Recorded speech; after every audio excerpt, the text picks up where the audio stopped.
Hello, everyone, and welcome back to Egg Watch 2022 Axolotls Part 4. We have Ricky and Fred out of their egg membranes, and we still have Lucy and Ethel waiting to make their emergence. And they were both actively working very hard to escape, so I really think they're not going to be in here too much longer.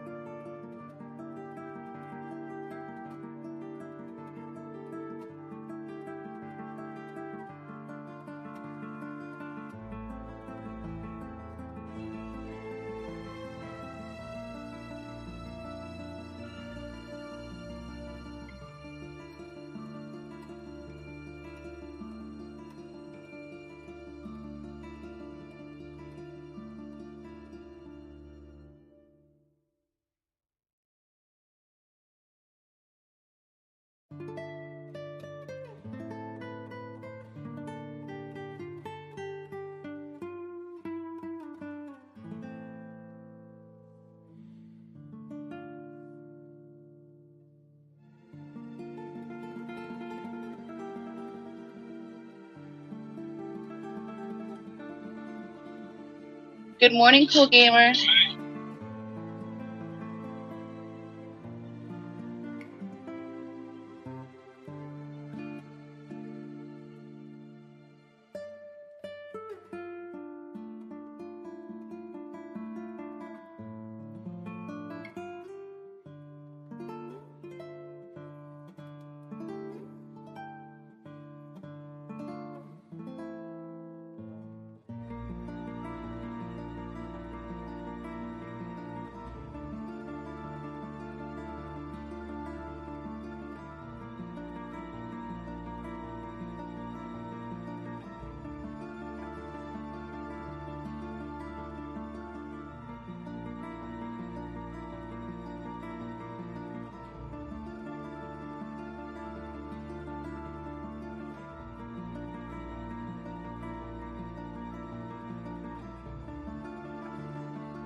Morning, Lady Metalhead. Fred hatched about a little over an hour ago, about an hour before the end of the last live stream, if you want to catch him lazily popping out of his bubble.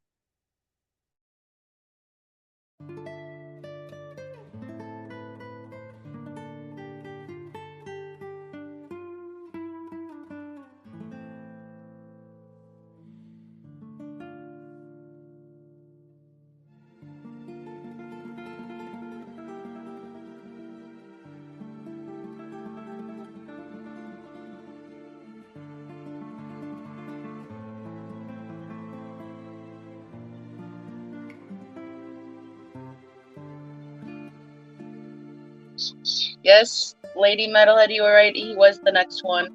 But hey, he was born on a Sunday. That's not so bad. Now, if the other two could just hurry up.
Welcome back, Lady R. As Brian said, women are always late. Yes, happy birthday, baby Fred.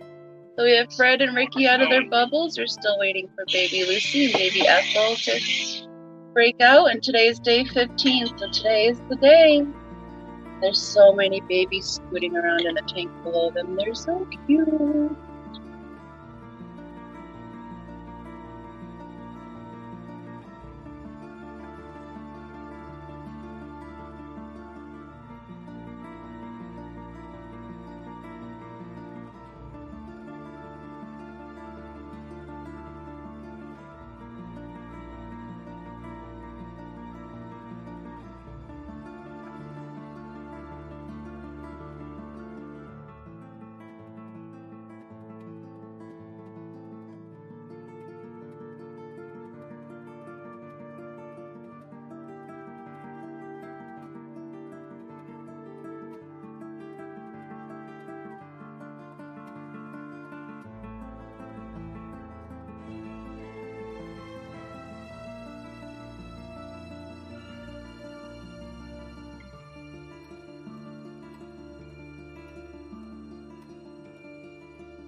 And I know, right? But they're staying pretty low to the ground.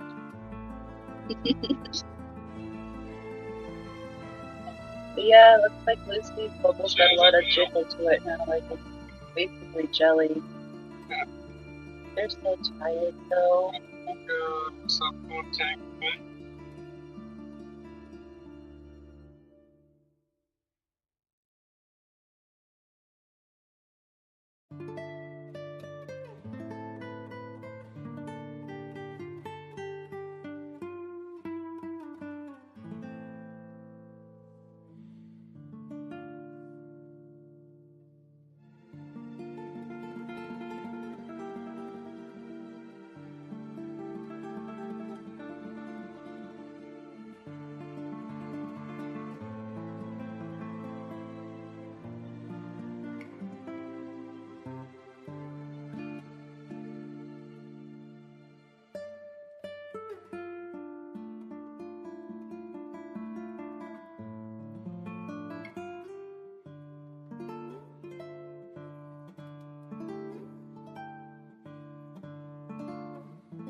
You guys also over at Jason's stream, do you hear how much this man is grunting?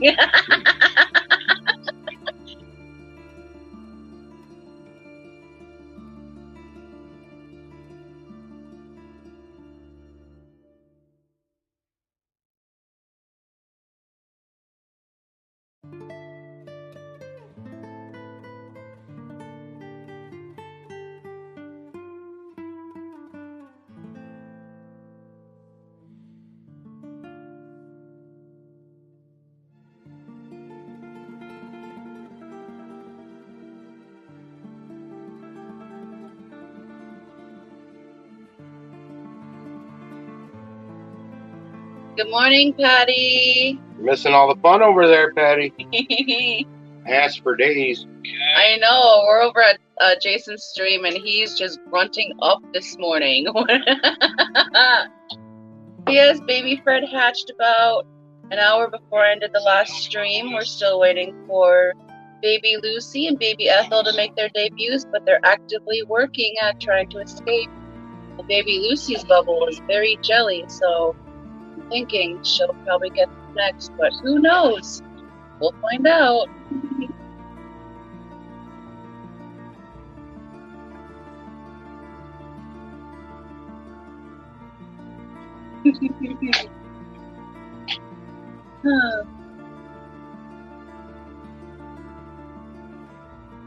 You guys have any plans for this Sunday? I'm hoping that these eggs hatch and then I can get some stuff done. That would be lovely. Ooh. Oh my god, it looks like Ethel's head is out of her bubble. Yes, it does.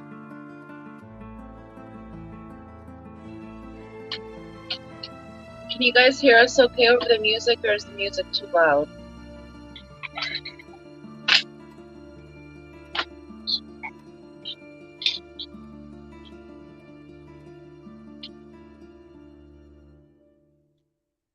But yeah, it looks like Ethel's head is just sticking out of her bubble.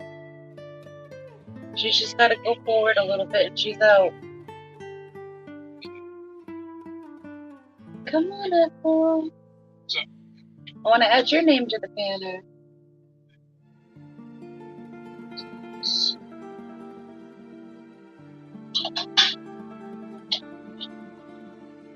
Thank you, Patty.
Once Lucy and Ethel decide to hatch out, we'll try to show you guys the other baby scooting around the bottom of the aquarium.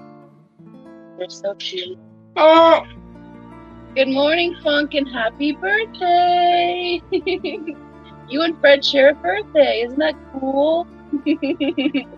He hatched out about an hour before I ended the last live stream. Currently, we're waiting for Lucy and Ethel to make their big debut. While we listen to Jason over at Depths Unknown do the water change, because it's hilarious listening to people all morning. Patty says this song come in a longer version. I really like it. I'm not sure, Patty. The name of this song is Floating Home by Brian Bolger. It's a copyright-free version that I was able to find, but I'm not sure if there's a longer version of this song. It is pretty good though, isn't it? Tom said, thank you, Foxy and Pet.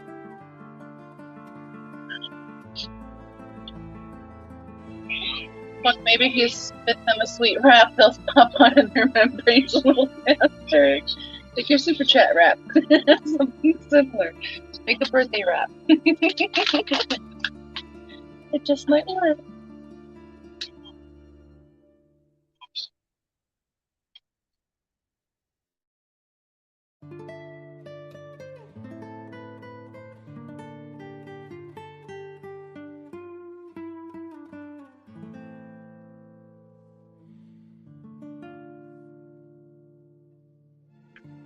You're welcome, Patty. Aquapunk asks, what do those little things eat? Well, when they hatch right away, we feed them live baby brine shrimp. And we feed them those for the first several weeks until they're a little bit bigger, and we start feeding them pieces of the Hikari carnivore pellets. And once they can eat a whole Hikari carnivore pellets, I start feeding them bloodworms, and then they go into wrigglers. Their natural food in their natural environment is worms and fish. They're ambush predators. But sometimes they accidentally eat each other because they have poor eyesight. So anything that moves in front of them is a potential meal. But sometimes they'll spit their siblings back up, but not always if they're much bigger. They're accidental cannibals. Look at that face, that's so cute.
Oh, there is an extended version, Patty?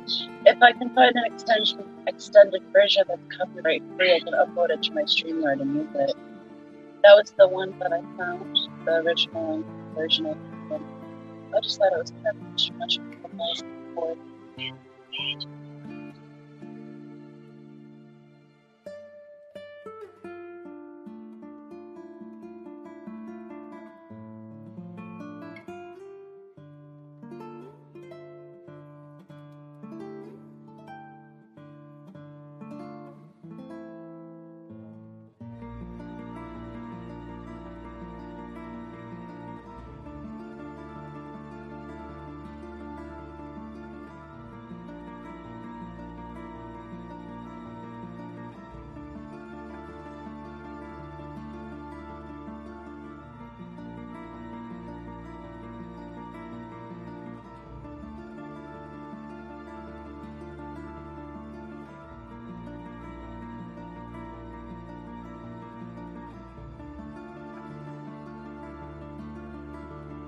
Patty says, yeah, I found one for an hour floating from Brian Bolger 1 hour uploaded by about 9.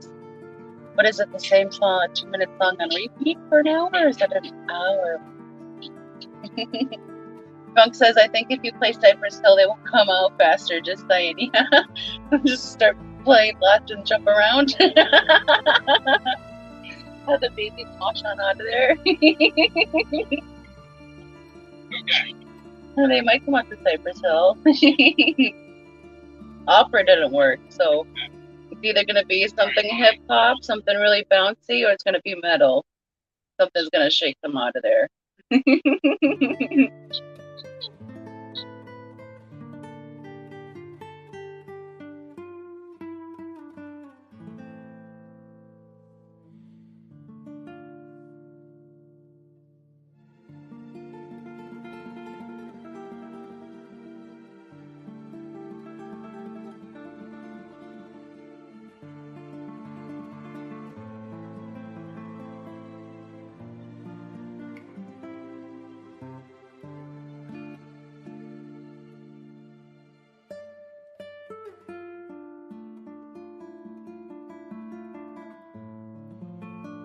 Earlier, both Ricky and Fred met, accidentally touched each other, and like, oh my goodness, a fish touched me, and they quickly swam away from each other. But if that motion is to happen again, they might run into another bubble, which I call an assisted jailbreak, and they usually find each other and hatch. So if they get a little excited again, get another case of the zoomies, they might break one of their sisters free. It happened in our last hatching video as well, my last batch. Uncle Punk says maybe Marilyn Manson. Yeah, but I don't want them stealing my lipstick. Jeffree Star is expensive. Good morning, PA Fish and Tanks. Thank you for joining us on part 4 of Egg Watch 2022 Axolotls. Mr. Fred was born about an hour before the last live stream ended. He hatched out of a leg. So we have little Fred and little Ricky free, and we're still waiting for baby Lucy and baby Ethel to break free. Thank you for joining in with us.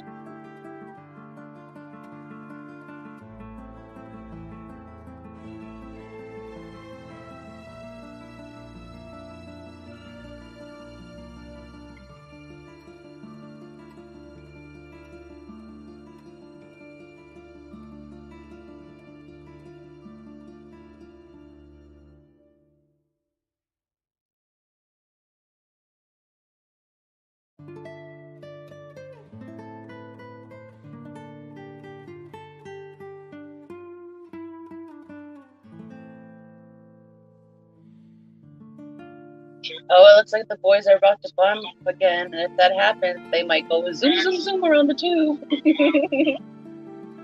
Yay, Fish and Tanks is so cool. One day we have some of these little chaps. It'll be very cool to have them. Their faces are just so stinking cute. Yay, Fish and Tanks.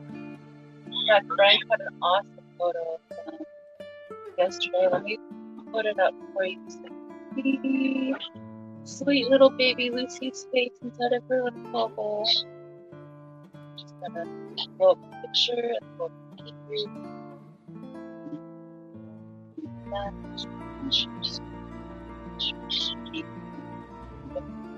Photo shape. Again. Like, let's see the photo. Look at that face. That's baby Lucy at her bubble yesterday. They're born in tadpole form, so they have no arms or legs when they're born. They're born with 3 tiny gills on each side of their head, and each of their gills have tiny little tendrils called curls. And those are their external little feet. But they'll develop their arms and their legs over the next 6 weeks of their lives, but they keep their tail the air in time of life. These guys live up to 15 years. They get about 12 inches in length, and they start breeding around 2 weeks of age. Patty says, I just don't get how you can keep their tank at 72 degrees at all times. Actually, Patty, needs to be below 72 degrees at all times. It's easy when you live in a cooler place like we do in Wisconsin, so that helps keep it cooler just because it's naturally cooler here. We also keep our house at a cooler temperature because it's pretty dark here. We keep the house pretty cool, pretty well shaded. And if the tanks ever do get over 71 degrees, we just add more aeration because evaporative cooling really does keep the water a lot cooler than the air around it. And if that doesn't work, then rigid water changes. But unfortunately, other people aren't as lucky, and they will need to invest in a chiller to keep their axolotls at a comfortable temperature. Because if they get 72 and above, their immune system shut down. And that's when the bacteria and the funguses that love their skin like to colonize their skin. And when their immune system is broken down, they can't fight off those infections and liquid they have to their environments. So it's very important that you try to keep them under 72 at all times. But just like in nature, natural temperature swings happen. So it's okay if they go a little bit higher than that for a few days, as long as they get back to normal homeostasis below 72. And if they ever do get sick, it usually requires a refrigeration period. And if they get really sick, then you have to take them to the aquatic vet. So it's very important. Temperature is very important with these guys, and then stable water parameters, and also clean water. That lets you get away with a little bit more. The cleaner your water, the better. Good morning, Elle. Good morning, Big J. Thank you for joining us. Good morning. Patty says, but I don't like to be cold, so how am I gonna keep the fish cold? I'm sad to say I don't think I can ever have these. Oh, Patty. Evaporative cooling really does a huge thing, but the best way to truly tell is just do a temperature check for like 2 weeks. See if you can maintain a comfortable temperature that the axolotls will be happy at. And then if you're not able to, see how much you're willing to invest to do so. And if not, then maybe not. But where there's a will, there's a way. Just make little faces. They're worth the extra work. I only had to raise 17 last time. This time I have to raise like 200-ish. Yay, Fish and Tank said they should be well in our basement then. Yes, that's a very good place to keep them in spot 4 on the floor. Good way to keep their temperatures down. Oh, yeah. PA Fish and Tank says about 65 all year round. That would be perfect for them, PA Fish and Tank. That's their sweet spot with their immune systems, about 63 to 65. But yes, we had baby Fred born this morning about an hour before we ended our last live stream. We still have baby Lucy, baby Ethel waiting to emerge.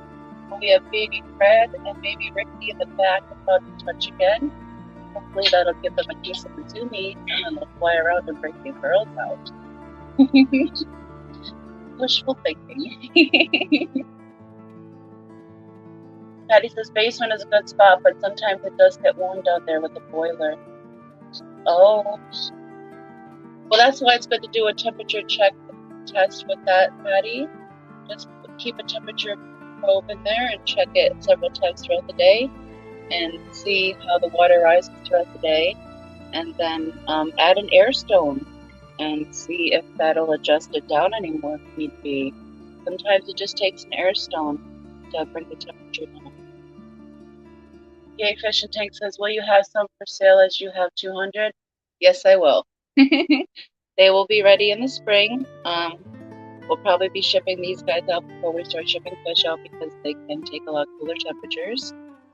But we will also be having them on the get-kills for a very early spring shipment, and we'll also have them with us at the Catfish Cataclysm. We'll be vending there in July, and that's in Madison.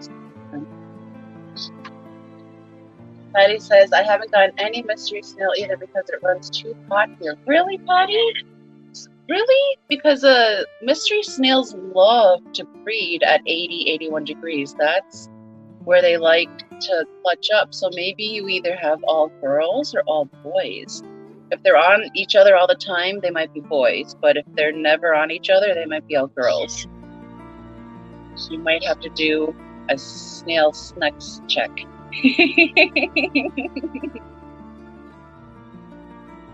Al says history will show the great axolotl. Oh goodness. PA says great. I'll keep a lookout then on the pixels. No worries, PA.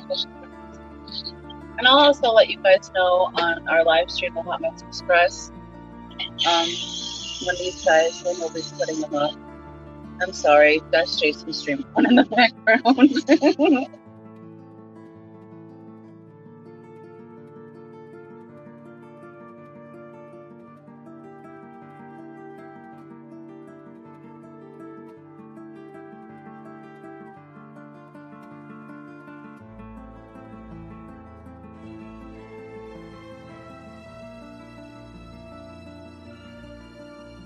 Yes, Patty, it's not good to keep them at that temperature all the time, but that's the temperature they like to clutch at. So, like in the summers, when I'll get the majority of my clutches because it's warm, especially when they leave the water and they come up into the air to breathe, they can sense the temperature change, and they're like, "Oh, okay, I can lay a clutch now." But it's not good to keep them at that temperature all the time because that shortens their lifespan. And it makes their shells grow faster, which will make them be thinner. But yes, lower than 81 is best to be living in. But if you want them to breed and clutch up, you need to be at about 80. Doesn't need to be a constant thing, but just like every female animal, producing eggs is hard on them, giving birth is hard on them, producing clutches is hard on them. So maybe you really don't want your mystery snails to clutch if you just want them to have a long, happy life. They'll be fine with that too. But if you want babies, then yeah, you're going to have them a little bit warm and a little bit wild to get them to leave you a couple clutches. But yeah, I know. I just talking to fully said it yet, but a little bit wild. I don't care.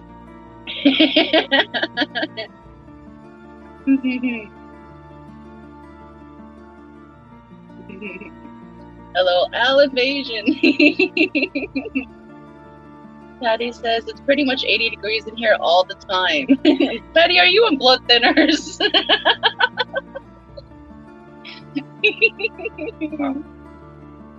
She's probably at 80 degrees at all times, wrapped in a shawl. Sounds like my kind of person.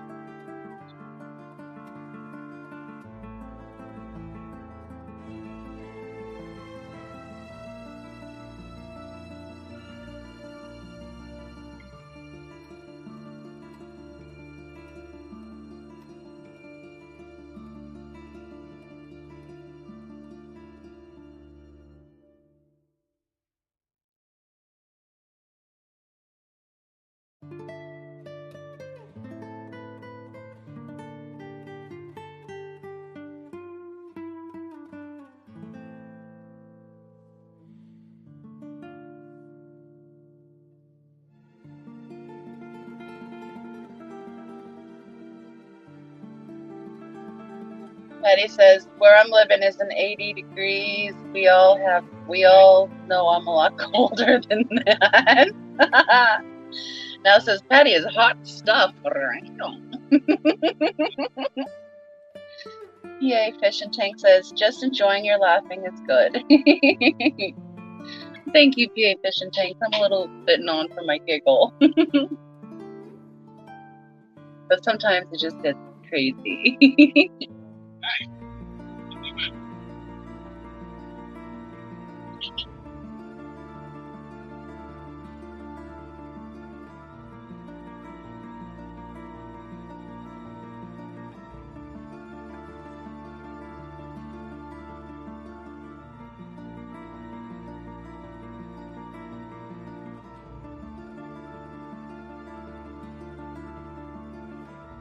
I didn't think we would be waiting for these babies to hatch today. Today's football, and they're still not out of their eggs. Funk says, sorry, I had to step out, but what is their temp range? Funk, they're most comfortable between 60 and 71 is the highest you want to go with these guys. Anything over that their immune system shut down, and the bacteria and fungus that like to colonize their skin start to take over. So between 60 and 71 is best for these babies. They can go down lower than 60, but that puts them in a state of hibernation. So that'll slow down. Yes. A little drop of food, see what they do. Brian's about to put some baby brine shrimp in the tumbler for these guys. But yeah, you can put them lower than that. Like say they get sick. A lot of people will fridge them at about 45 degrees for a few weeks to get their immune system to kick into effect. It slows down their metabolism and it gets them to fight off any infections that they may develop. So yeah, temperature is very important in keeping them healthy. That's the live one? Yeah, that's the live one. It just slightly went out of focus. It happens with phones. We're making it work, people, with what we got. That looks good. Patty says, yeah, chiller's the way to go in my opinion. If you want to be super safe, Patty, yeah. And a lot of people like just even keep them in like little shoe totes, change out their water every day.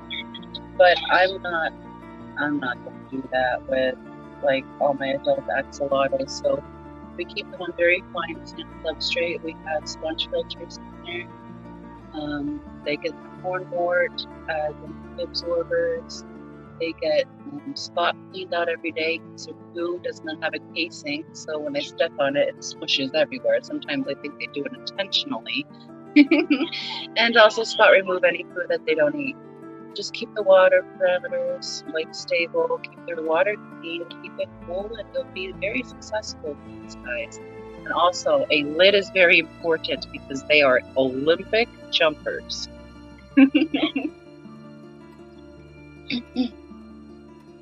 Aqua says 8 I keep my house at 74, so take water without a heater 70. That would be good, Pumpkin, if you added any kind of aeration, even like an air stone. Evaporative cooling would bring that temperature down a few more degrees.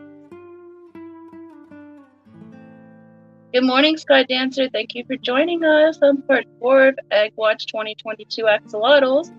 Baby Fred was born about an hour before the last live stream ended. So we have baby Fred and baby Ricky out of their bubbles, and we're ready for baby Lucy and baby Ethel to make their grand debut. Yeah, Patty, the AC would definitely help. And all that tile flooring too, because it doesn't hold heat in the house.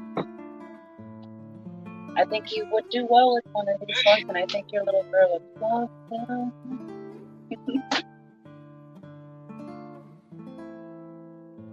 Good morning, Ian. You missed Fred hatching. He hatched out about an hour before the last live stream ended. We got baby Fred and baby Ricky. Now we're just waiting for baby Ethel and baby Lucy to pop out.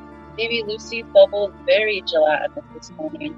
Ethel's still quite firm, but I think Ethel, because she has that quite firm elasticity of the membrane, she might be able to pop out there a little bit easier than Lucy. My bet is that Ethel is next. Yes, Fred hatched! Baby Fred is free!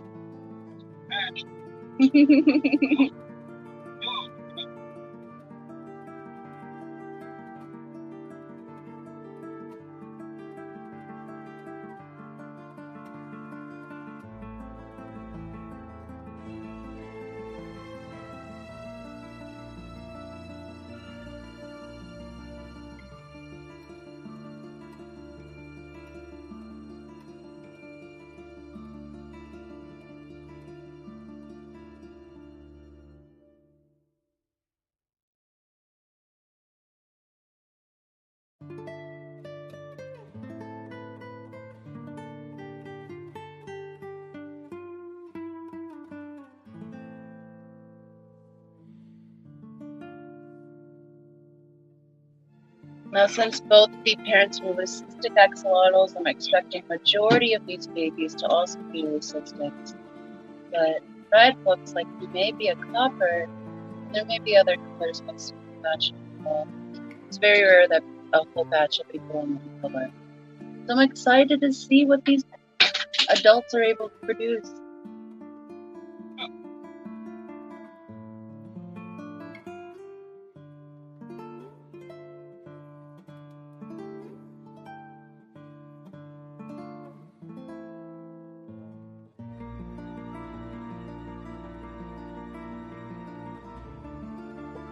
I know, Ian, you need to bring one or several of these home to Cat. I'll definitely have some in the spring corner. Yay, Fish and Tank says we run a full air system for all of our tanks. Nice, so do we. We run a air system for the Jumbo 80, I believe. That powers all of the tanks. Ian says, what's up, Brian and Roxanne? Enjoying the weekend? I've been stuck on egg watch and I'm so tired. I'm so tired. This is only supposed to be like a 3-hour live stream, and we're on part 4 of 12 hours each. So it's been fantastic. I've been catching up on other live streams while waiting to watch these guys hatch. The auction for the Arkoff Foundation last night was amazing. There's actually going to be a part 2 on Skipper's channel tonight if you didn't hear, to finish off the items that they didn't go through last night. So, yeah, it's been a good weekend. We've been getting a lot of egg watching, baby feeding in. It's been cool. How about you guys? How's your weekend been? Did you find any good Black Friday deals? And it doesn't have to be just fishy stuff. Patty says, these egg watches are such a great idea. I'm glad you guys enjoy them, because I would just be sitting here all weekend doing this by myself anyways. At least a few of you pop in here to talk to me every now and again. Thank you for keeping me sane.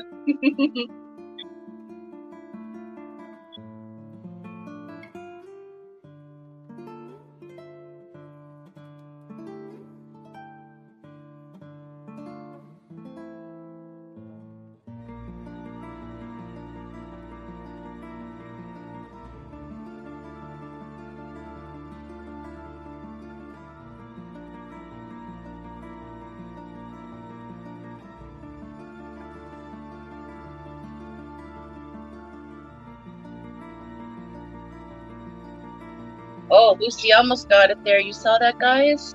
Almost. She's trying. She needs to pop out so I can say, it's your birthday. Patty says, let's just say there's a lot of deliveries heading this way. Nice, Patty. He says, we got some Black Friday deals, but it planned right with payday, sadly, so I still have some shopping to do. Yeah, well, Cyber Monday is tomorrow Monday? Today's Monday, yes, tomorrow's Monday. I don't even know what day it is anymore.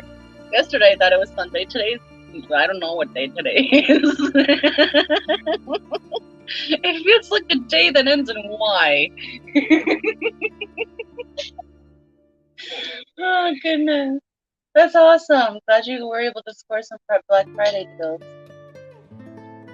Patty says, and I ain't done.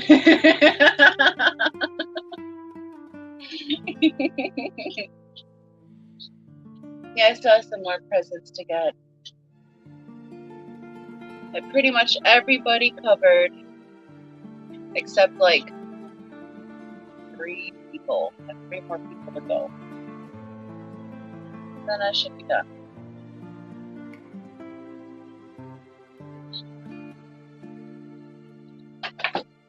We still have to decide which tree we're sacrificing from the yard.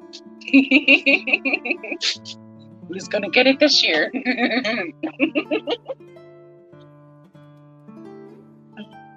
don't know, that Douglas fir looked at me sideways. He's gotta go.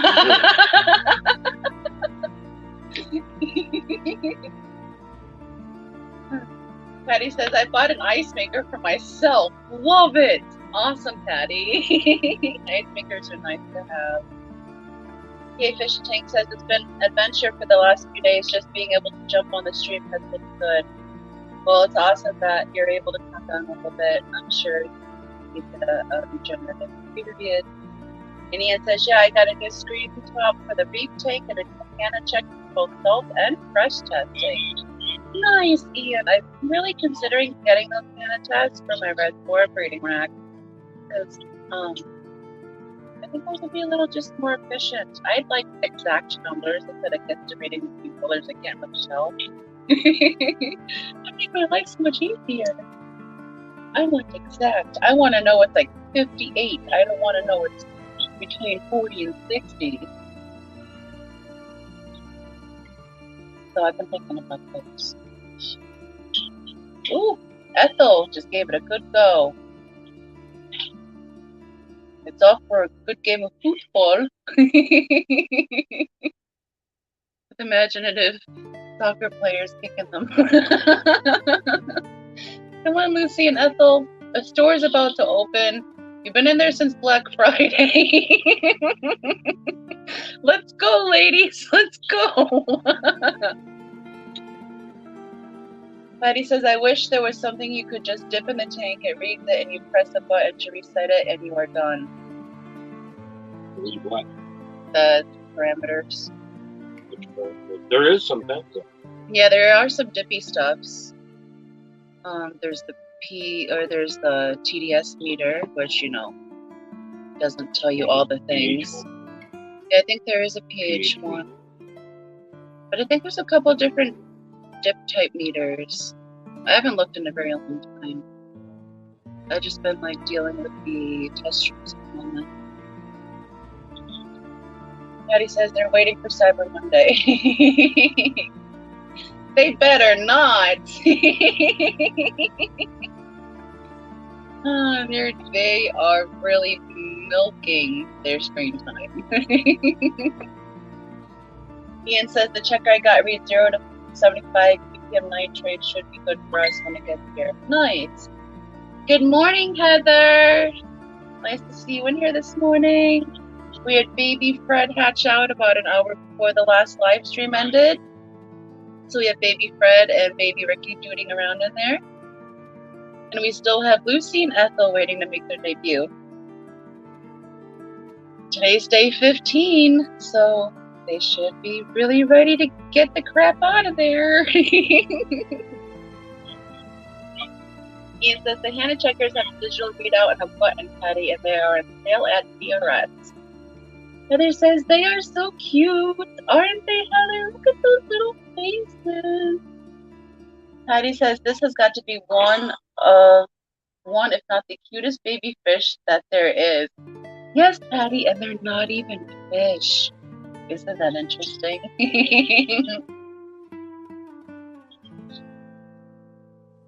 They're so cool. But yeah, as of last year, they were classified functionally extinct in the wild because they were not able to find even a single one on their check. A few years before that, they were only able to find one. So unfortunately, in their native habitat, they're functionally extinct. But some good news is that they flooded a quarry not too far away with nice, clean, cold water, and they put some axolotls in there to establish a population. And last they checked, the population is up to at least 150 axolotls. And it's not too far away from their natural habitat. So that's exciting news. They're actually starting to establish a populating, self-sustaining population of these guys back in the wild. So there is hope for the future of these guys.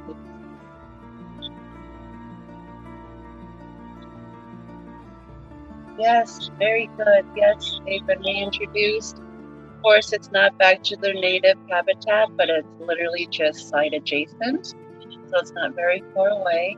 And if they can ever get their habitat cleaned back up, they'll reintroduce them back there as well. But unfortunately, where their original habitat was, has become a very large shopping district, and they've built a lot of buildings, which have blocked a lot of the native pathways, and which has caused a lot of pollution. So it's unsure if they'll ever be able to introduce them back to those natural waterways, but at least there'll be a native natural population not too far away from where they originally found, being reestablished.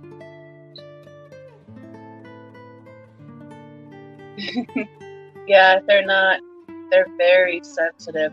They're very sensitive to water parameters and temperature. That's why the best success with these guys is very clean, very stable water. Al says my grandkids would go bonkers for one of these. Well, Al, you know where we live. Heather M says, where are they native to? Heather M, they are native to Mexico. Oh, little Lucy just gave a lunge.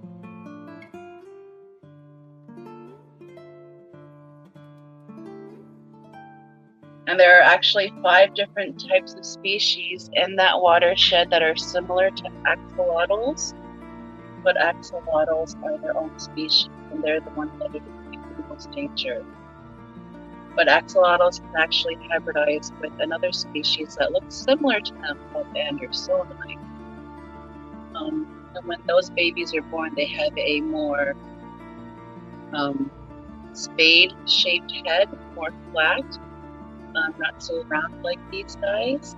And often people will breed Andersoni and axolotls together to strengthen up their genetics, but if that is done so they cannot be released back into the wild, even though they will habitate in the wild not too far away from each other, they don't really interbreed in the wild, but when they're in captivity and together, they will. Interesting. Excuse me.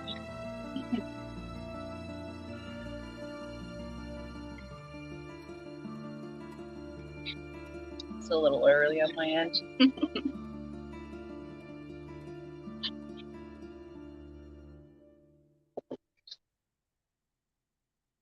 I'm also very curious to see if any of these babies have the GFP protein. GFP protein means that they will glow under a black or blue light, but never use a black light on axolotls. It actually hurts their eyes, causes them pain.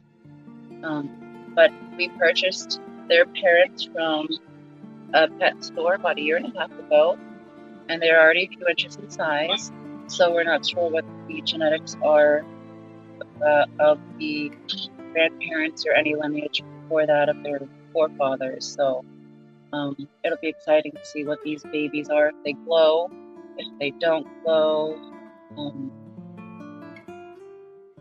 what colors they'll be. There's so many babies, and I really haven't gotten a chance to really get down there and look good at them.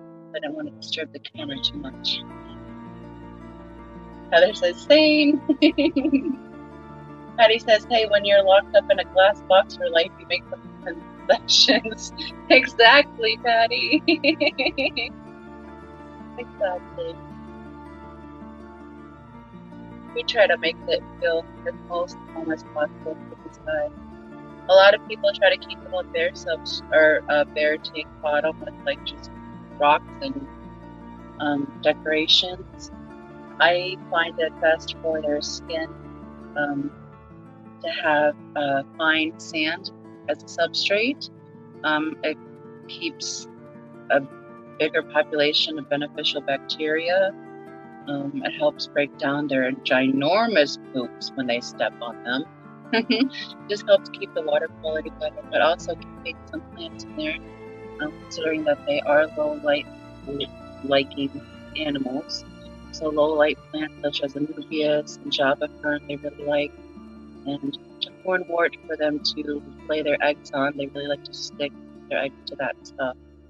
And we use at the moment terracotta pots as their caves, but I do want to get some more smoother ceramic caves for them. I haven't had any issues, but I just don't want to think that they're scraping themselves against them ever. So I like to prevent injury instead of react to it.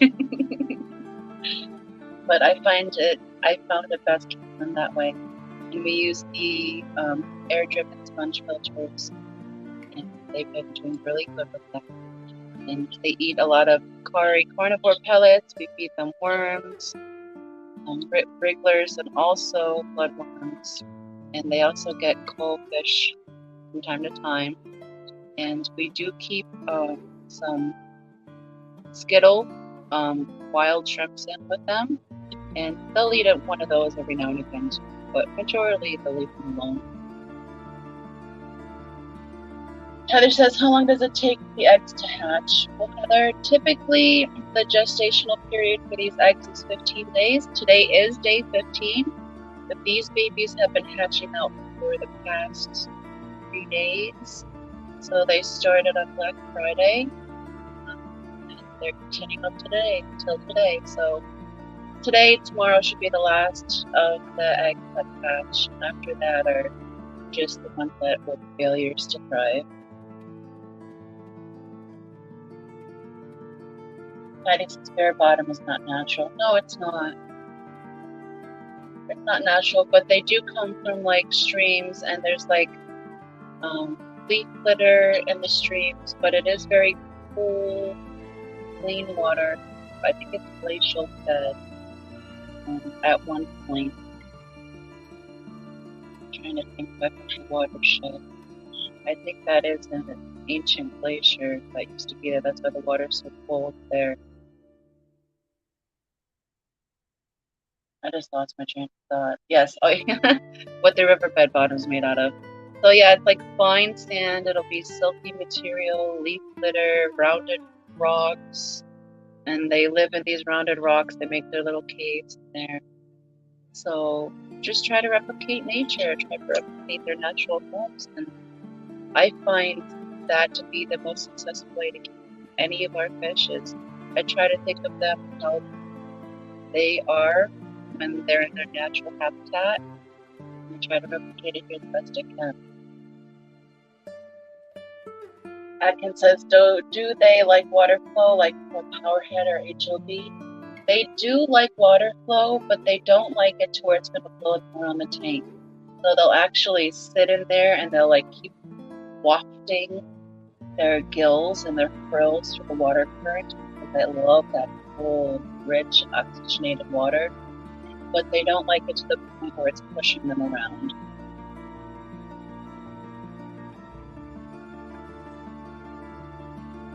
That's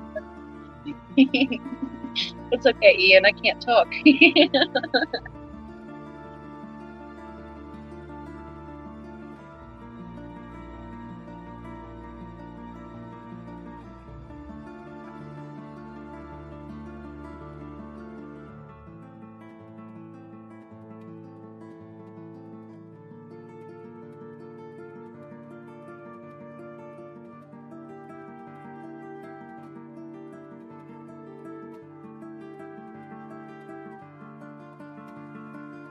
Patty says, and can you keep two of the same sex together? Yes, you can, Patty. You can keep the same sex and opposite sex together even, but you just got to make sure you have the right tank size. So for one adult axolotl, a 20-gallon long is recommended. Jason, holy crap, shut your stream off. So yes, a 20-gallon long for one adult axolotl is recommended. A 40-gallon breeder is recommended for two. Same sexes are best to have together, housed together, than opposite sexes, just because when it comes to breeding, the females can get highly aggressive and actually rip the males apart. So you want to be careful with that. But if they're a bonded pair that have been together since forever, they usually have no issues staying together. You just have to make sure to provide the right amount of space and the right amount of hide so they can take a break from each other when they want to.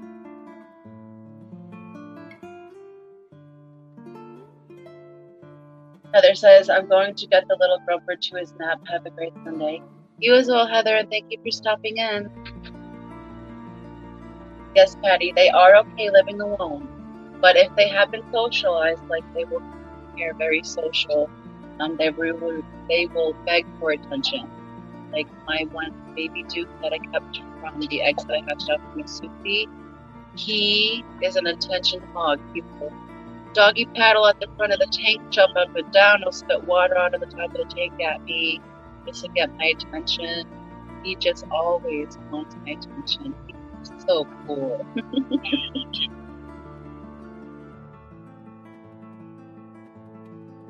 But so in that way, they don't live alone because they have you with them. Yes, I'll have to show you, Patty. I'll take a video of Duke one day when he's just being super silly, which is often. Typically every morning he does a little dance for me. Or if I'm working on the goldfish tank underneath him, he'll just start spitting water at me. He's like, why aren't you paying attention to me?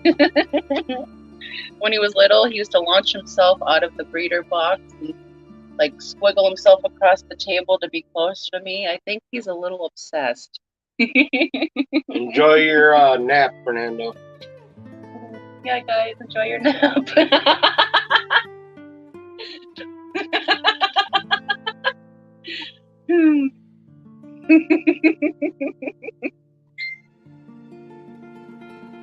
Patty says, I give my fish a lot of personal attention. I'd love an axolotl.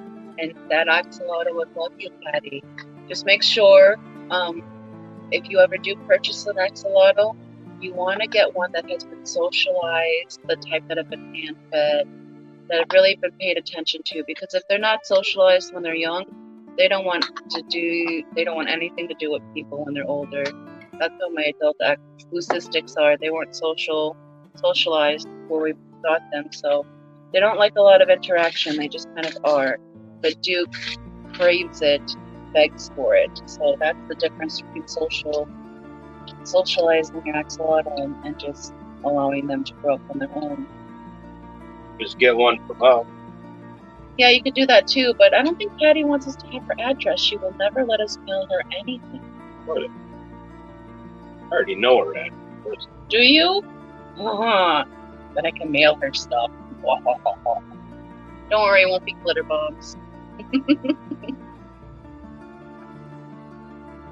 That's adorable.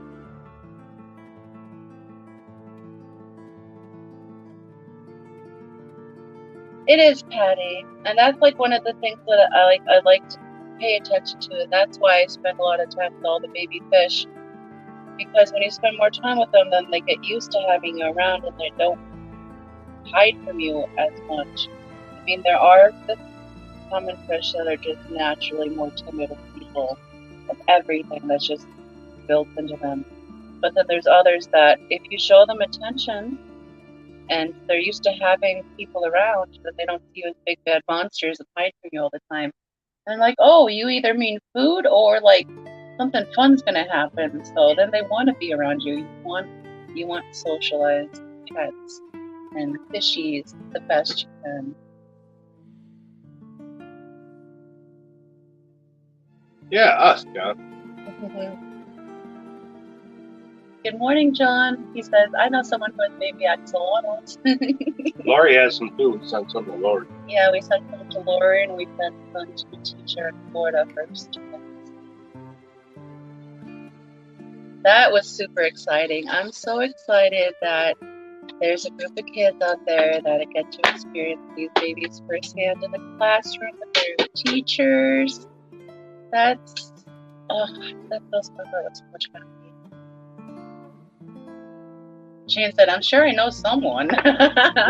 We've only got a couple hundred ourselves.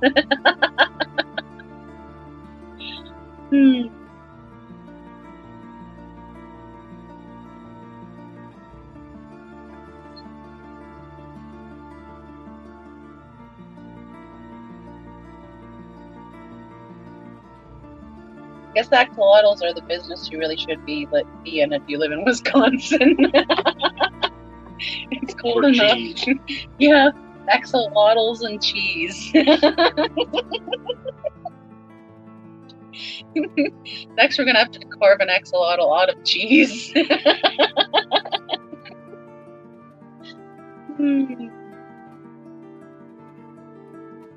It says, oh, that's awesome, lucky kids. Yes, and what I heard is that they're part of the STEAM program, so these kids will be learning how to care and maintain these guys, and if they show excellent, I think if they get an excellent score, they get a whole tank setup, and 4 of them will get to take home a whole tank setup and 1 axolotl of their own. So that'll be very cool.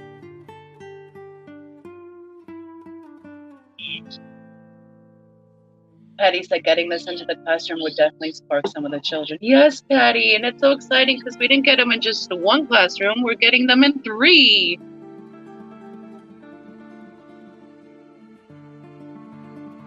Which means her eggs are hatching out right alongside of ours right now. So I'm not sure if she'll be bringing baby axolotl eggs in for the kids to see, or if she'll be bringing in the little tadpole forms. But either way, the kids are going to be so fascinated. It's the types of things like this that got me very interested in biology and science in school. I was always interested in creeks and rivers and fish and bugs and things, but that helped me put it all together.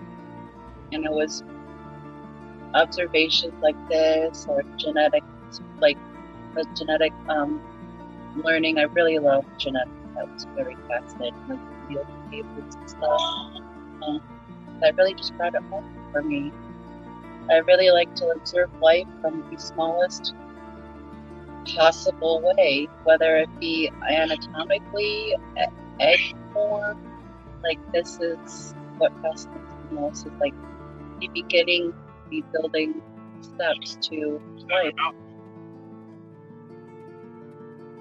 And watching something come into existence because they're at a fail thrive point right now. Not all babies make it out of their eggs. Like, that's the point of life, is when they make it out of that egg and they get into that water and they acclimate well and they doot for the first time out of their egg. That means they're going to be okay. That's the spark of life. We're seeing them take literally their first step into this world, and that is a miraculous thing to me. I'm glad I get to share it with you guys.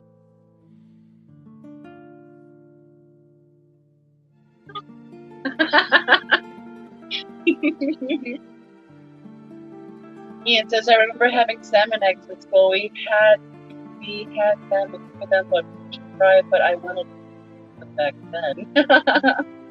We had to hatch them all. It's okay, Ian. Autocorrect has been on another level, like, for a few weeks now. That last update is not good.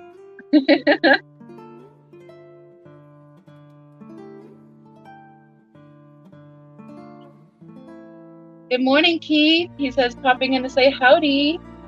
Morning, Keith. How are you this morning? Baby Fred hatched out about an hour before the last live stream ended. So we have baby Fred and baby Ricky dooting around in there. And we have baby Lucy, baby Ethel, hopefully going to emerge anytime now. Today's day 15, so today's the day.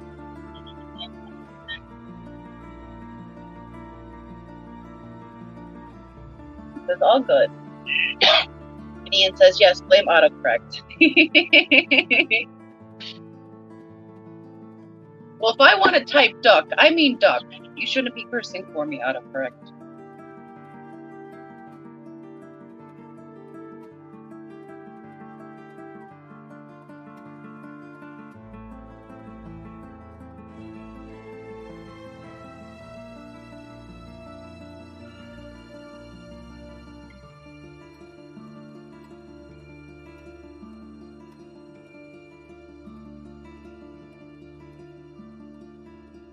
To me, it actually looks like there's a giant hole in Lucy's egg membrane, and she's just still sitting inside of her egg membrane. So it's a classic I Love Lucy. She doesn't know how to get out of her bubble.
Patty said, as far as I'm concerned, they can take all day.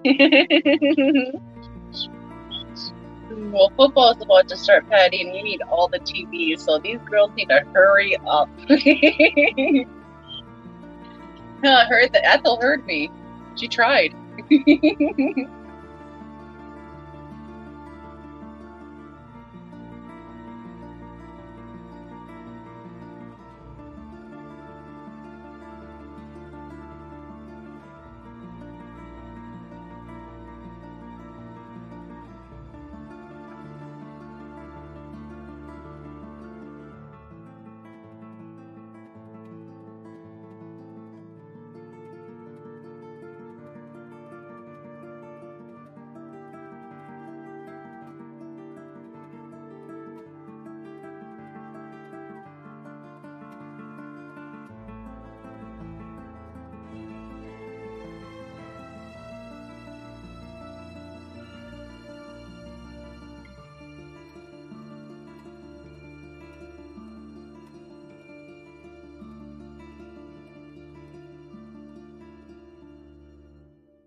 Done the 10 minutes to kick off. Brian going to help these guys hatch.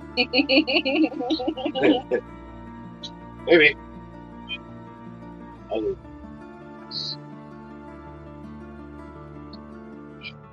Ooh, Lucy just gave another wiggle. Wiggle, wiggle, wiggle. Come on. If we play Baby Shark for them, they'll doop, doop, doop right out of there. I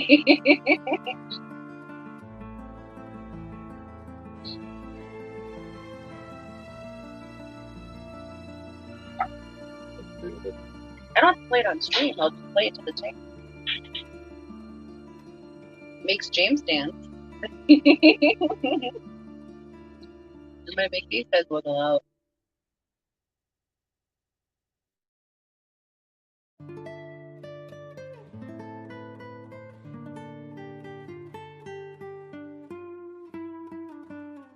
Shane's on board with it.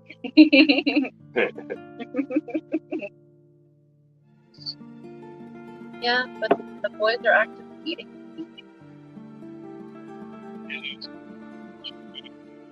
It was funny when they touch each other, like, oh my goodness, the fish touched me. That's the best chance of them breaking the other one. Yeah. It's just the jailbreaks. Then they all go flying around in the tube. John said, put a speaker up against the tank and crank it up. Yeah. Good. We can go in there and sing. Yeah, go ahead. Yeah, you're the singer. Yeah, but they might crack for you. I love you. Go in there and giggle. Sometimes when I giggle, here they jump.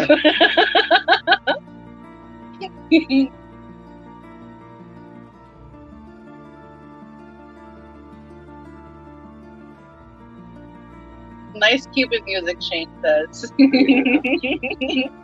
That may work. Ricky. Ricky should be in there with the bongos. Just, come on, guys, let's go. Lucy, get out of there.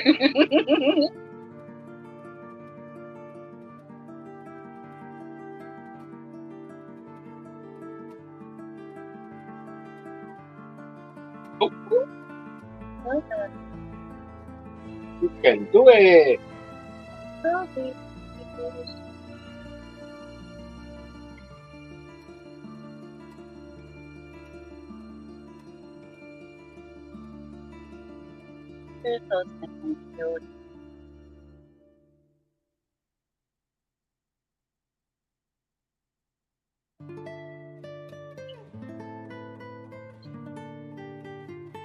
surprised they're not eating their bubbles at all.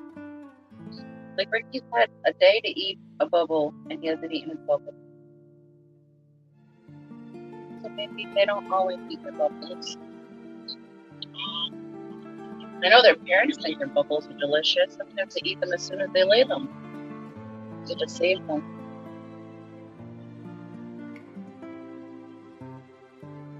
Ooh. Almost. Oh. Come on, Ethel. Come on, Lucy. This guy said, don't have Fishimon sing. They will go back into the ranks. Oh, the Jigglypuff song? Patty said, I heard that if you book the hotel for the question, it's actually there. Oh. Yeah, isn't that some bull crap? Event pricing for the loss.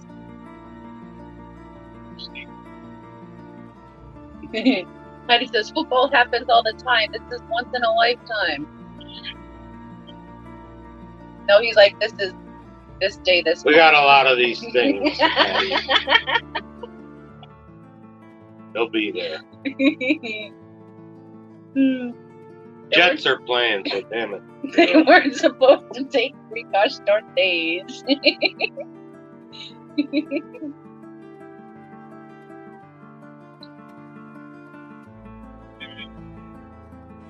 So all throughout the day, you might hear him screaming about football as we're watching Axolotls.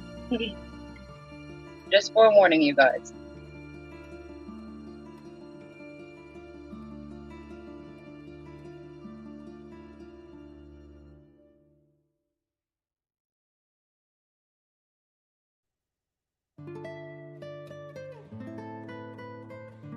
He says, hey, if you all need any supplies and high-end foods, I have a coupon code on my site right now. Black Friday KJE12. Hey, we love that Dr. Basilier's stuff. That's awesome. Yeah, the baby nano food, they have been going bananas for it. That's good stuff.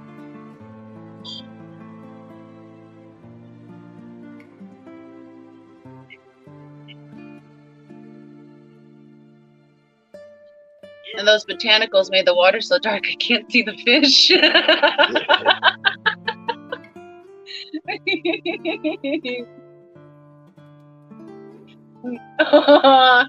One of them is headstanding. Like I said, they're like little crash test dummies. AJ says good stuff for sure about all I feed. John McKenzie says babies never cooperate no matter what species. Lucy and Ethel are facing each other like they're plotting something. Ooh, Yeah, that's what Lucy was. Around. Yeah, that's what she was plotting. She's like, "Get me the crap out of here! I want a headstand." He says, "Yeah, sometimes folks put too many in, can pull stuff out and dry them." No, it's not a bad thing. The fish are enjoying it. They enjoy us not being able to see them and them still being in front of our faces. Morning, John. Good morning, John. Eddie says, yeah, I used that big pot in a 3-gallon tank. I have to take it out. Oh, the lotus pod? Yeah, I put it in a 5-gallon. They love it. The shrimpies and snails have been chewing on it.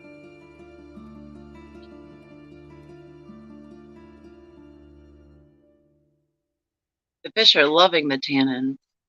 That's why I wanted them, to do that. All my reservoirs are loving it.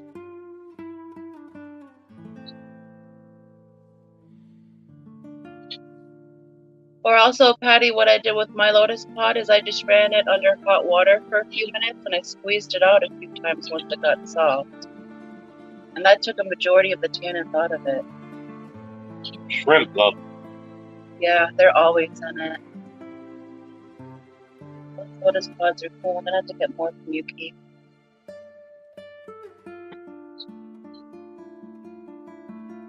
What did I keep calling those little pods? The SpongeBob house hut or something? I don't even know. That's not so many plays. John says, how did it take for the eggs to fully develop? John, it typically takes 15 days, but we've been having these, and today is day 15. But we've been having these guys hatch out for the past 3 days now. We have baby Ricky and baby Fred out. We're waiting for baby Lucy and baby Ethel to emerge. Baby Ricky was born on Friday at 9:22 at night. Baby Fred was born just a few hours ago, and we're still waiting on the girls. Good morning, Eduardo. He says, just come here, Eduardo. Oh, sleeping. The auction was too long. I was there and here, Keith.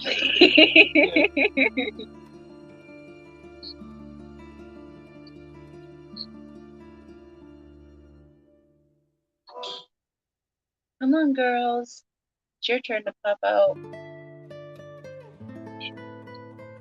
Who do you guys think is going to be next? Is it going to be Lucy or Ethel?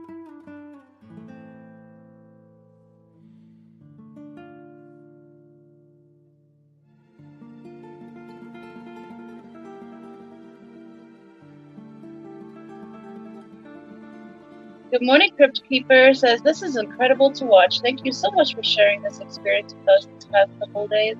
Well, thank you for tuning in. Oh, Ethel approves as well. She says thank you. I'm happy you guys are enjoying it. I do this stuff on my own, so I'm happy to be able to share this with you guys. The miraculous event, I think.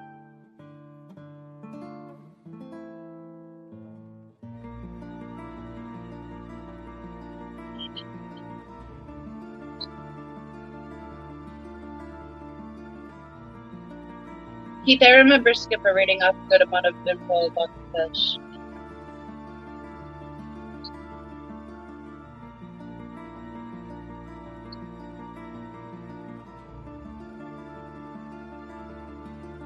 Ricky and Fred are getting close to each other. Sometimes when they bump into each other, they go zoom, zoom, zoom, zoom all around too. I'm hoping that'll happen and they'll break the girls out through the activity. Assisted jailbreak. Please.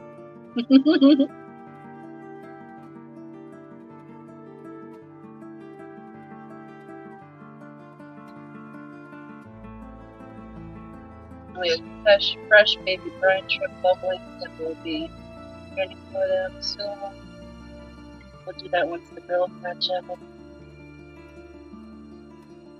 Try to get you guys a few little babies putting around in the 10-gallon before we end the stream once they all hatch.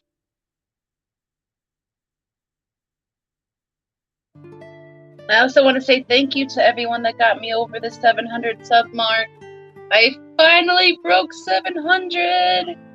So we will be doing a giveaway on the Hot Mess Express this Thursday, so tune in to find out what it is and enter in your chance to win. Jen Larson says females always take longer. They can't decide on shoes, hair, clothes, purses, etc. It's the female DNA, so we might be here a while. That's what I was saying. John. That's what I was. He's got hair past his butt, and he's talking about us taking too long. Well, is he ready on time, though? I don't know. Are you? He can do all that, but is he ready on time, though? KJE said, heck, I thought you would have more. We do, KJE. We have a couple hundred. These are just the 4 we're showing. John McKenzie said, eggs? No, we're going to show you all the babies that are already hatched after these guys hatch. Some of them. We got them in 3 different tanks. Yeah, we'll show you all the ones in that tank. We're all scooting around the bottom. That's why you see a random egg membrane just float up and around every so often, because we're having a field day down there. Oh. Subs. No, only at 7, a little over 700, Keith. I don't mind growing slow, because that means you guys stick with me. Keith says you guys have a fun channel, you need more stuff. Well, thank you. I try to keep it fun and entertaining and lighthearted and happy. Just try to put out light and love. Maybe some knowledge every now and again. We'll get there one day. Don't say that. You do not suck. Be kind to yourself, Keith. John Larson says, yes, 30 minutes early to work all the time. Hair does take at least 30 minutes, so I have a good routine. Yes, hair takes forever. My hair is very long as well, John. My hair takes the longest part. And then now my hair is longer than my arm, so when I'm wrapping it up to put it in a bun, I just had to leave the end go. I just passed the tips with my fingers, so what am I gonna do?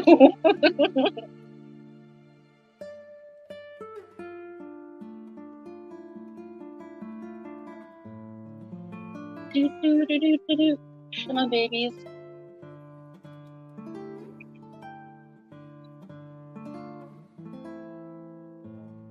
This has to be the slowest race ever. Be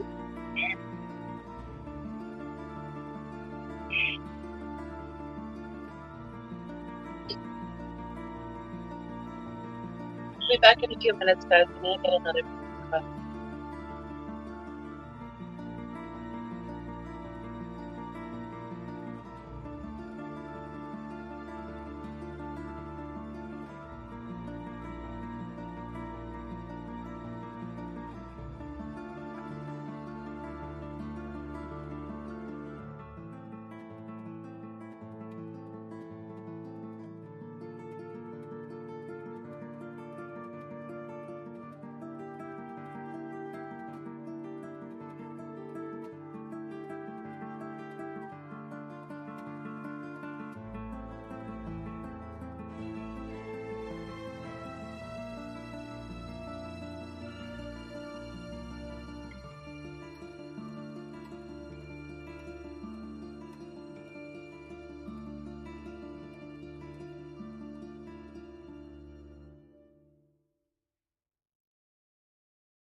Alright guys, sorry about that, I'm back.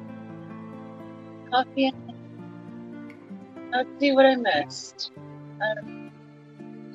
Everyone saying hello and good morning. Crypt Keeper says, how many axolotls can each female have? A typical axolotl spawn is anywhere between 400 and 800 eggs. This was our female's first spawn, so it was a little bit smaller than that. Maybe about 250. We've had about a total of 50 we sent out. Well, between sending out and we've had a few that phoned us as well, we've had about 200 eggs left viable. The majority of them have hatched out. These guys and a couple have left to hatch. Eduardo said, who came out, Foxy? Baby Fred was born this morning, Eduardo. He hatched about an hour before the last live stream ended. So we have Fred and Ricky doing around the tube, the egg tumbler. And we still have Lucy and Ethel waiting to make their grand appearance. Keeper says, holy moly, that's a lot of them. Yes, Crypt Keeper, it is. But the reason they do that is because they're highly predated upon in the wild. So they have big batches of eggs, so a couple of their babies will survive.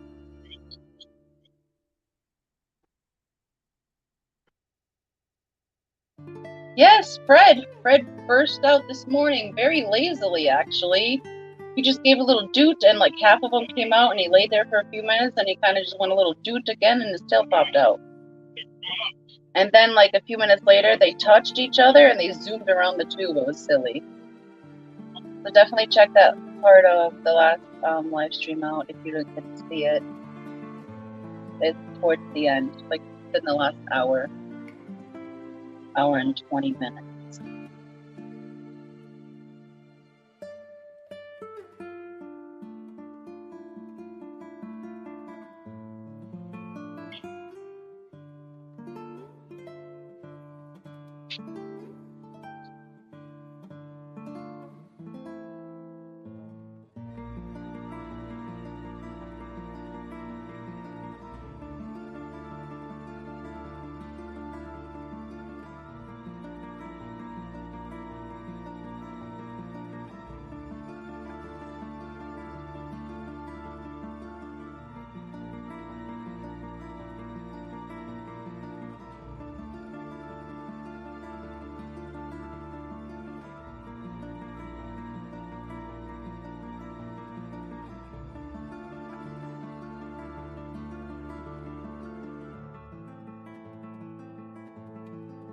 Patty says that they must be real easy pickings. They are really defensive at first. Exactly, Patty. Just like tadpoles, like frogs have a bazillion tadpoles at one time. Axolotls do the same thing because a lot of their babies are predated upon birth.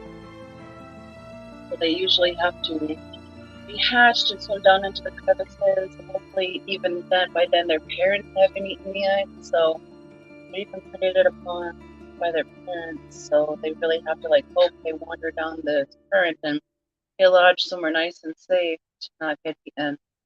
So it's a really hard survival game in the wild. But in the aquarium, where there's no natural predators, some species only, and you pull the eggs or the parents before they can eat the eggs, it's very likely upwards of 95% of the babies that are spawned can hatch. That's way too many babies at one time.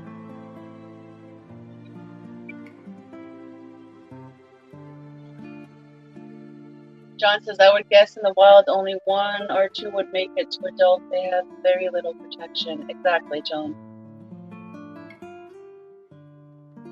Patty says in the aquarium they just have to survive each other. Exactly, Patty. But we make sure that we do our best to make sure that they're not harming each other. We separate them by size. If there's one that seems to be like picking on the other size the same size, he gets special blocks of his own. Called the hole. It's just a a slot in a breeder box where bad boys go.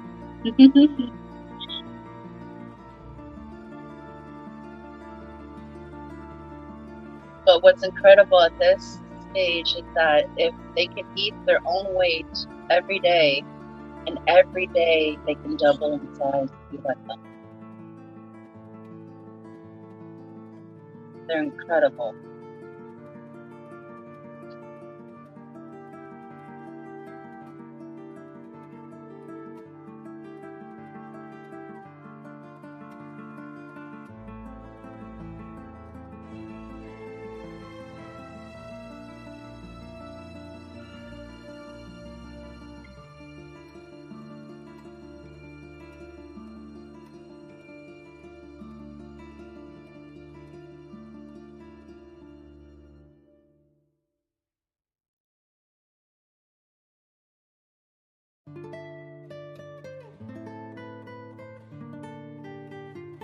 We're going to try to let them grow up a little bit slower than that, so they're of right size at the right time of the shipping season, right before we start shipping normal fish.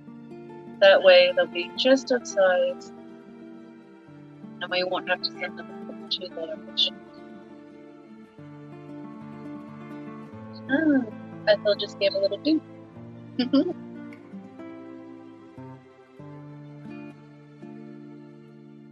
Al says, I do that too, Foxy.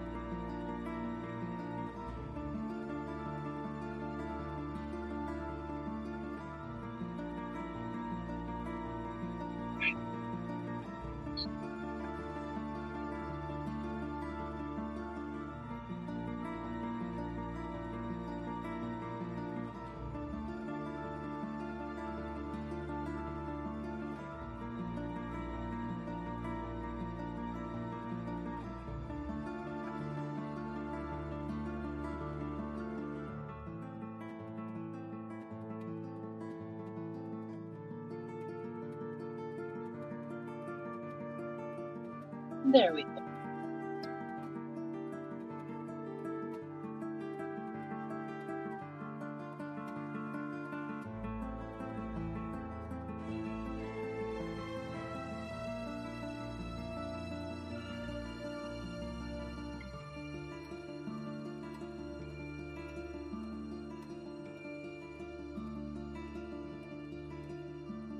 Girls really want out already.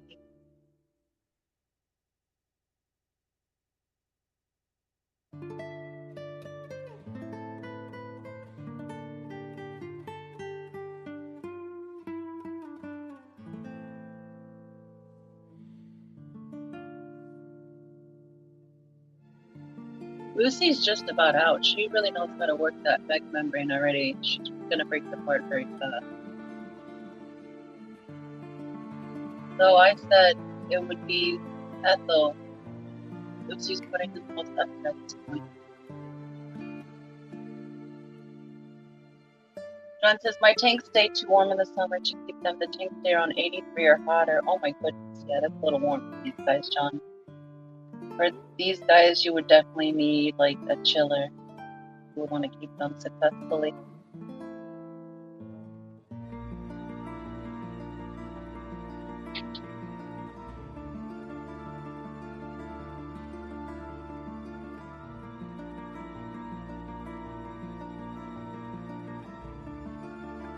If Lucy breaks out in that direction, she's going to ping right into Fred, and Fred's probably going to shoot around and break out Ethel. I'm hoping that's what will happen.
My phone just alerted me that I have used it 2 hours and 22 minutes more than last week, and I'm thinking, that's it?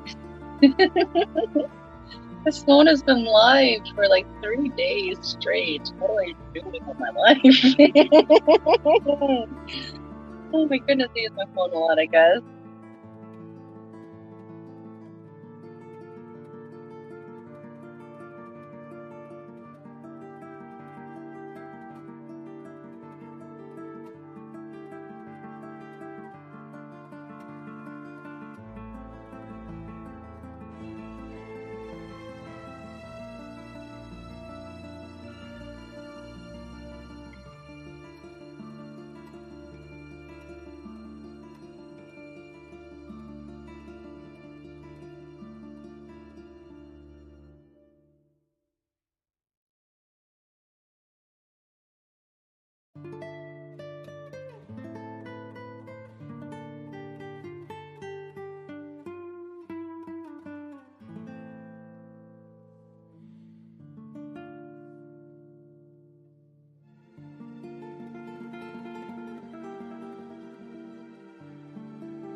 Wow, that's a beautiful picture. That looks neat.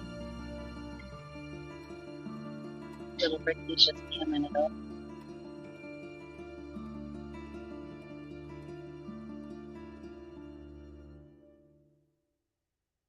Ooh, good try by Ethel.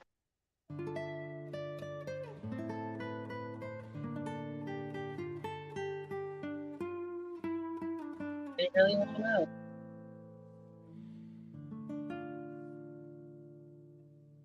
I wish I could help them. It's up to them. They got it.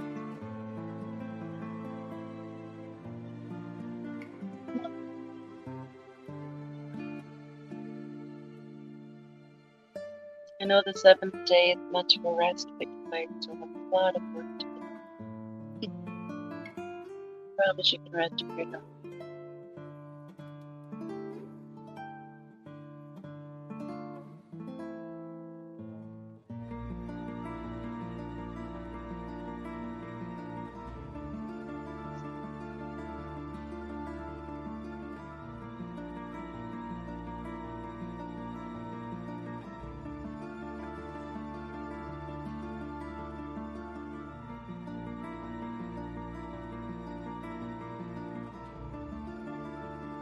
John says, Bubble Boy Squad. Pretty much, John. I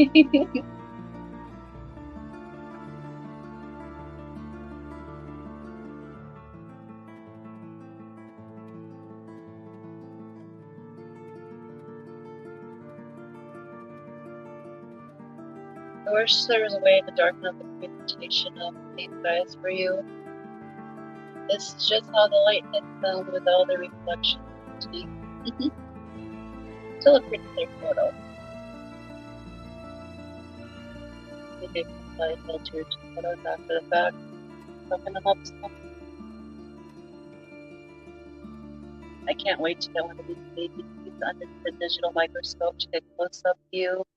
You guys can see all the little spots on their body and the details in their iris. Ooh, Ethel's egg membrane has a big old flat spot on it. Come on, Ethel.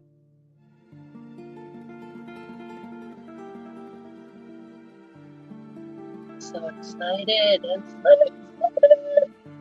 Come on, guys.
Good try, little miss.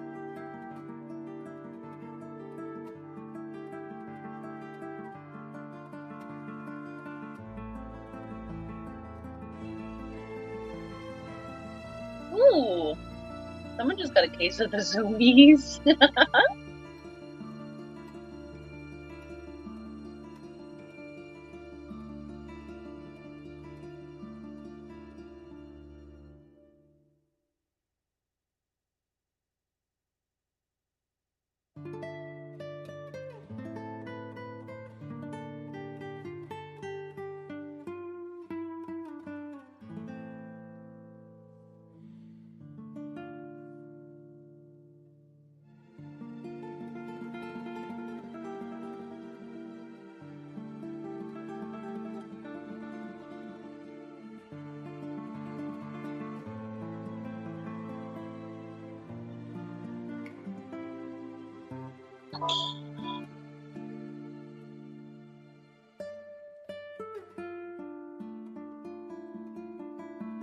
Interesting fact that I've observed, well, the last hatch was hatching, but I wasn't sure, but it happened again with this hatch, is that we typically put the nursing group in, as we call them, the neocaridina and ram's milk, any eggs that we're going to hatch out, which is pretty. And they're very good nurses, and usually the ram's will help birth any baby fish. They don't do that so much with the baby axolotl eggs. I noticed that the neocaridina shrimp, when the baby axolotls hatch, the shrimp go to eat the egg membrane. They become paralyzed, and they will stay in a state of paralysis for up to 36 hours after eating one of the axolotl egg membranes. And the quickest way for me to get them out of that paralytic state is to remove them from the tank and just put them, in another tank with the other shrimp, and they quickly rebound from it. But it seems that the egg membrane has some type of paralytic property to it that definitely affects the neocaridinas. Now, I don't know if there's any research papers out there about this, or any studies, or any solid evidence of this out there, but through both observations of both hatchings, this has happened both times, and that's what I boil it down to, is that it's some kind of paralytic factor And I can see that being the case because maybe that's a bit of protection that the eggs have against predators until they hatch. Maybe the eggs are slightly toxic. Very possible. I found that very interesting.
Here comes a slight snail bombing.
Welcome back, Jess.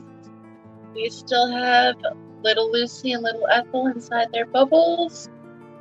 We have little Ricky and little Fred. They've been shooting around a little bit inside the tube, but Ethel and Lucy have been both actively working on trying to break themselves free. Today is the day. The moment. Thank you for stopping back in.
It depends on how long you've been in the attic for, Ricky. I mean, Fred did hatch.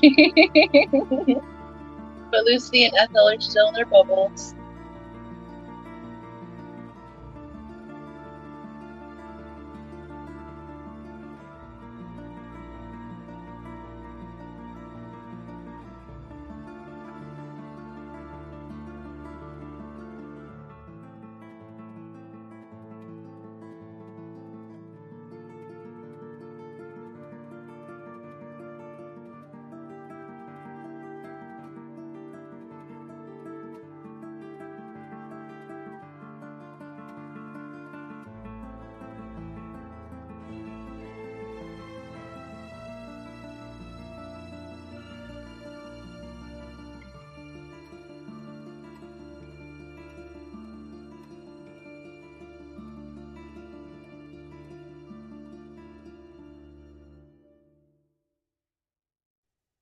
Good morning, Austin. Happy Sunday, love. He says, good morning, Fish Fam. Little guys are taking their time, aren't they? They are, but Austin, about an hour before the last live stream ended, baby Fred was born. So happy birthday, Fred. So we have Fred and Ricky out of their little egg membranes, and we're still waiting for little Lucy and little Ethel to arrive. And they've been actively working at it all morning. Today is day 15. Today's the final day of gestation, which means the egg membranes will begin to break down naturally after this point. So one way or another, these little girls are going to make their way out today. But thank you for tuning back in with us. Vicky says, I was listening to Jason while he was throwing back out. I know there was too much grunting going on over there, so I had to turn the stream off. Vicky says, guess my back is next.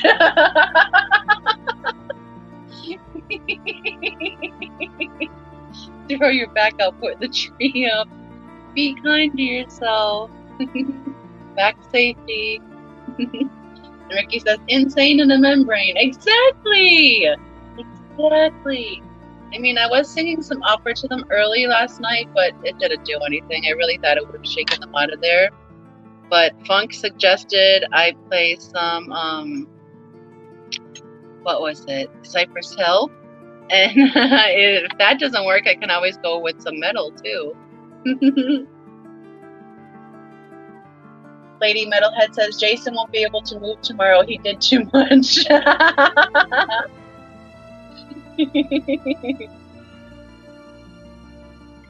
might be the case.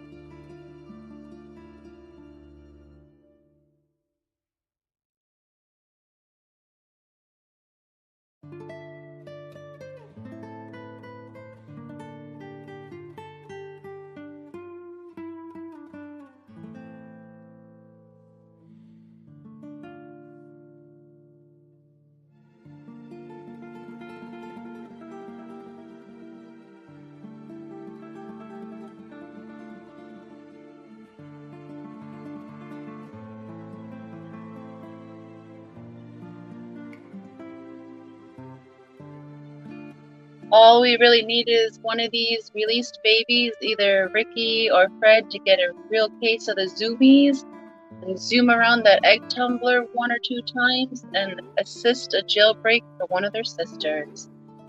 It was pretty cool with the last egg hatching with the axolotls that I made a video for.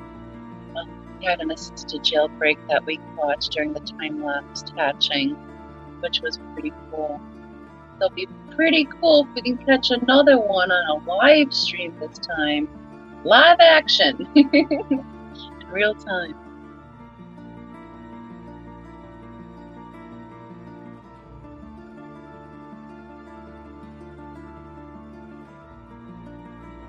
As soon as these little girls are born, they will all be fed a fresh, drained batch of baby brine shrimp. I have them bubbling, just waiting for these guys.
Lady Metal says, I hope I actually get to see one hatch live. Come on, ladies, break free.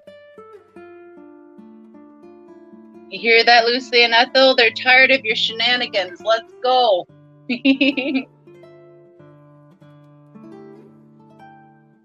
So the story we've been going with is that they all went to a Black Friday sale and got locked inside. They didn't get out in time. So they've been locked in the store all weekend. Fred and Ricky have found their way out, but Lucy and Ethel are still trapped inside with parts full of fur and heels. They better hurry up before the store opens on Monday. They're going to be in a lot of trouble, and they're going to have a lot of explaining to do.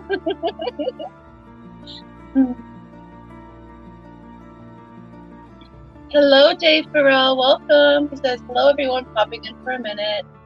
Steven says, TTT today, Junior. Oh, I wish it worked like that, Steven. Just snap your fingers and bam. Oh, I did that and she jumped. One more time. Damn it, it only worked that one time. That was pretty cool though, huh?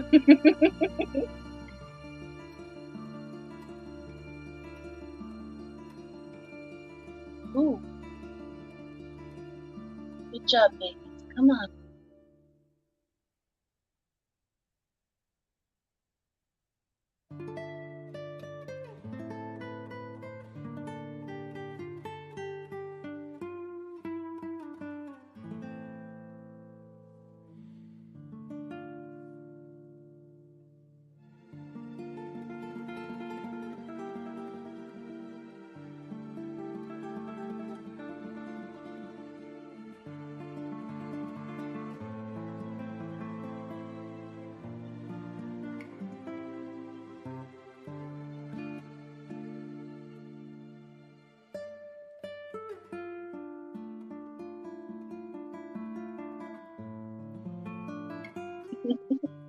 Ricky says it's almost like morning coffee, but with baby brine shrimp. Exactly, Ricky.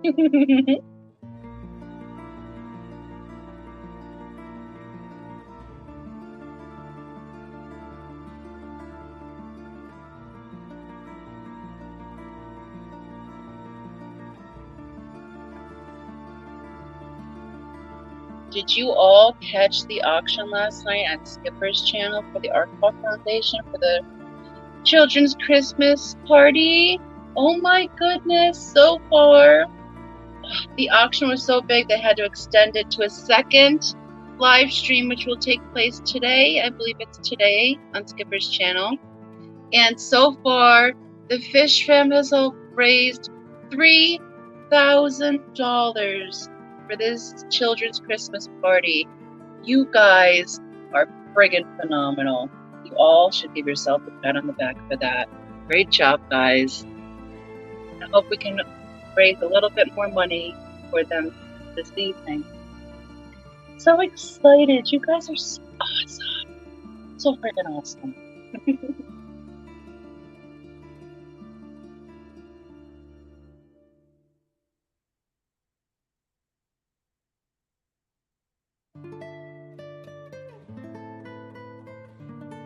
Oop, and we just saw a shrimp swim away.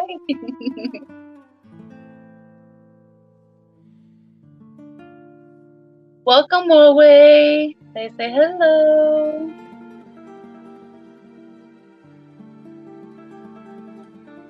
White Sox says, my bristlenose male just pushed the female into the cave. He's gonna trap her. Woohoo! Maybe you'll get some more baby bristles out. That's exciting.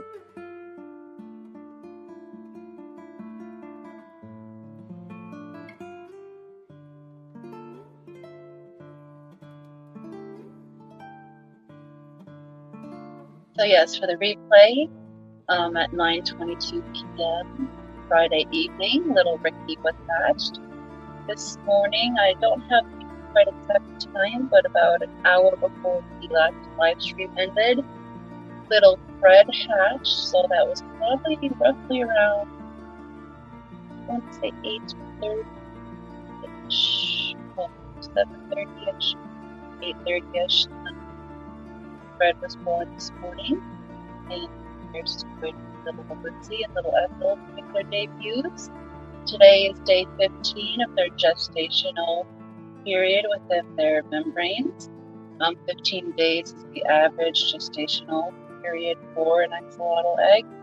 So these little girls are due today, and I'm so excited to sing them happy birthday when they finally decide to emerge.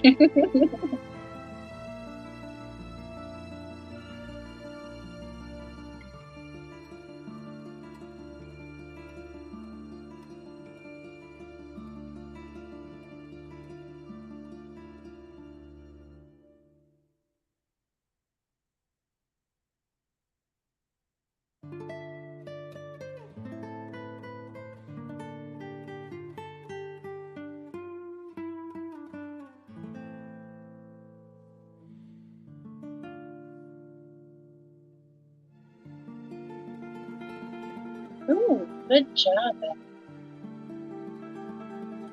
That's what I need to move the jumper to baby this morning. I'm trying to move them, let their baby catch up.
Okay, I just had to do a mic adjustment. Can I get an audio check? Can everyone hear me okay?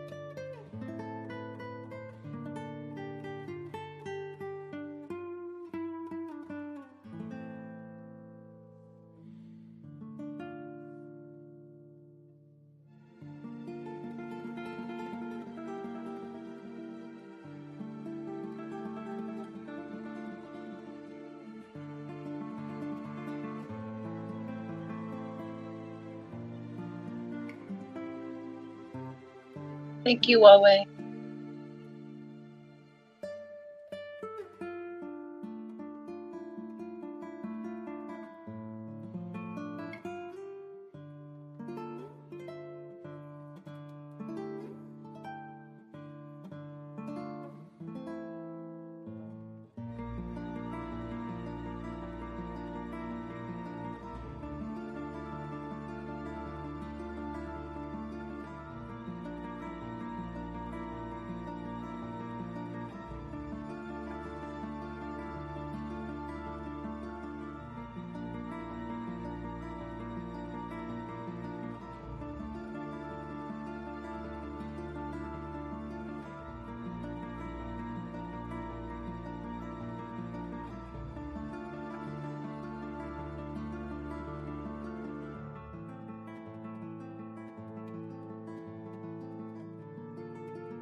If you guys haven't yet, please feel free to hit that like button. I would greatly appreciate it. And thank you in advance.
Ooh, that was a good level too.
Glad you're still here, Lady O.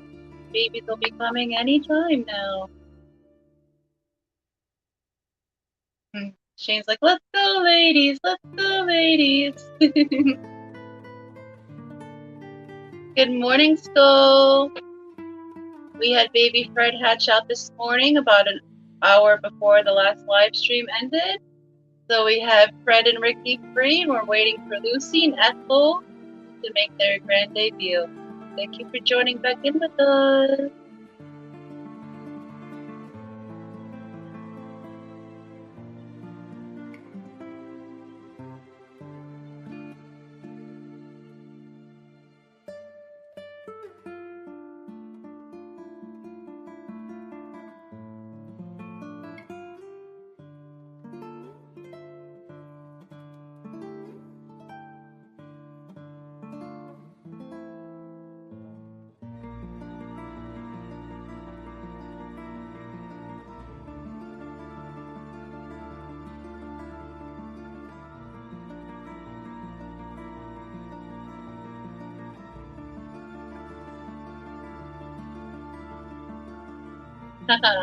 Bill says Lucy is waiting for him to come back.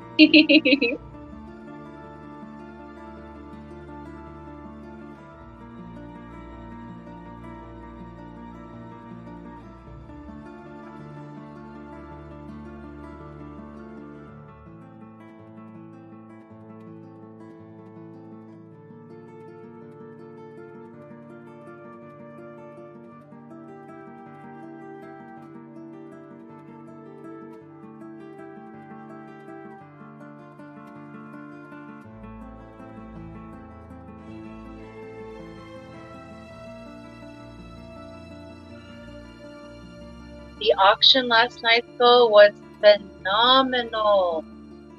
So far, that auction, it's boiling over into a second auction. I believe they're doing it tonight on Skipper's channel to finish off the items.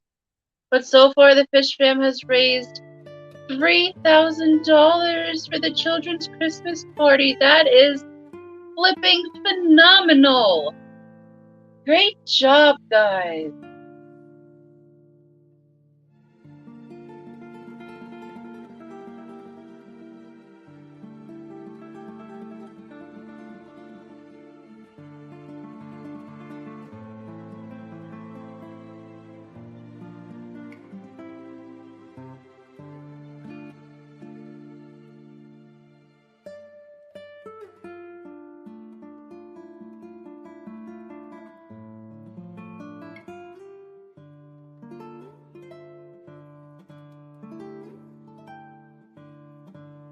Yes, Eduardo, so far, and there's still quite a few items that they still have left to auction off, so that's exciting.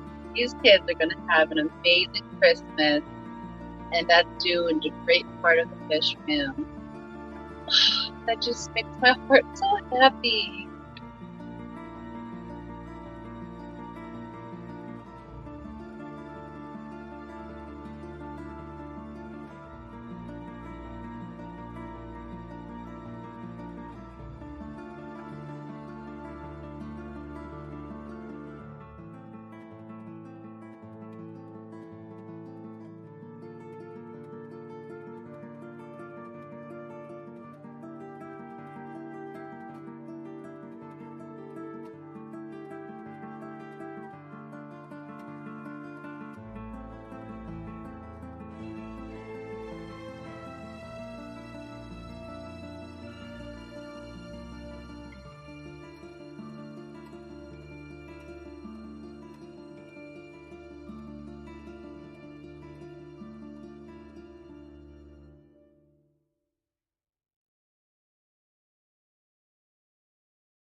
Yes, Eduardo, I think chat was just excited and wanted to help out too. But they're pretty good at reining it back in. It gets better with each time. But sometimes just people get a little too excited and everyone wants to help, which can be a little bit confusing, but still, everyone means well. Dave says, gotta run for a bit, going to leave, running on my phone. Well, thank you so much, Dave, and hopefully you can check back in before these little girls pop out of their egg membranes. But have a good day and be safe. With that, guys, I'm going to be back in a few minutes. I'm going to let the doggy out to use the bathroom, and I'll be back as soon as she decides to bring her tail back in. Hopefully Lucy doesn't hatch out before then. That was a good jump, but I'll be back in a few minutes.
Hey guys, okay, I'm back. Alright, let's see.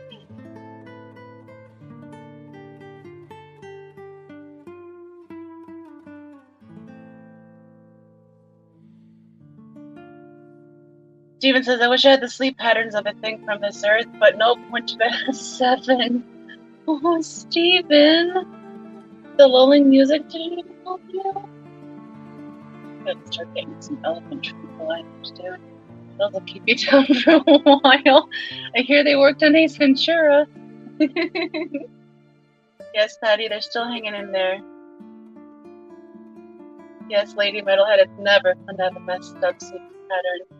I don't truly sleep, I don't think. I think I just take like 2 naps each night, and that's about it.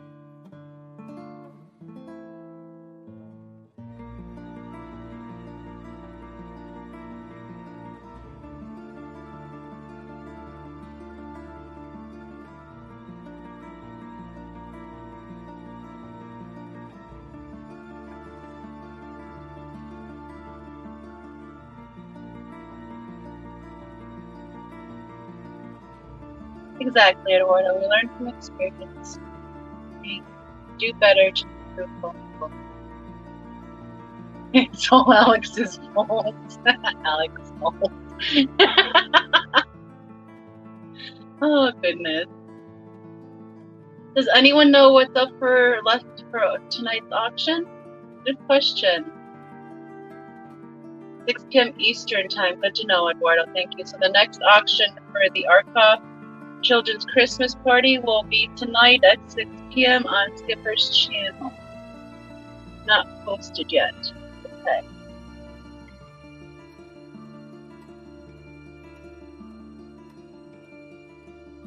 Skull said I might have to watch TV, so I quit bidding on things.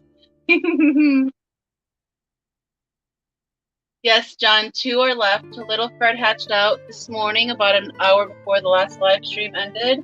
Little Ricky's been out since Friday at 9 in the evening. And we're still waiting on Lucy and Ethel to emerge.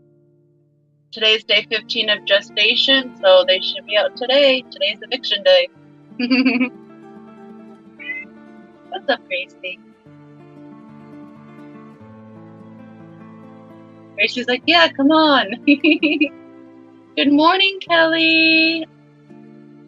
She said, hello, dog. Had a restless night, but no worse. We are still giving her water with a turkey baster to keep her hydrated, but she managed to eat a little on her own. Hang on, dog.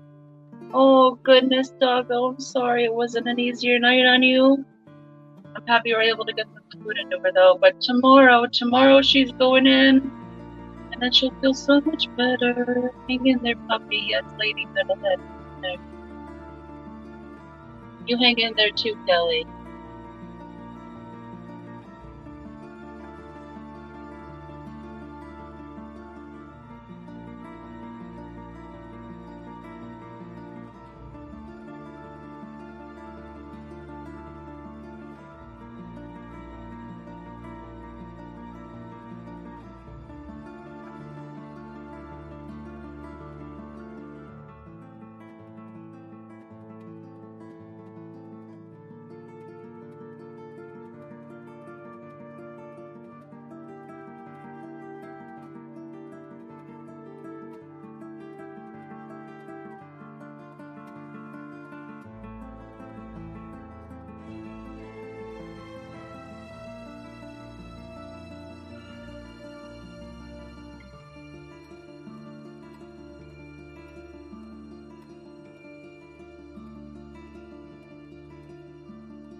I know we have both Scotties in here, Kelly.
Good morning, Aqua Garden Jen. Actually, baby Fred hatched out this morning about an hour before the last live stream ended.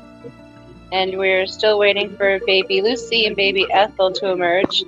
So while I'm watching the eggs hatch, we're also watching the football game. Thank you for joining us this afternoon.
I think the girls are taking a slight siesta before they give it a really good go. That was a weak one, Ethel. You can do better than that.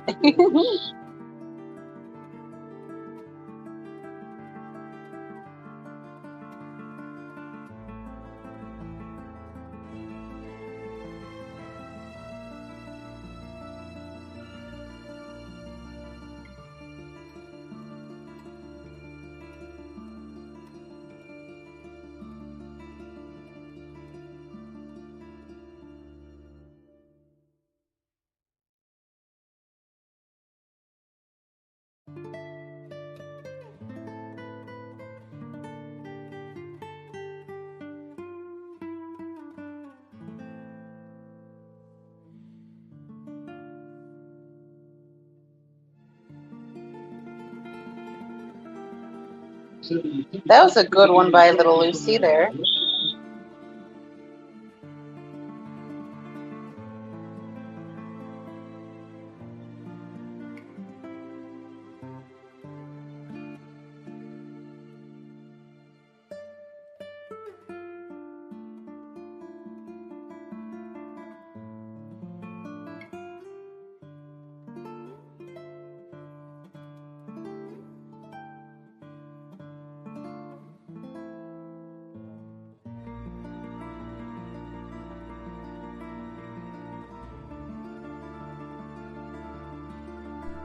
You hear that, people? Fish fam, Fishmas signups. Deadline is in 3 days. Get your booties on over. Channel sign up. If you want to get your donations in, got to get those in too, guys.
Hey Sherry, welcome.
Liz Sherry, we've had little Mr. Fred hatch out this morning, about an hour before the last live stream ended.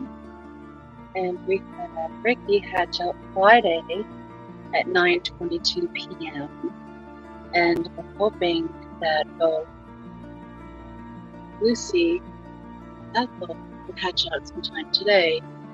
Today is day 15. 15 days is the normal gestational period for an axolotl egg.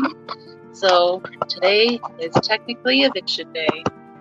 Come on, Lucy and Ethel, let's go, girls. Yes, they are very tiny. They're just under half an inch long at birth.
Lady Metalhead. Oh, look at that. Ethel listened.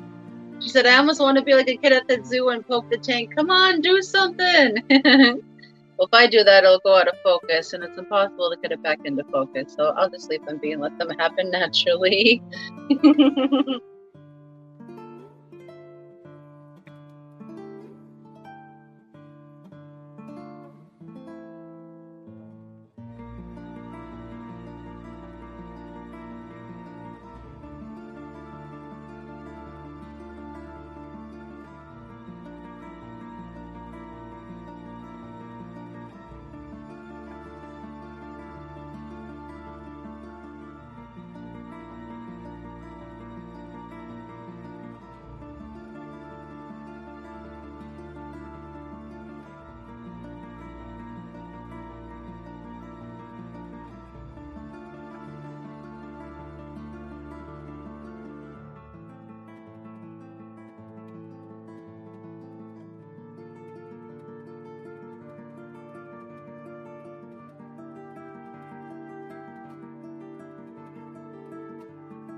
Ricky said, maybe play some of the Metalhead's greatest hits album. That should wake them up, just saying.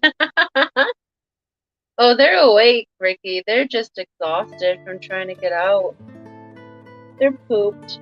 They've basically spent their whole egg sac.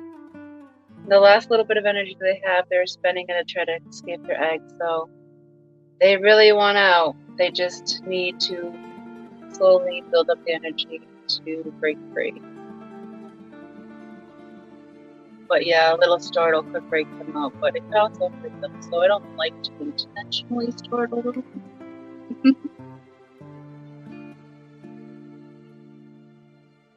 How's your Christmas decorating going, Ricky?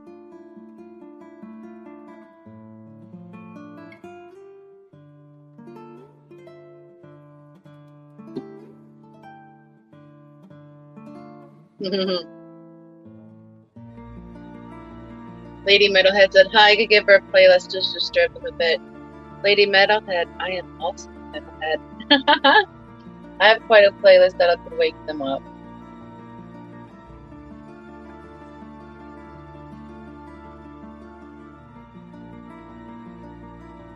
I think the song Murdered in the Basement will work.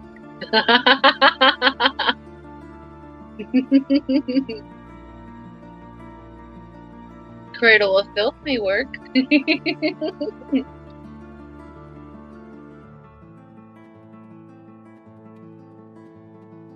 Come on, Lucy.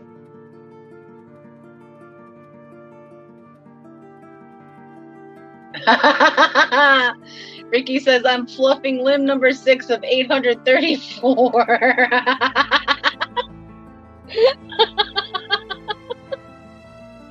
Oh my goodness. You should be making a video while you're doing that.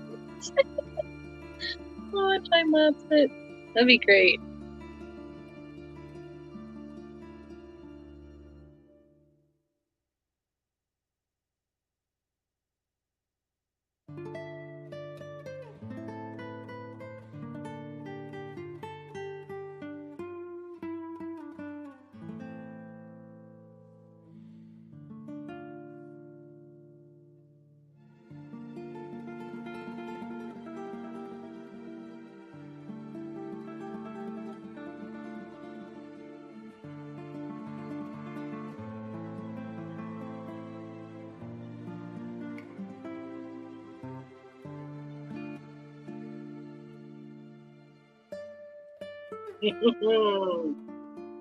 Technically, Ricky's a fluffer today. Holy crap.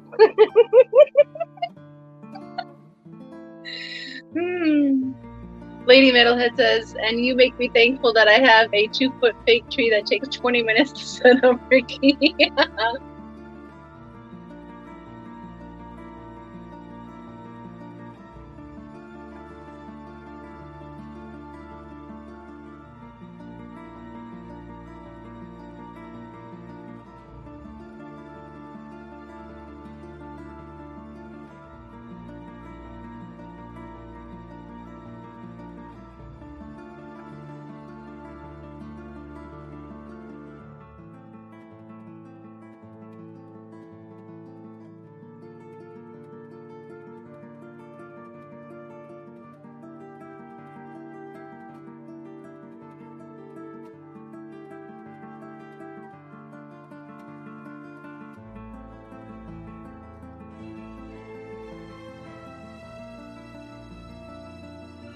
Ooh, Ethel's really giving it a go. Come on, girls. Let's go. If you guys haven't yet, please consider hitting the like button on this stream. I would greatly appreciate it. Thank you in advance.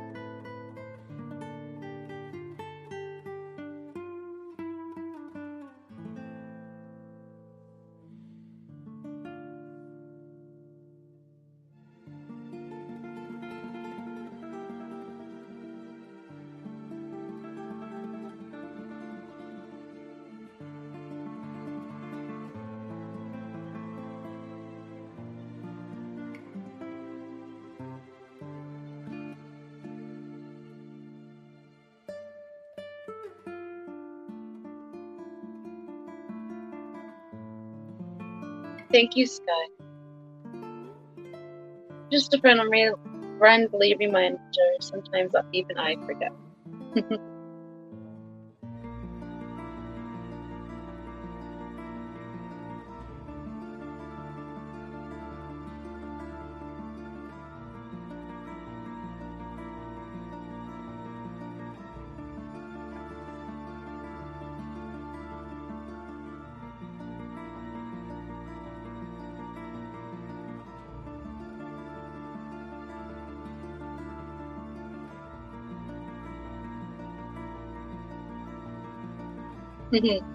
Hello, Vision. He says, Fred, where art thou? Fred is in the backpack. Looking into the tank, like, come on, I have a place to go. Let's go. Waiting for Ethel to come out. You're welcome, Ricky. Thank you. Woo-hoo. Ricky's had it. He wants the girls to come on. Or is that Fred at this point? I've lost track. Ones that are free or one or the other.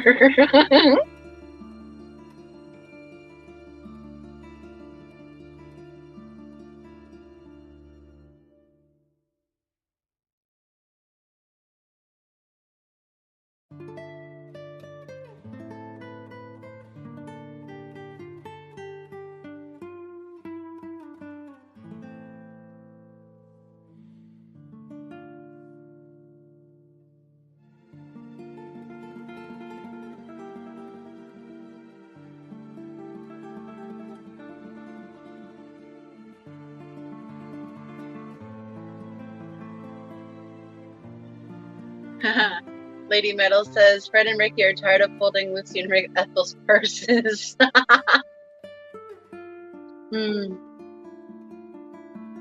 Ethel's really giving it a go. She keeps drilling at the same spot in the membrane, which will make her even more successful. Come on, Ethel. Come on, Lucy. The girls can do it. Now, I'm not sure if Ricky and Fred and Ethel and Lucy are boys and girls. You can't sex them when they're this tiny. So if Ethel is a boy, we're just gonna have to play it like a boy named Sue. So we'll make him tough.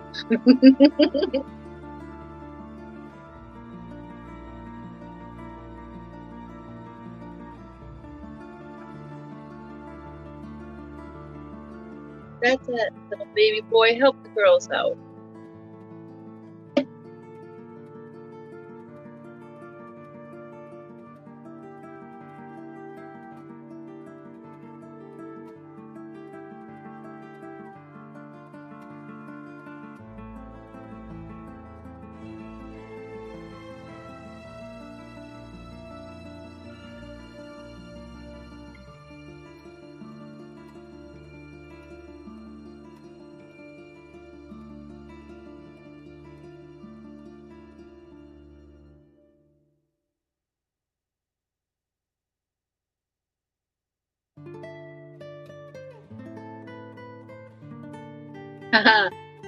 Ricky says Fred and Ricky are at the bar while they finish their shopping.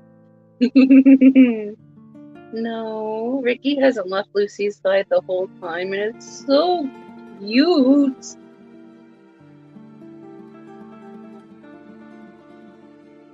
Fred and Ethel have a little bit of a more strained relationship.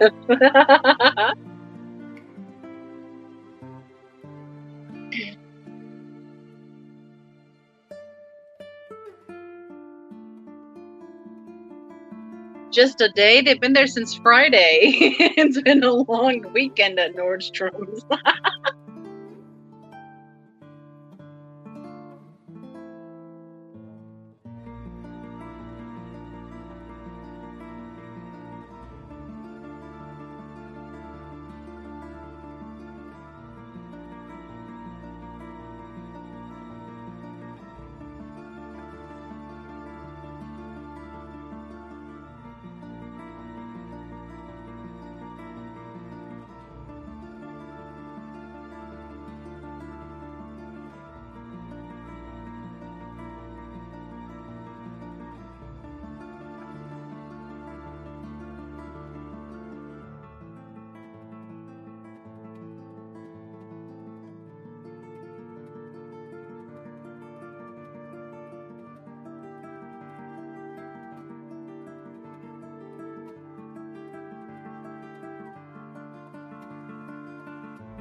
Baby in the back is just juking around. Honestly, I think the baby in the back is Ricky, but I'm not even sure anymore.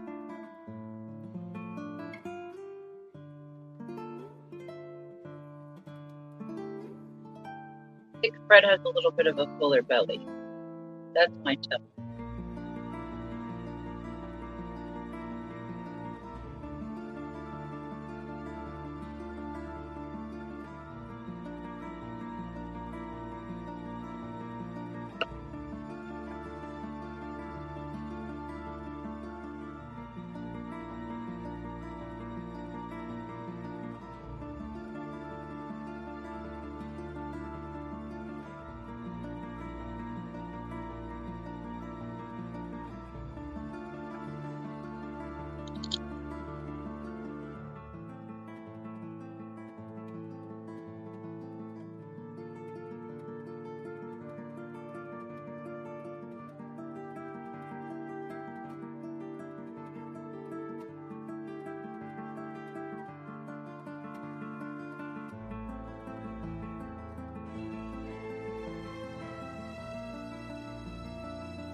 See, Mary and Jimmy P have started streaming over Jimmy P's channel for 2 Peas in a Pod.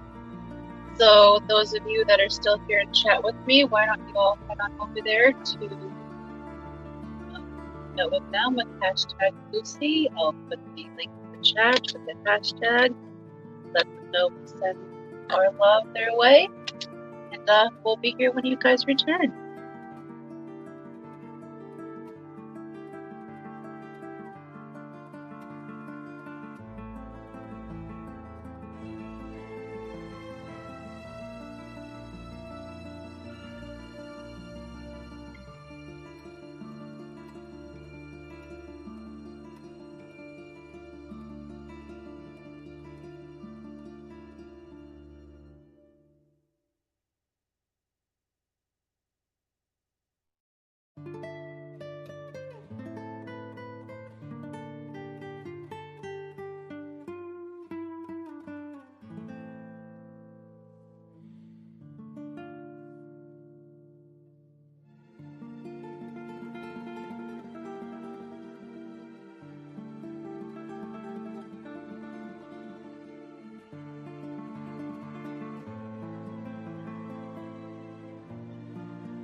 Yes, it is, Patty.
Hey, Scotty, we're hanging out over at 2 Peas in the Pod live stream. You're more than welcome to just sit here and watch the babies like we are, but we're also chatting in live stream. So if you want to come over and join us, feel free. The link is just above the chat.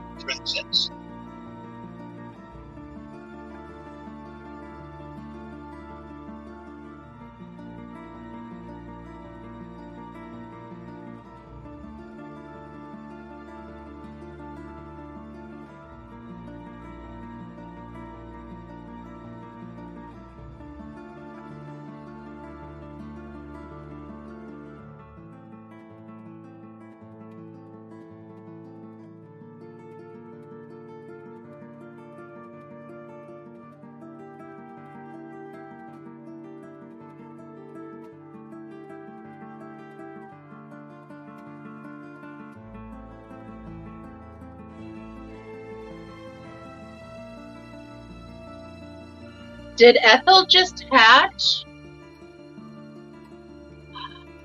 Ethel hatched! Oh my god, guys! Honey, Ethel hatched! Timestamp 409. Ethel hatched! Oh my god! That's so exciting!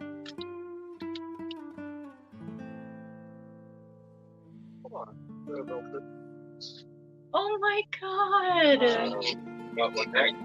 Ethel just hatched!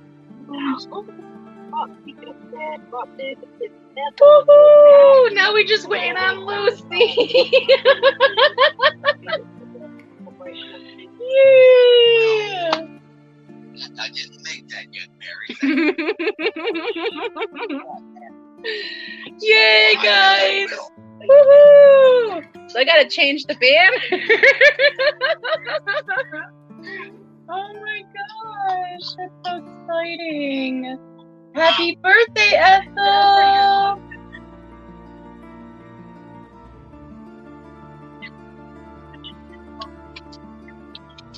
Now we're just waiting on sweet old Lucy.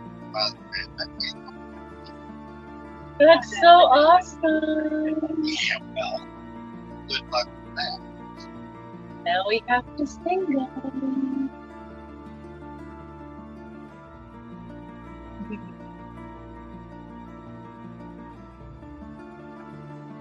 That's so awesome. Happy birthday to you. Happy birthday to you. Happy birthday, dear Fred and Ethel. Happy birthday to you. Welcome to the world, little ones. Woohoo! Now we're just waiting on sweet little Lucy. Of course she's last. Oh, this is so exciting. Oh, goodness. You came back just in time, Scotty. Ethel hatched. Yeah, she zoomed right out of there. She was tired of being in there, guys. Hello, Terry. Welcome. No fumbles. Yes, no fumbles. This is so exciting. Oh, my goodness. And now we're just waiting on sweet old Lucy to hatch. Any guesses on what time she'll decide to make her grand entrance?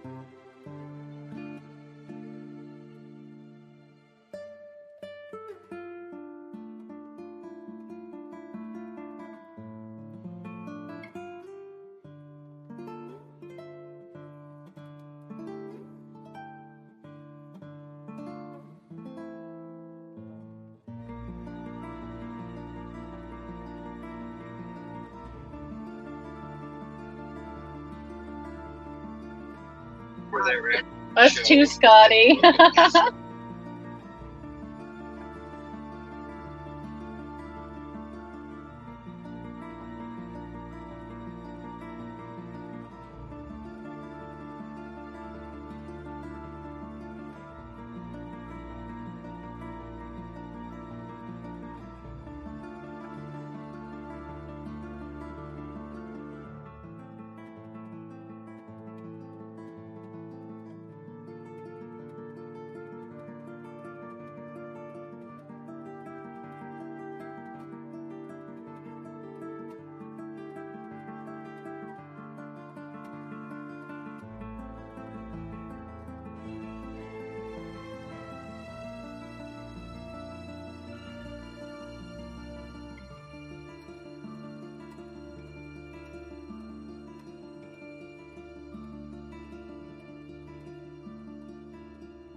That's so exciting! I'm so excited. Ethel literally just hatched. So exciting. So if you rewind the live stream just a little bit, you can see her hatch. Oh my goodness. And you guys got to see it with me.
Shane says, and now the star of the show. LOL. Anytime now. Oh my goodness. And it's so exciting to be exciting. I didn't even do that on purpose. It's so exciting to be here, to be able to like share this with all of you guys. This is truly a miraculous event for me.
Scotty says, Foxy, can you please do an egg watch for Christmas Eve? I'd love that, Scotty, but that all depends if we have any eggs to watch then. Possibility. We had some eggs to watch over New Year's, but we didn't have any in time for Christmas. But also, Christmas is pretty darn busy around here with all the children and grandkids, and we'll just have to play it by ear, love. But I can try. Yes, Sky, I'm sorry you missed it, but rewind it a little bit. You'll see it. And Eduardo says, redheads like always coming in late to make an entrance. I know, always fashionably late. And their hair high as hell. Hair to the gods.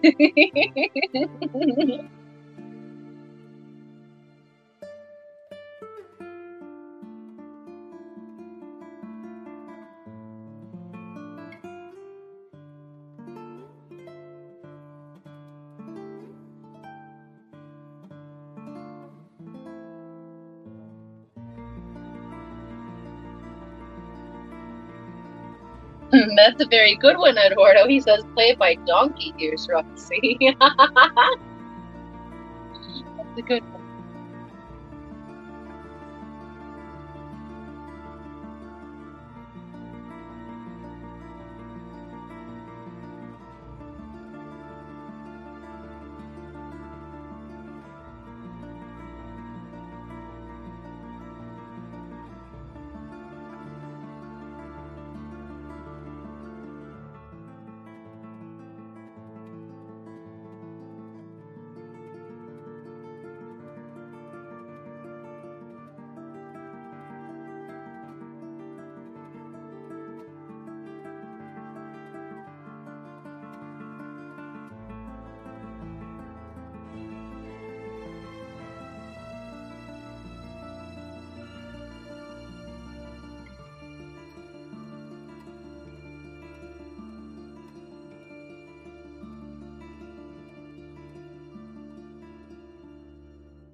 Shade says, Eduardo, that isn't a true statement. I married one, always on their time.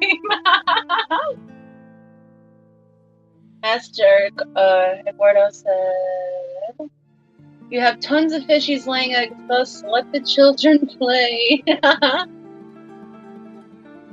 did that. Hey, Crappie, welcome. You just missed little baby Ethel hatching out a few minutes ago.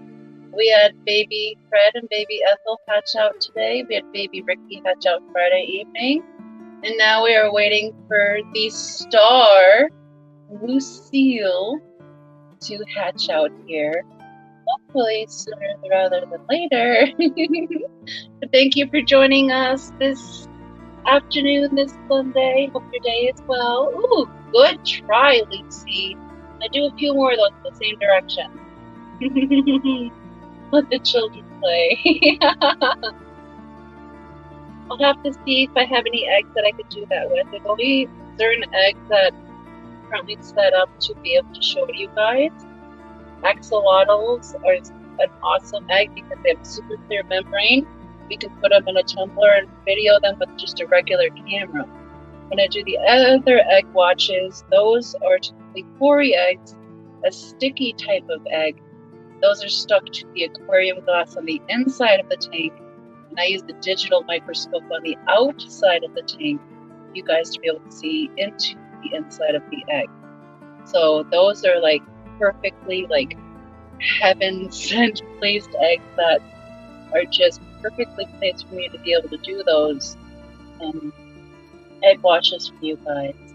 I would need a special type of digital microscope that can hold a pool of water to be able to do the eggs, and like a dish type deal, so like a professional type microscope to do more of those type viewings.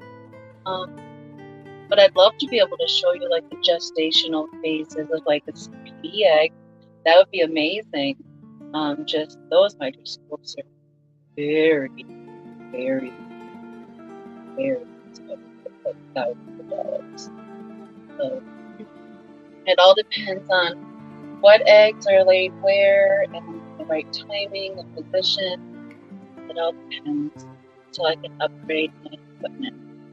And I still have to research what other things besides a microscope that I could use going forward that would make this process a little easier, because these are the type of things I really, really enjoy doing.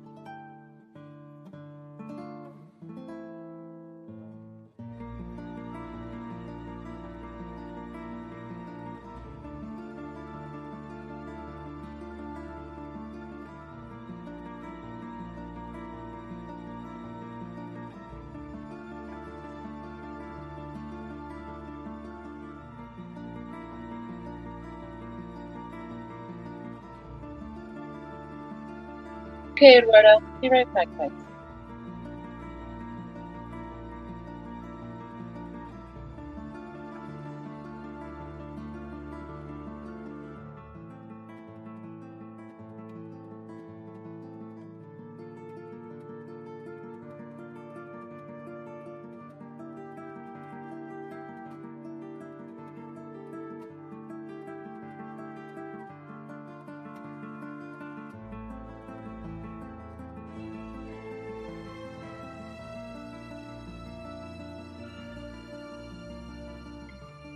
That is a beautiful blooming flower, Eduardo. Thank you for sharing that with me. G'day, Mark. This morning we had baby Fred hatch, and just a little bit ago we had Ethel hatch. And now we're just waiting on the star of the show, little Miss Lucy. Welcome. If you rewind the stream back just a little bit, you'll see Ethel hatch out.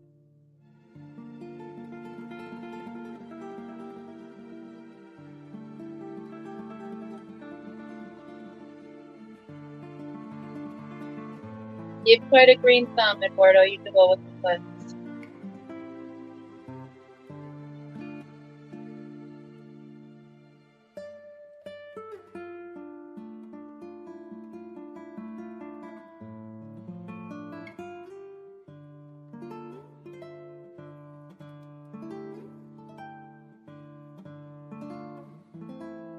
Oh, and Eduardo says he did a video on his flower. He's just waiting for YouTube to let it up.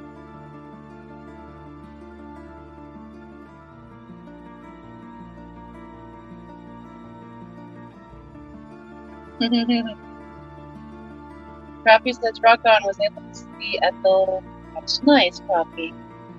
And Fred hatched about an hour before the end of last live stream. So part 3 about an hour before it ends, little Fred speaks with emotions. Yes, Crappy, Lucy's always late.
Mark says, Eduardo, can I blame Sunny?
No, thank you, Eduardo, for being here with me. That's you guys are watching along.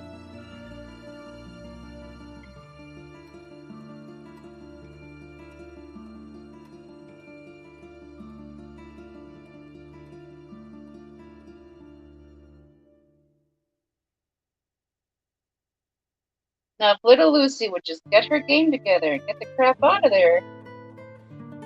Have a good day. No, it's already a fantastic day. I have baby axolotls literally everywhere. It's so awesome. I love it. I love it.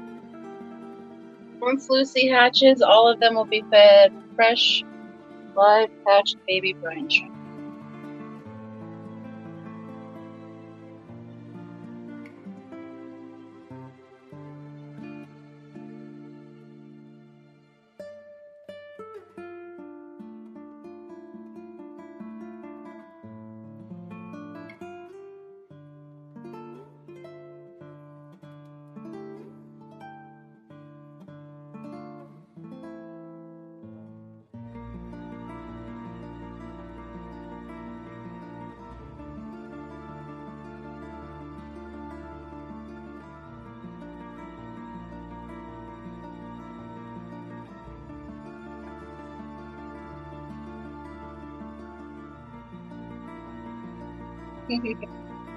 Well, there's always the replay for you guys to watch or multiple watch.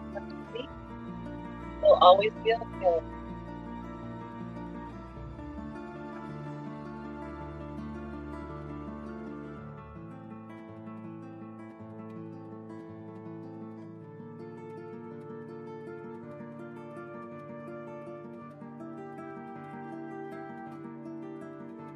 Oh, look at her planking on the egg. That's so cute. Now we just need Lucy to come on, Lucy. Come on, baby girl.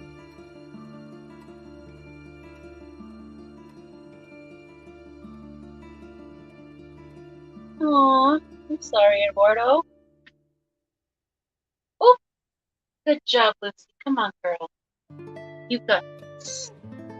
Don't let Ethel steal the whole spotlight.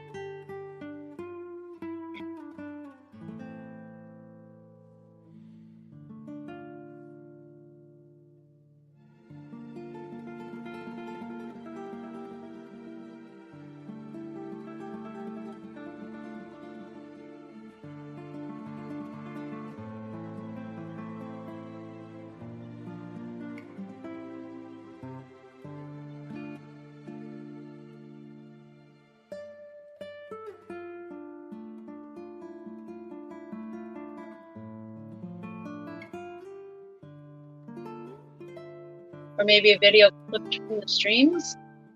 Oh, Lord.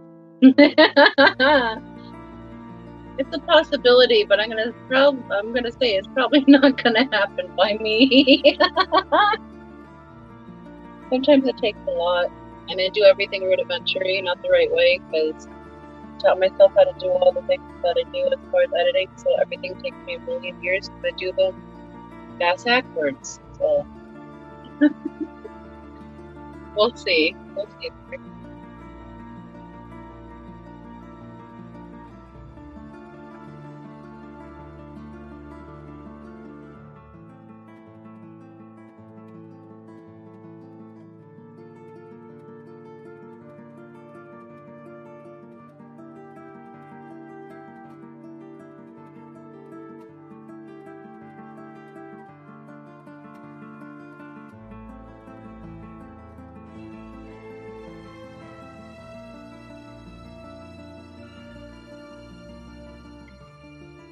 Oh, Lucy! Let's go, baby!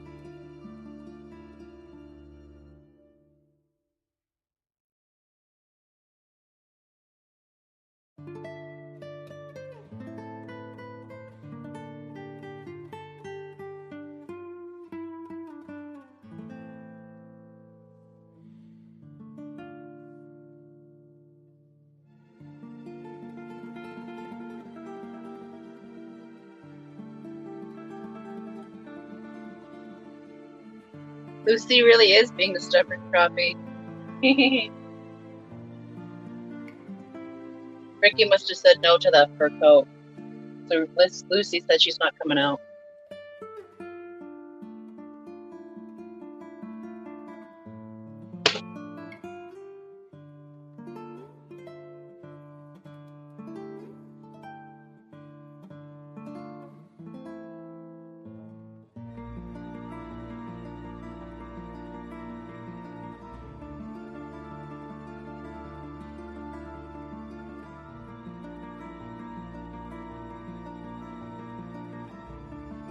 That too. It better be an amazing one, because this lady has made us wait till Friday. It better be a showstopper. I mean, it literally will be, because after that we're done streaming.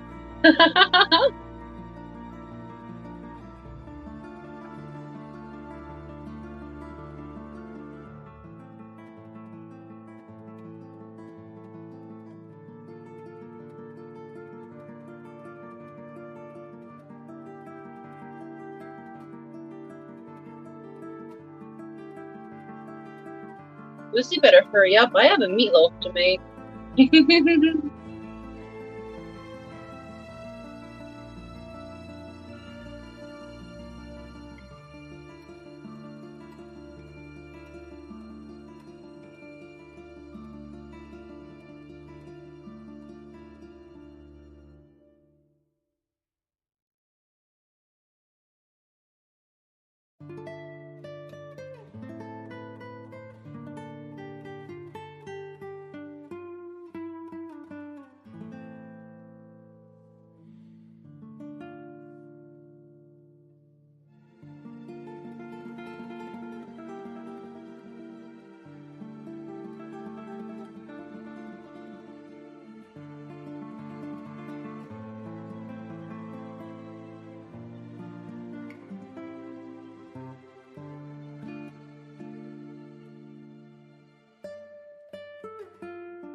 Welcome back, Scotty. Lucy hasn't hatched because she's waiting for her grand debut. But Ethel hatched, and Fred hatched, and Ricky hatched, and Lucy's getting her hair all did all nice and high, and then she'll pop right out of there. And then we'll show you guys a few of the babies shooting around at the bottom of the aquarium. You want to get that. They're in 3 right now. And on the last shoot, so hopefully little Lucy for her reads up, because I have meatloaf tonight. Lucy's got like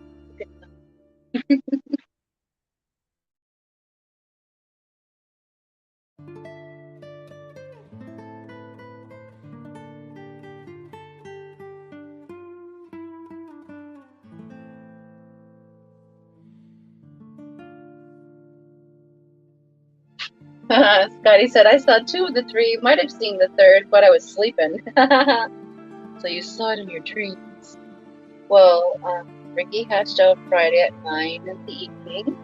Fred hatched out this morning, I'd say about 7:30, 8 a.m. 7:30 to 8 a.m. around there. And Ethel hatched out just about, say, half hour, 45 minutes ago. So yeah, we're just waiting on little old Lucy. Anytime now, Lucy.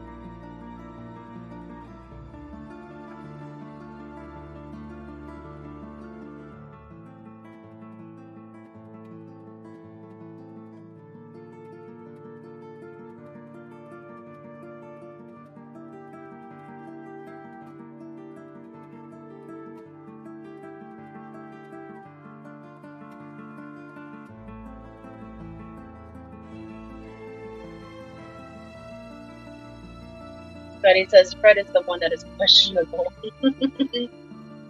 Hey, I slept through Fred's birth too, so it's okay. Either that or right when I was getting out of bed is what woke him up. Because when I walked past, it just ever so slightly, just enough to jostle them, that might have popped him out. But who knows? I can't really track it back. Because when I stumble out of bed first thing in the morning, I have no sense of nothing. I know, double negatives. Sorry.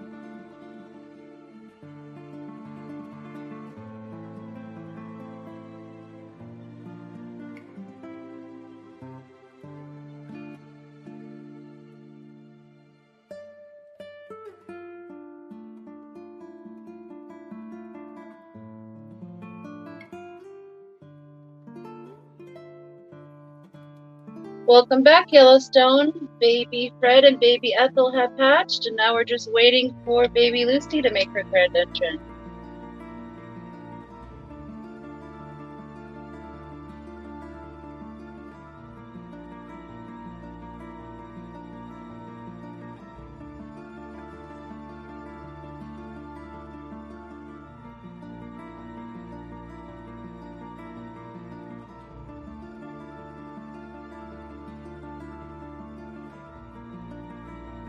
Yes, she is. Yellowstone Lucy's still in trouble.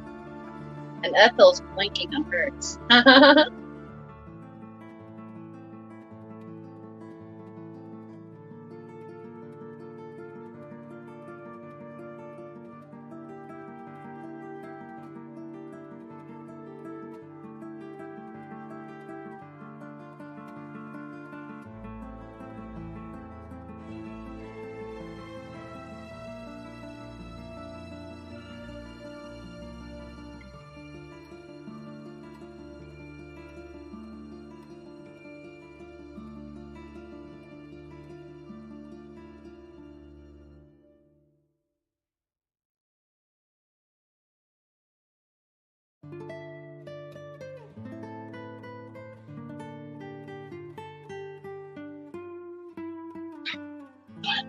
If Ricky sang to her, Lucy would come out or give a big box of chocolate. John Larson said, well, I guess we're going to have to play some of Ricky's beats for Lucy then.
I'm actually looking up a Ricky Ricardo song to play.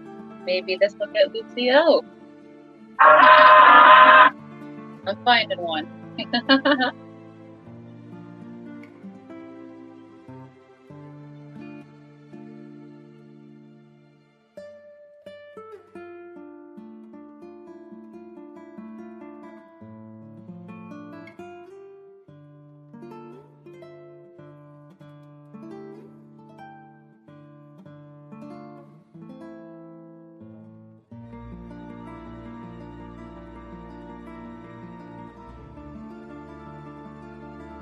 Okay, we're going to test the theory and see if Babalu will make Lucy pop out.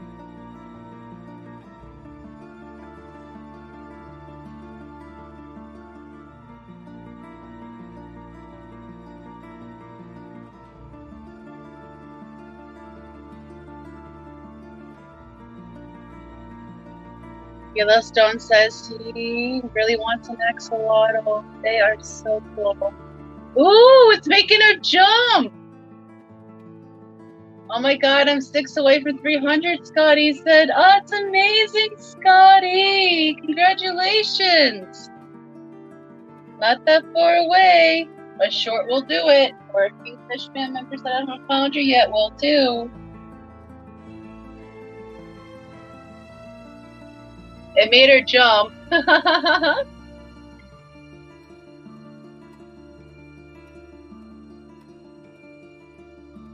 I might have to mute this. I'll just pick it up, but it's playing for her, guys.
Yes, there has to, Cooley. Both Fred and Ethel have hatched, and we're currently playing Babaloo to get Lucy to try to hatch.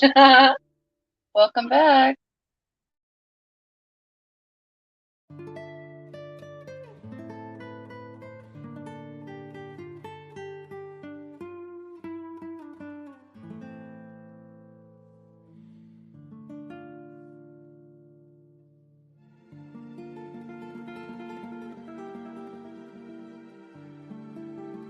No bueno, mi amigos. It did not work. The whole song of Babaloo played and she did not hatch. But she jumped a few times, and so did Ethel. It's a good try, though. Lucy will emerge when Lucy wants. Let's go, Lucy!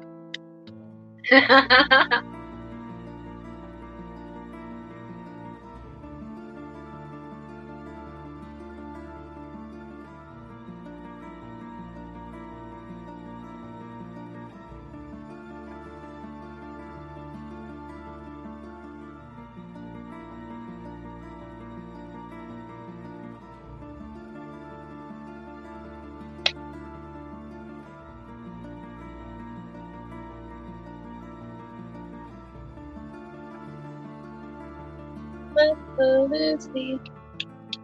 Let's go, Lucy.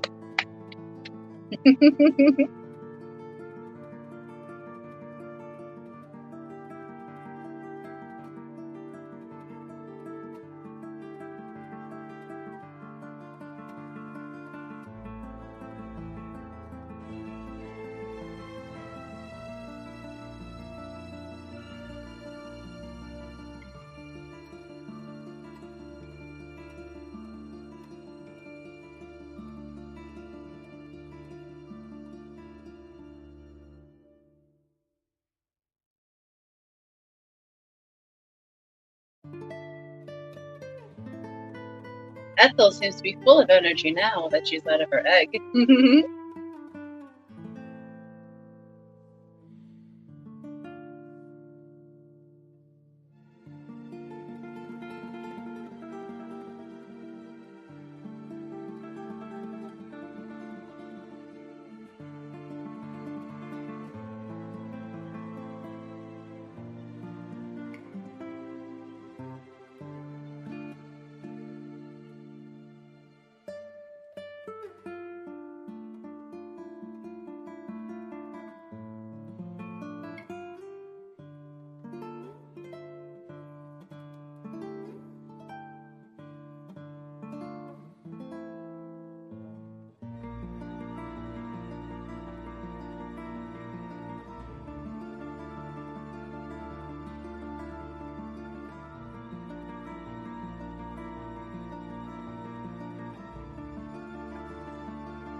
The babies are starting to play.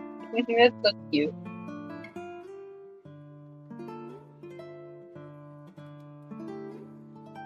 Maybe they'll all get together and break Lucy out together.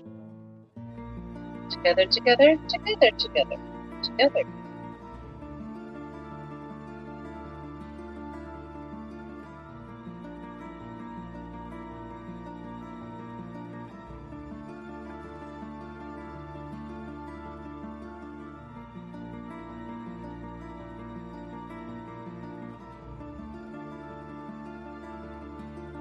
Oh, Lucy.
Anytime now, Lucy's coming up out of there.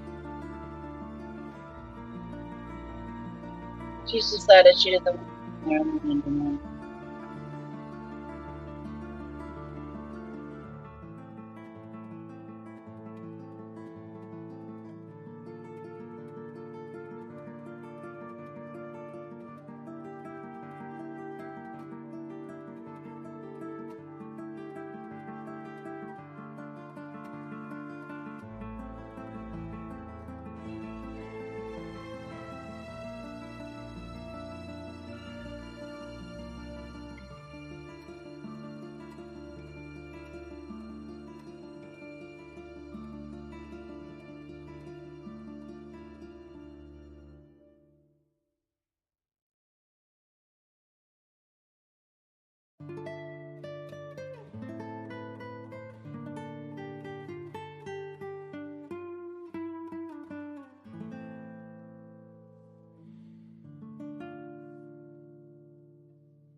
Yes, Patty, only one more left. Little Ethel was born just a little while ago. Very exciting.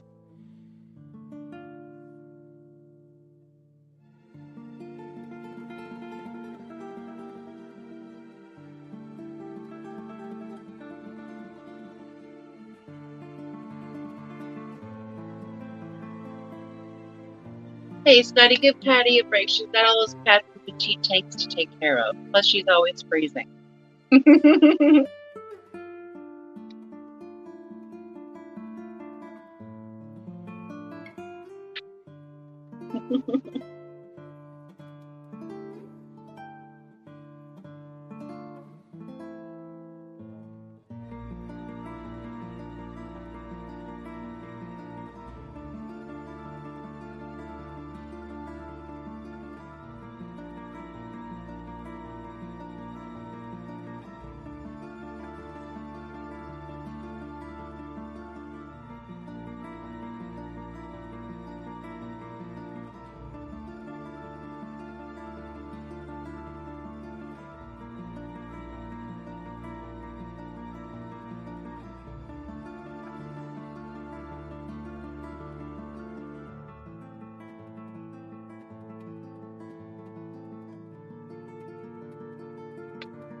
Scotty said, instead of saying this is like watching paint dry, I could say this is like waiting for axolotls to hatch. I like it, Scotty. But at least these guys jump every couple hours.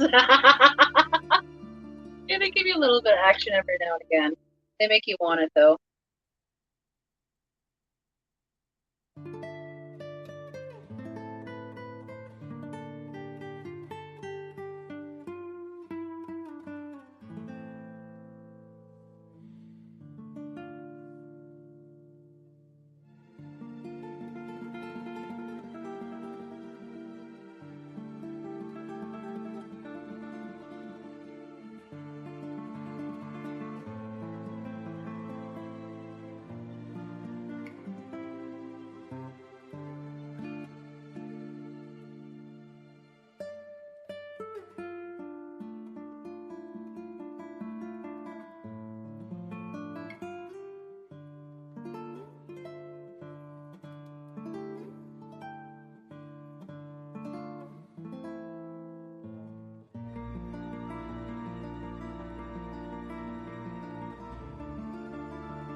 Come on, Lucy, the sun is starting to set here already.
Betty says that baby looks cray.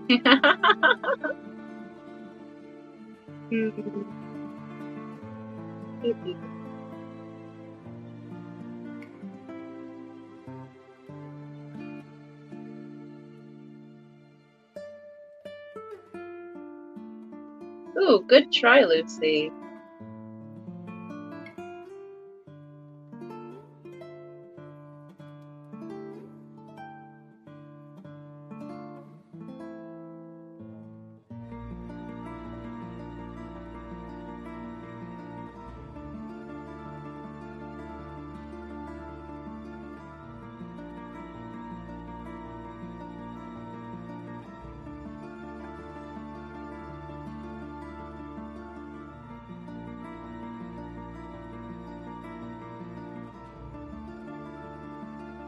Scotty says, okay, I gotta get some rest. Been up since 4 a.m. and have to be at work in 7 hours.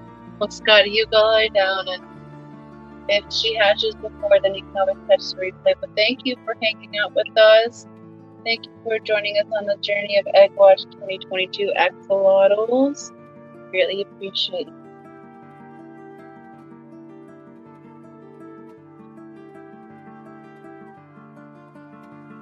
Hello, Chew. Welcome. We had baby Fred and baby Ethel hatch out today. Now we're just waiting on baby Lucy to make her grand arrival. Thank you for joining us again. And if you all haven't yet, please consider hitting that like button. I would greatly appreciate it.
Lucy's having a little bit of a harder time getting out of the bubble.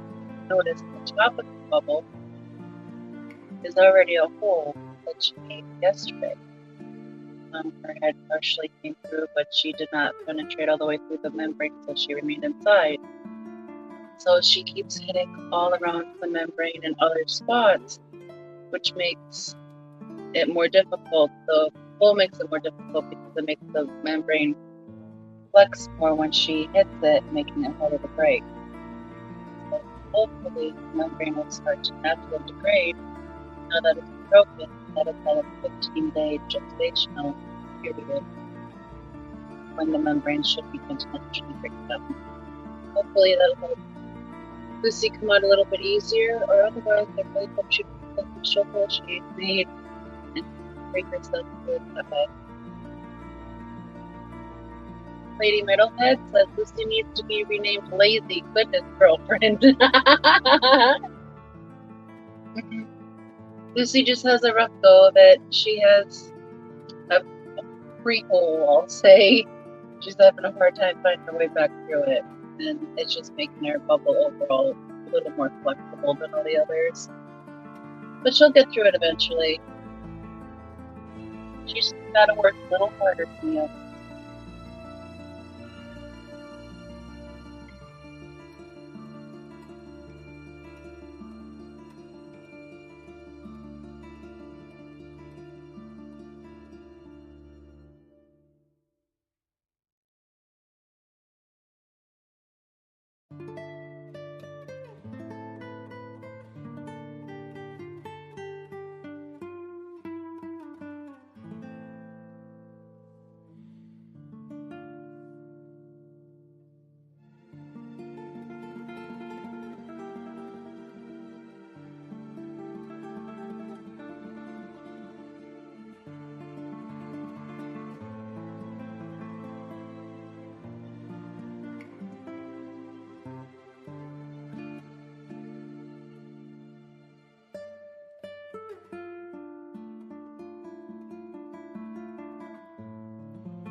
Hey Greg, welcome back. We've had baby Fred and baby Ethel hatch today.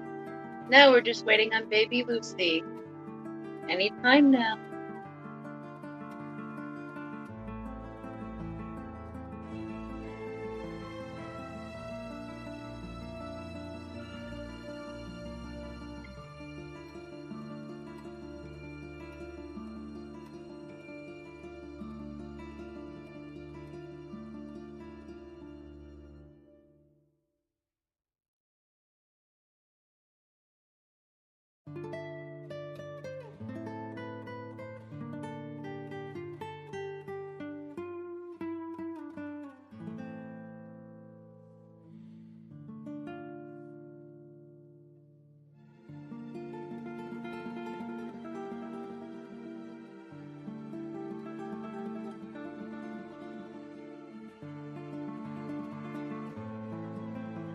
Lucy has ruptured a hole in the top of her egg membrane, which is making it more difficult for her to puncture through the side of the egg membrane where she is currently working at.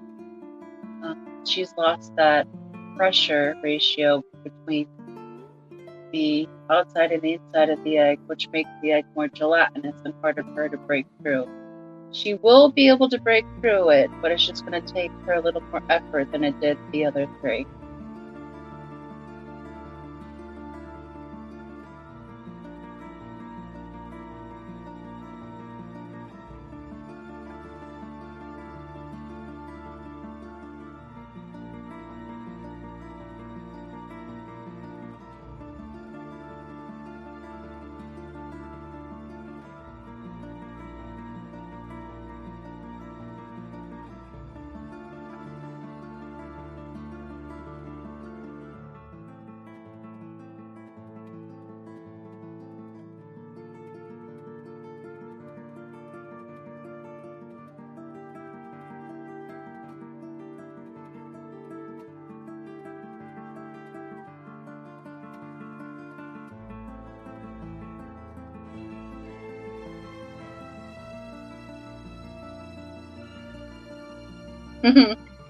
Rigi says maybe she needs a C-section.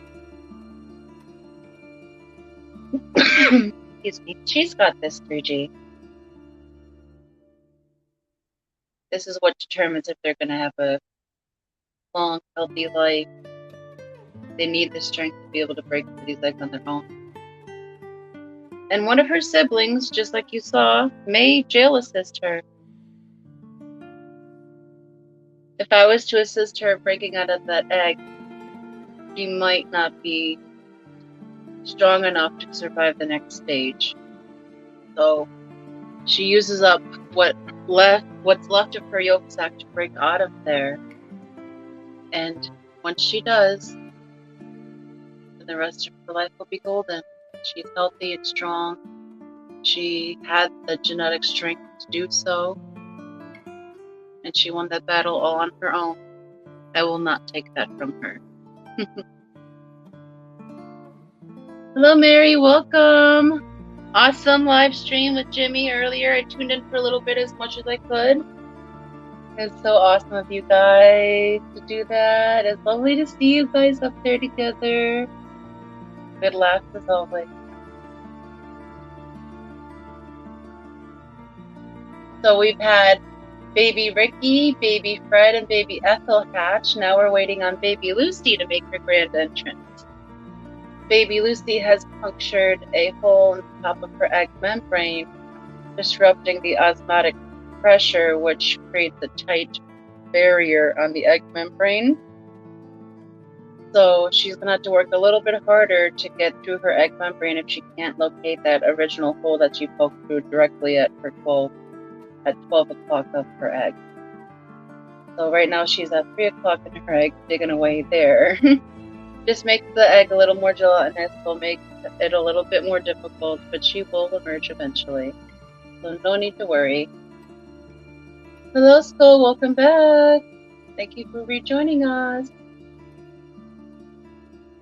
Mary said, truly amazing, my sweetheart. Loving the education going along with and seeing these beautiful babies hatching. Thank you, Mary. I'm glad You guys are enjoying this. This is a miraculous event, and I'm so happy I'm able to share it with you guys. Now, we all need to encourage baby Lucy to the best of our abilities. Will her out of her egg. I even played Ricky Ricardo's Babalu for her. Made her jump a few times, but didn't help her hatch. You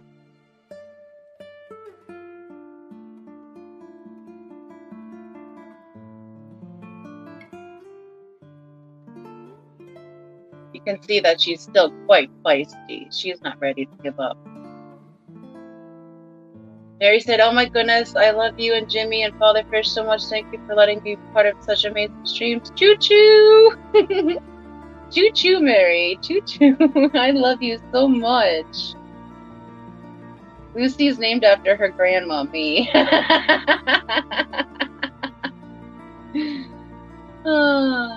I have Lucy, Ricky, Ethel, Fred. I'm happy Fred was the second one out, because if Ricky and Ethel were out together, that would have been so scandalous. It could not be.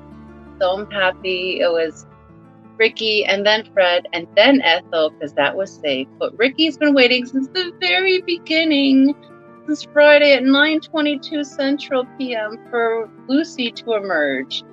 So the story is they all went Black Friday shopping at Nordstrom's. They somehow got locked in Nordstrom's. So they've been trying to get free all weekend. Ricky was able to escape on Friday, but Fred I saw that, little guys. But Fred, Lucy, and Ethel were still stuck inside. And then finally this morning, Fred was finally able to squeeze through out the door. But Ethel and Lucy were still left inside with shopping carts full of heels and fur. And then Ethel decided to leave her cart behind, so now she could fit out too. But Lucy is still deciding, does she really want that fur coat as bad as she thinks she does? Or does she want to go home with Ricky?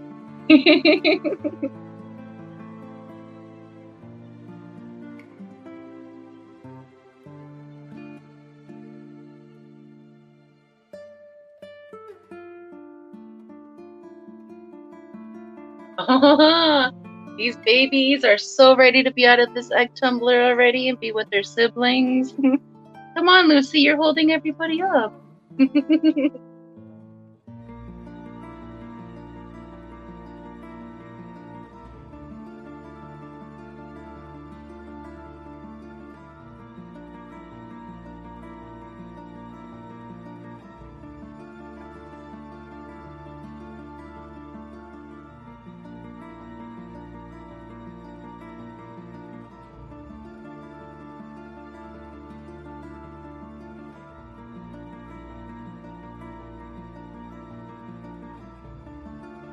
Mary said, no, we can't have scandals on YouTube.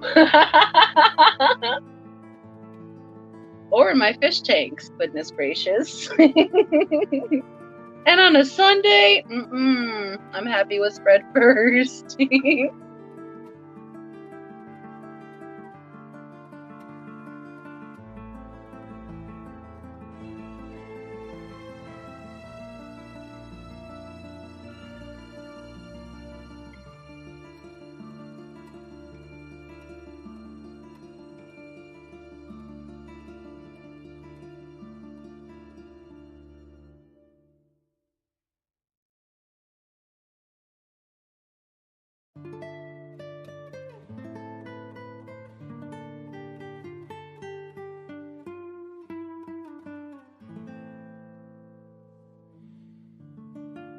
Mary, you should see the amount of baby axolotls everywhere. Oh, there's a good 200. Lucy's one of the last left to hatch.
Skull said, after the latest round of auctions, I'm setting up more tanks today. Nice, Skull. What size?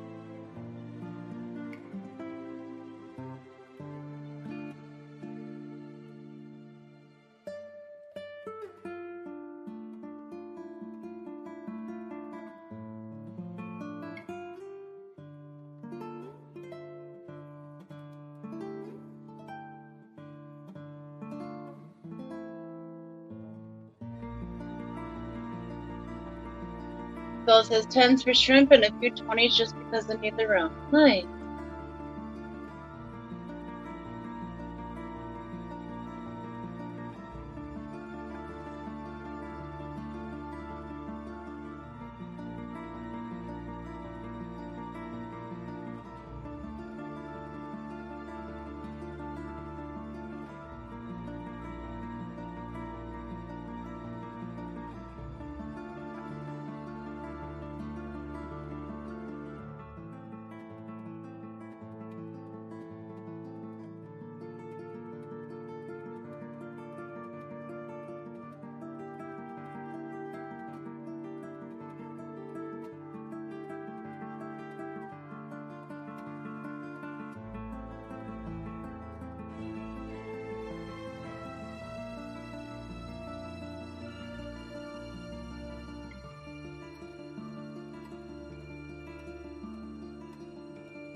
Skull said the limia are growing fast also. Yes, Skull, the limia you sent to us are ginormous already. And we have so many of them. We found an excellent way to save them. Works a little too good.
Ooh, those little activities will help.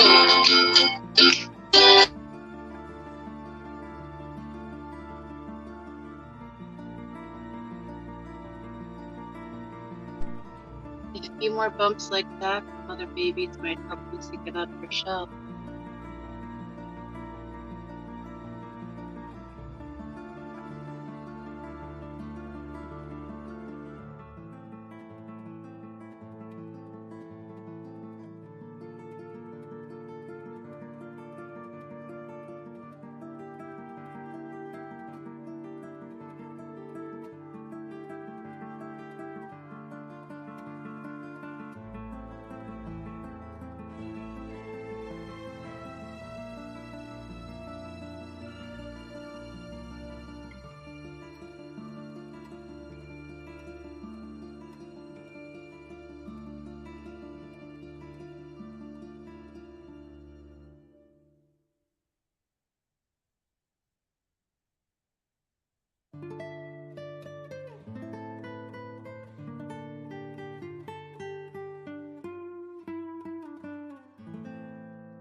Oh my gosh, I just spoke and I was muted. Dulce, did you see the tiger shrimp that Dr. Anthony had last night? Yes, I did. So those were amazing. I would love to have them, but at my current, I would kill them. I'm just learning to keep caradinas.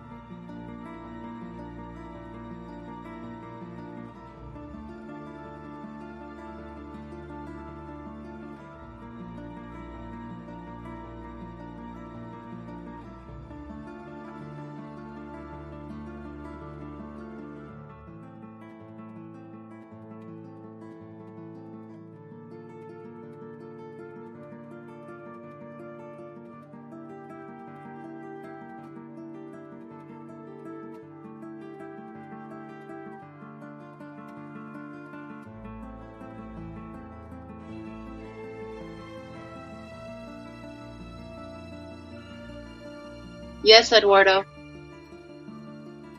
Cool.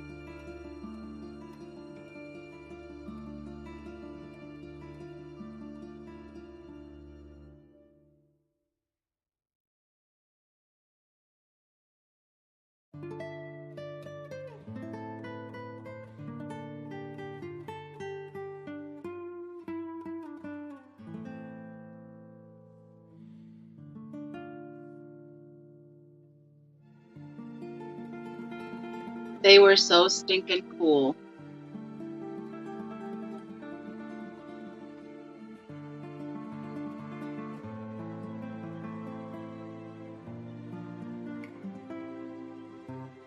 This Dee Dee is the only reason I'm even attempting to keep Neos again, and she is easing me into it with some tangerine tigers. Eduardo said the zebra ones are awesome. I'll sneak into Dee Dee's vent den and take a few females.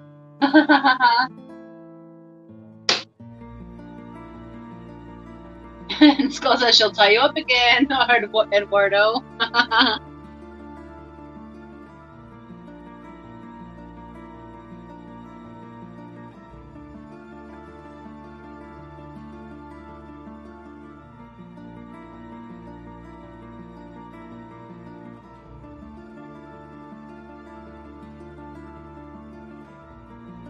That baby just went straight up.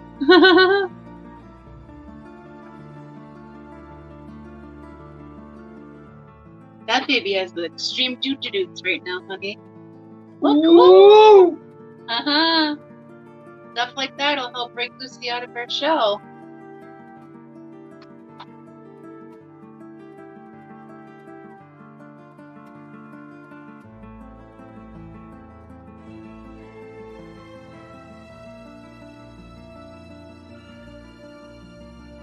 Wasn't that insane, Eduardo? See, the babies are just fine.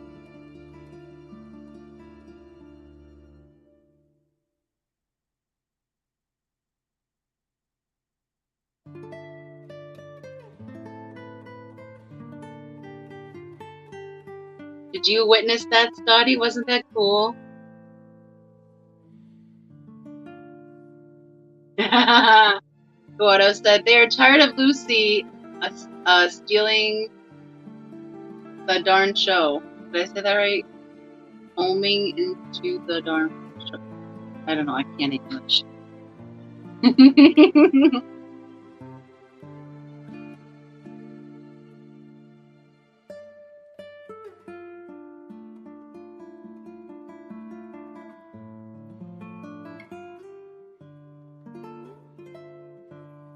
Coming late to the show. Okay. Sorry. So freaking suspenseful. Yes, I know, Scotty. So cool.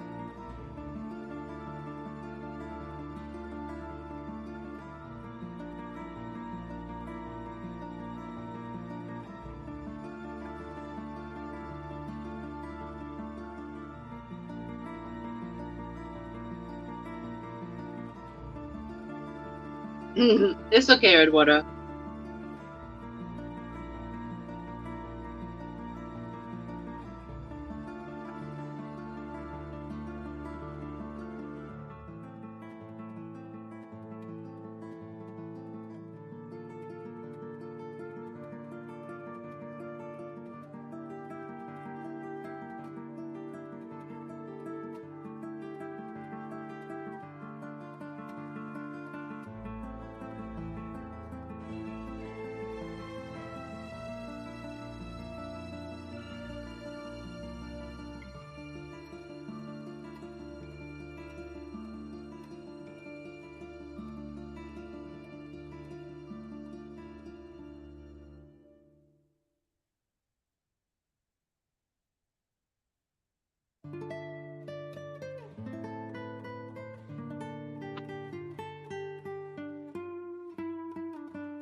Scotty says, what does it mean when they flare their horn things? Their horn things are their gills, and when they flex them, it means they're breathing.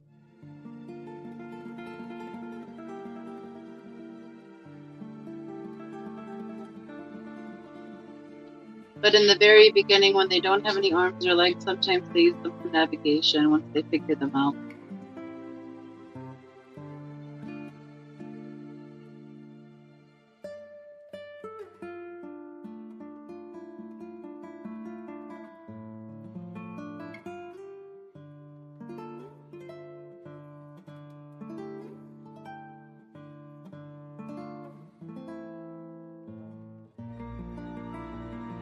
Haha, 3D says they're for flipping you off, Scotty.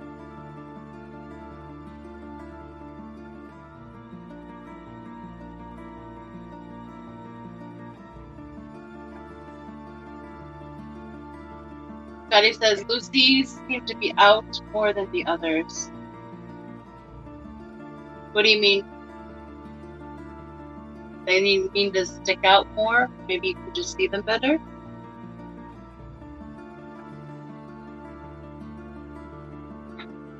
I should show you my wild axolotl. His gills and frills are insane. They're extra, extra long and floopy and poofy and gorgeous. He's a darker axolotl, but his gill frillies are like a maroon. His eyes glow green, and it's just stunning.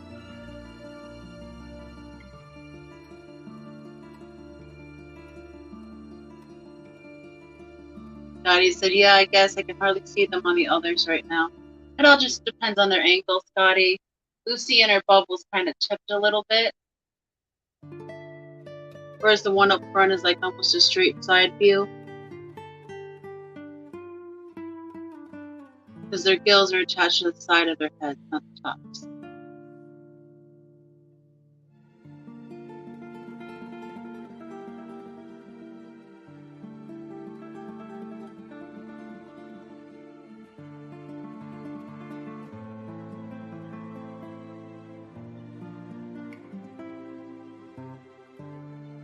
Be back in 1 second.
Okay, I'm back. I just had to send a message real quick.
Eduardo, I can send that out to her after the stream. I really don't have access to my email to send links or anything at the moment.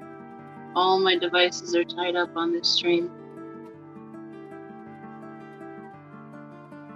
But Aquarium Co-op, BBS Maker.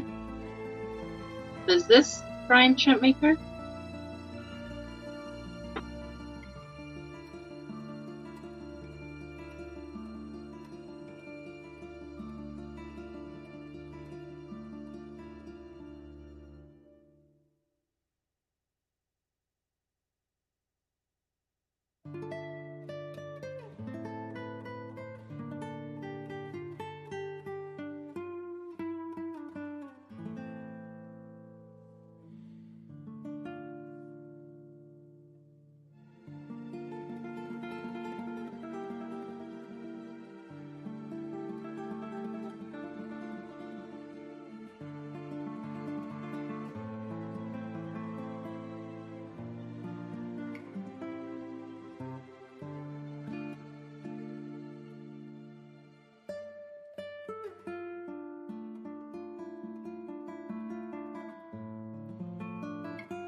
I would argue if it's the best, but it gets the job done.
Eduardo, for a classroom, this one will be appropriate. I think the best option, honestly, for a brine shrimp hatchery is DIY option that best suits each individual fish room. Every fish room is unique. I like the one that Brian built. One day, maybe I can convince him to do a video about his brine shrimp setup that he has over his utility. Maybe. Or maybe I'll just take photos and make him talk about it. When someone has a bazillion questions. Or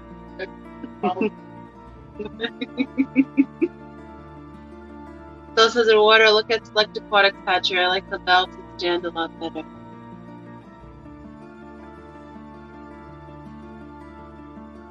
The one that Brian made it holds 2 2-liter bottles and it's mounted to the wall over the utility sink.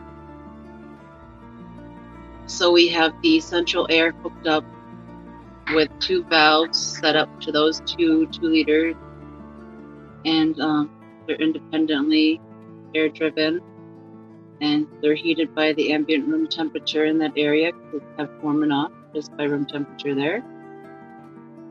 And then we have hoses that we just pull off the air valves, and we drain it right into the utility sink through the drain thingy, brine shrimp strainer.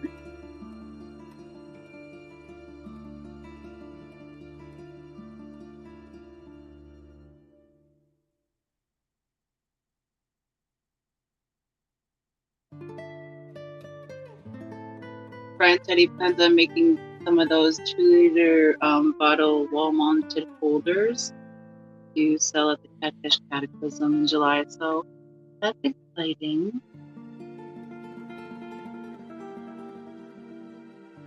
Y'all didn't know Brian is also an excellent wood craftsman. He makes amazing pieces of custom-built furniture.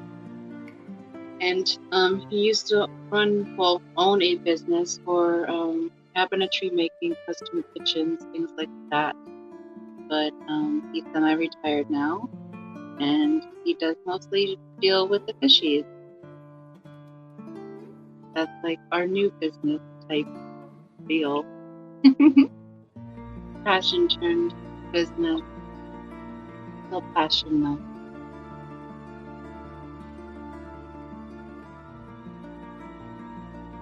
Cookie Boy says Select Aquatics is very close to him.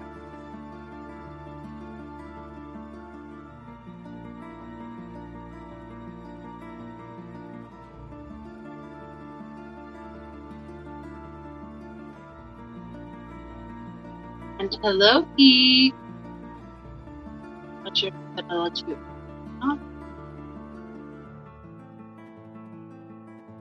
We have 3 out of the 4 babies hatched. We're still waiting on Miss Lucy to make her grand debut. She has punctured her egg membrane, which means she's lost osmotic pressure, which means it's a lot harder for her to break through the membrane because she's lost the tautness of it with the osmotic pressure. So she's struggling a little bit at the moment, but she'll break out eventually. It's just going to take her a little more work.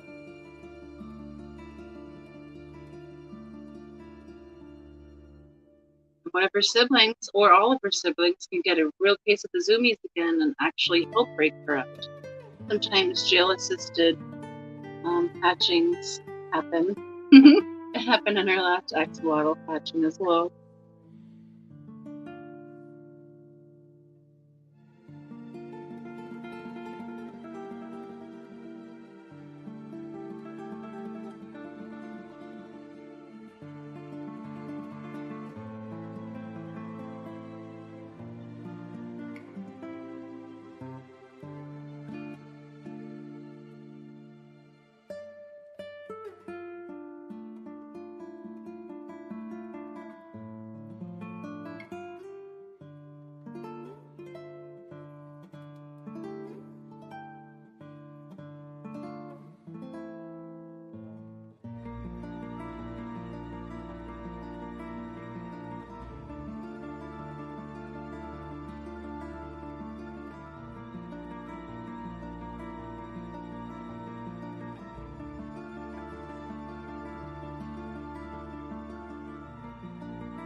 Okay,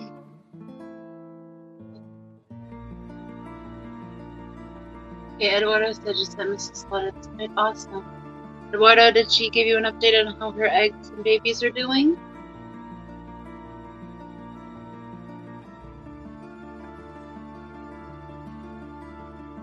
Esco, where do you order your eggs from? We order the decapsulated live hatching French shrimp eggs from French Shrimp Direct, like once a month.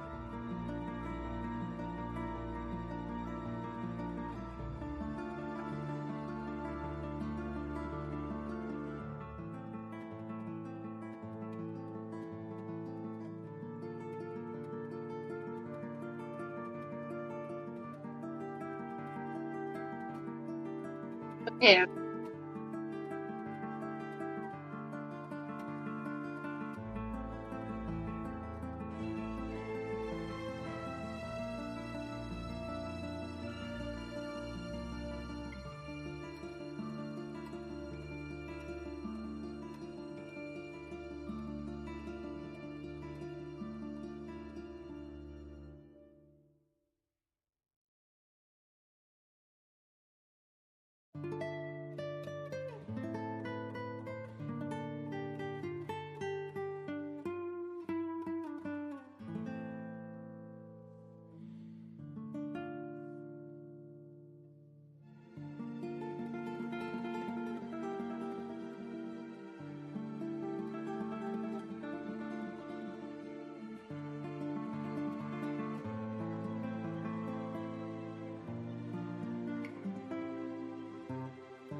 Skull says, last time I got the Quick Club because I was ordering from there that day. I have used both, though French and Direct is where I would get them normally. Okay.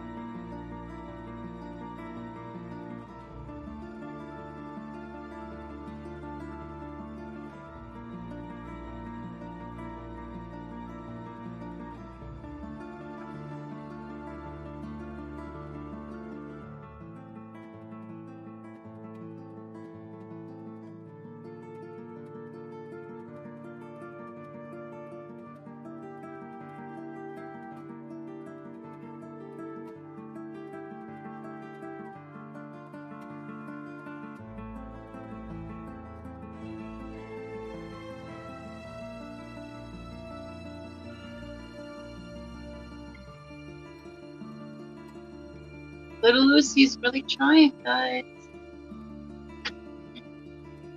Come on, baby.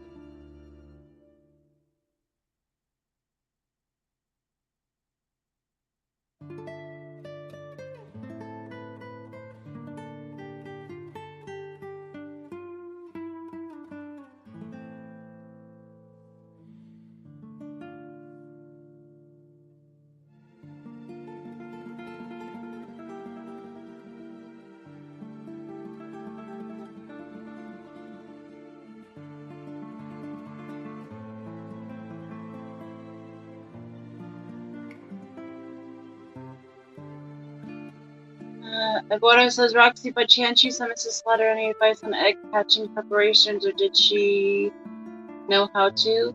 Eduardo, I sent her all the information that I best deal with and the different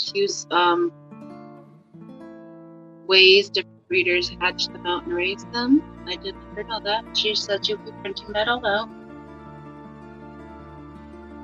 Dole said, you know the deal where if you order a certain amount you get free shipping? That's why I got them there. No worries, Dole.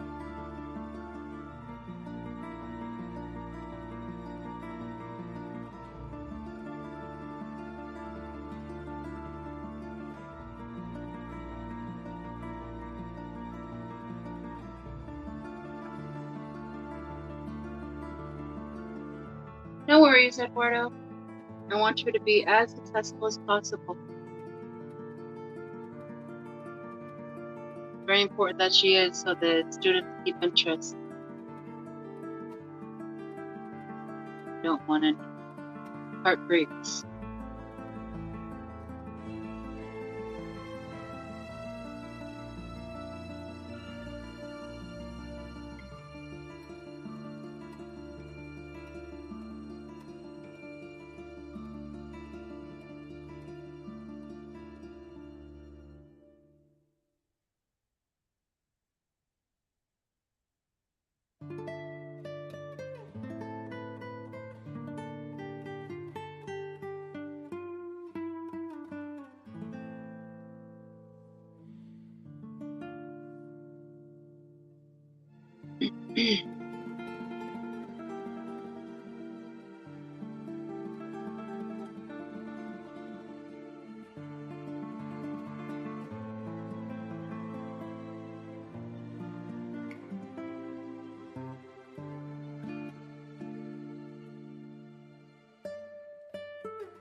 Eduardo says, stepping away for a few, got to get gas for travel tomorrow for work.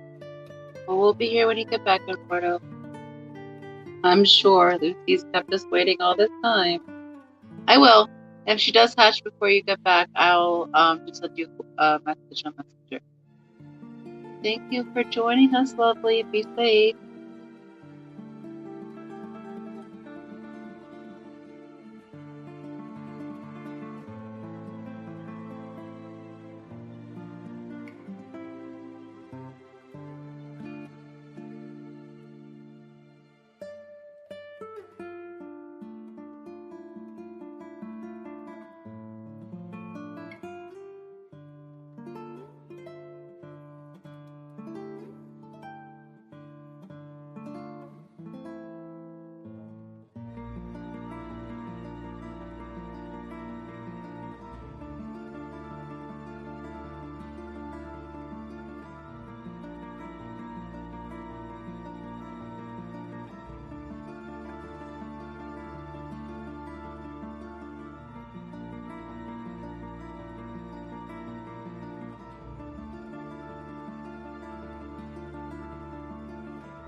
She's really trying.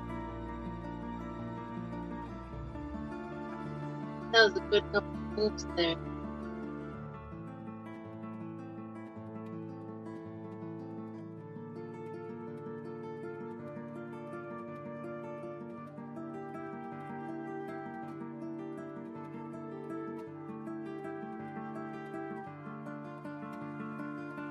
Scotty says it's about to happen. I can feel it so close. From your lips to her gills. Come on, Lucy. Let's go, lovely.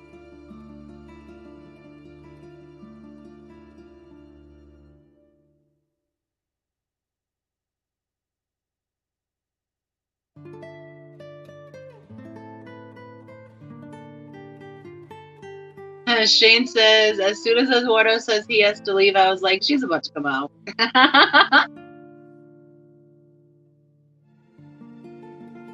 That's how it goes, though.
Cody said I should probably find a better choice of word.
Come on, baby.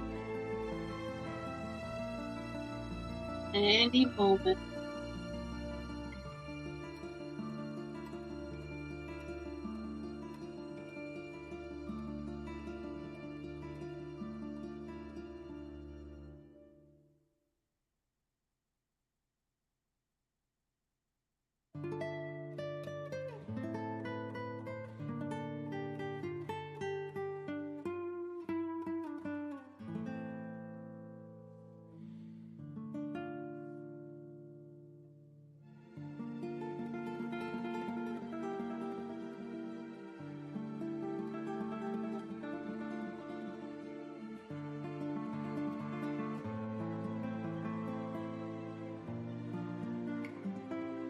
Good job, Lucy.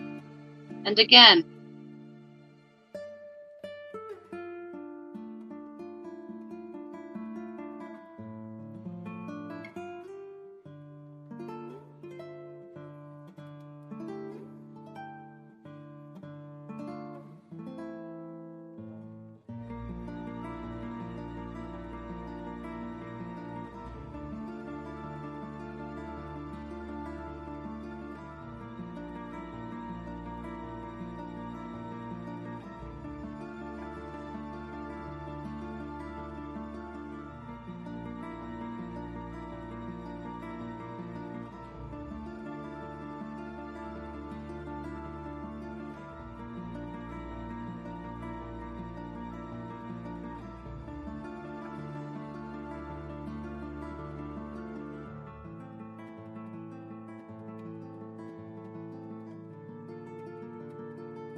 Scotty said the others should be helping. Teamwork makes the dream work. Scotty, I say that all the time. Axolotls do what Axolotls do. Not much of nothing. Except to be overly, adorably, incredibly cute.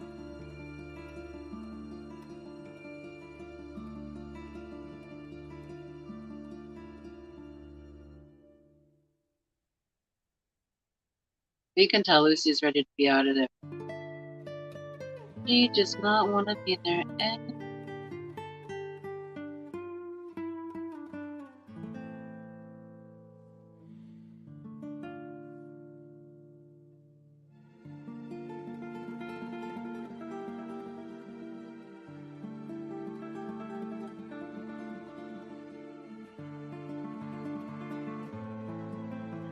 Daddy said the others should be helping. Oh, I already read that. I thought it was something new. I'm sorry. I've been sitting here a very long time. I use a little bit of a break, but as I know, as soon as I walk away, she'll finish. I don't want to miss it.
Bill says, has the one in the front grown since already, or is it the camera?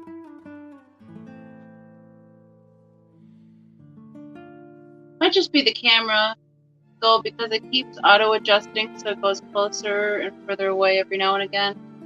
It's just a regular camera on an old cell phone, so it does whatever it wants in StreamYard. But they're all roughly the same size, so they're not technically growing. And Ricky's only been fed a minimal amount of brine shrimp.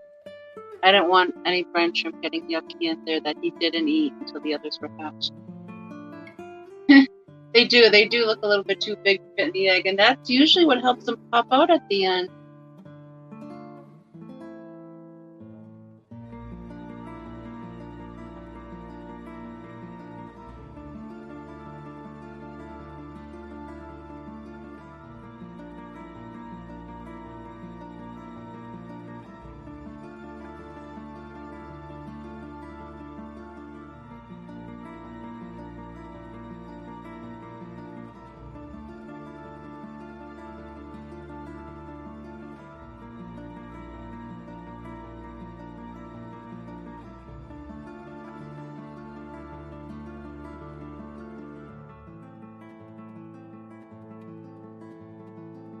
The front one's just laying there looking dead. But I promise you, they're all alive and well.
Scotty says, I'm literally sitting on the edge of my recliner. Love that energy, Scotty. Anything will break her free. You just gotta get the right strength to push through just a little extra, little tiny, and she'll be right through. You can do it, baby. Come on.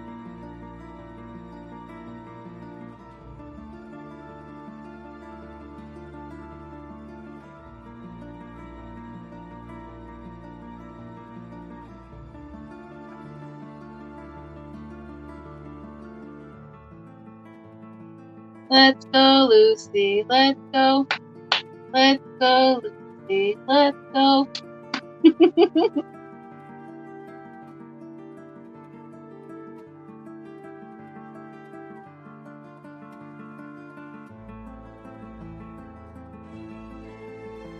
Hey, honey, turn the bass up on the TV.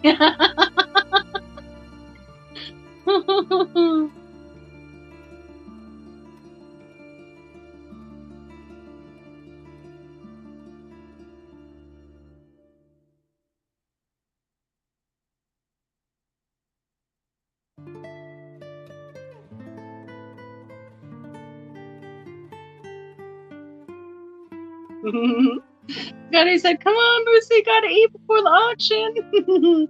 Go eat, Scotty, so she'll hatch. I gotta make dinner. I still have to make a whole meatloaf.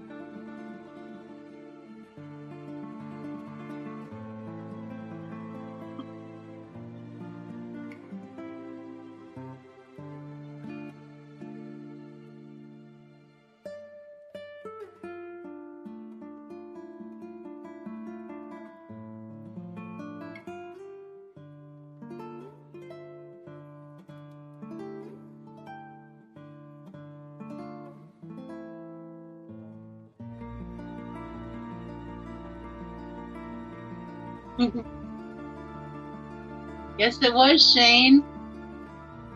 And that looks like she formed a hole in the shape of a heart. You guys see that?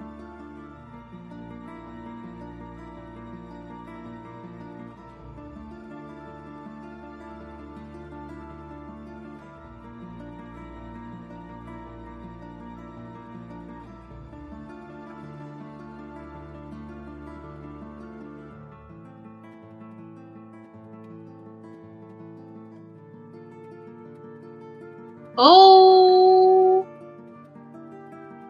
Darn it, Lucy. He's trying so hard, guys. Scotty said, Foxy, I don't see a heart or a hole. I think it's time for your nap. Oh, I see it, Scotty. But I'm also watching it on a 40-inch screen.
Who dat? Fred. Fred and Ethel were both hatched. Vision and Lucy is actively working on trying to pop out next. Exciting! Welcome back, Bestie.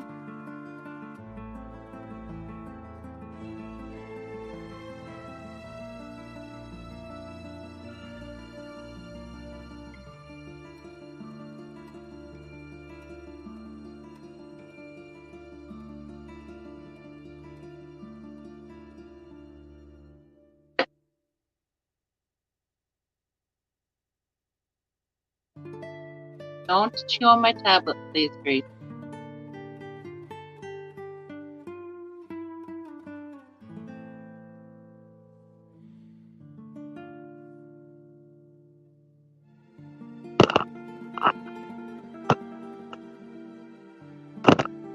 Gracie, no, you cannot chew on the headphones.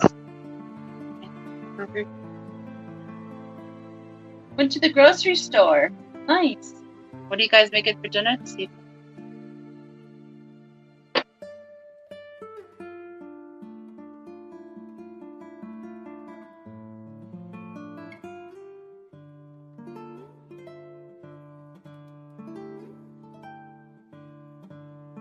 Gracie, will you stop? Yes, I know, Vision. I know that's what the Handmaid's Tale. It's a very good show. Makes me angry. It's a very good show.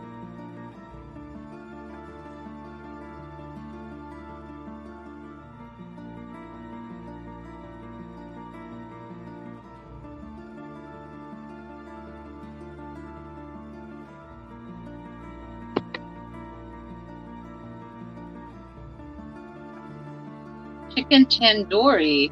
That sounds delicious. As soon as Lucy decides to hatch, I'll be making meatloaf.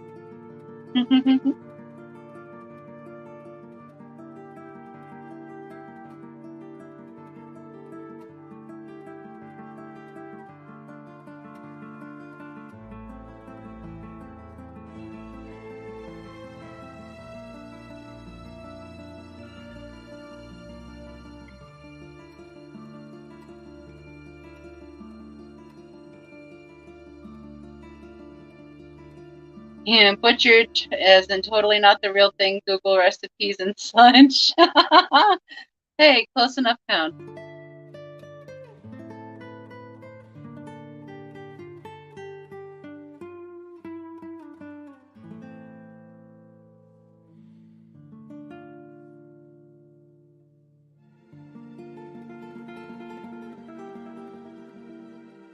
Vision says, Fox Day, my wife wants a glow axolotl. Vision, doesn't one of those guys glow? Check their eyes. If their eyes glow green, they should be glowing. But if not, you'll have to wait until I breed out Butch, because currently the Lucys that I have, I don't think any of the babies are going to glow, but I really won't know until I do the blue light test once they all hatch out.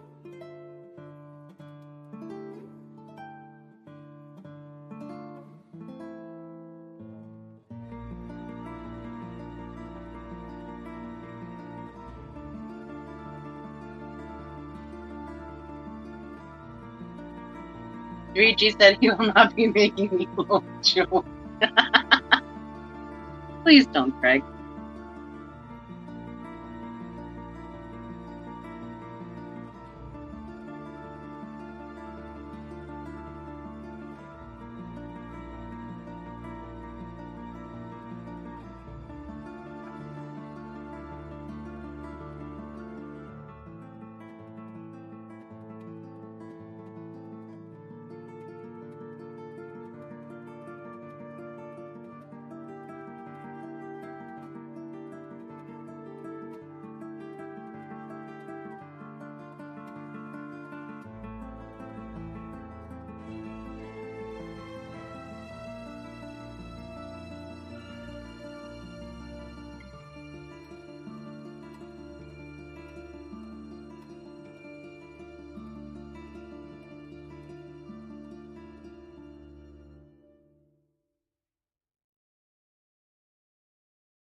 Have I been talking with this on mute? I'm so sorry. Alright, Vision, we'll see you back in a little bit. Lady Metalhead says, I'm gonna need Lucy to stop with her shenanigans. Come out already. I know! Hurry up! Got shite to do.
Come on, little Lucy.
John McKenzie said, did I miss anything? And 3G says, all the others have had struck in could have a neck picking procrastinators.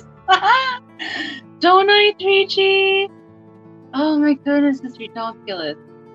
But yes, so Ethel, Ricky, and Fred are hatched. We're waiting on Lucy. She's struggling a bit because she punctured her membrane. So now it's like all jello-y and she's having a harder time getting through it, but she'll break through. Excuse me, God. Scotty says, no, John, just Lucy teasing us.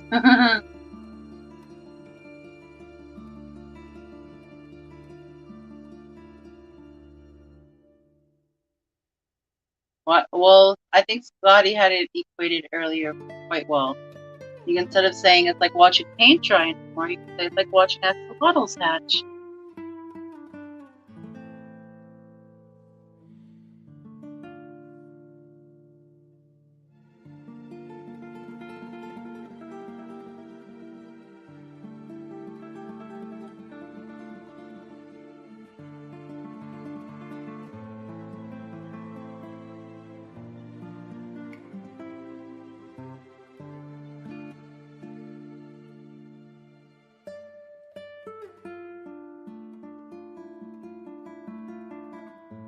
It says I'll have to replay the tape.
Lady R says, hope your VCR still works, John. Hello, June. Welcome. So, I'm sorry. I'll mute it for a second.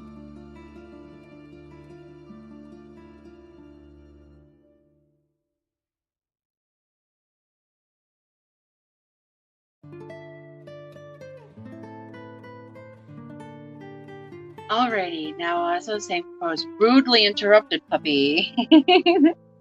We've had baby Ricky, baby Fred, and baby Ethel hatch out so far, and now we're just waiting on baby Lucy. So excited, so excited. Daddy says, but Lucy needs to tap that darn bubble. I agree, Scotty. And Barbara says, hey there, I'm procrastinating. How's it going? Barbara, well, we've had 3 hatch and we're waiting on the last and the biggest, Lucy, the star of the whole event. Let's go, lady. Here we go, Lucy. Here we go. Here we go, Lucy. Here we go. Something's gotta work, guys. Something. Ew, Greg, gross.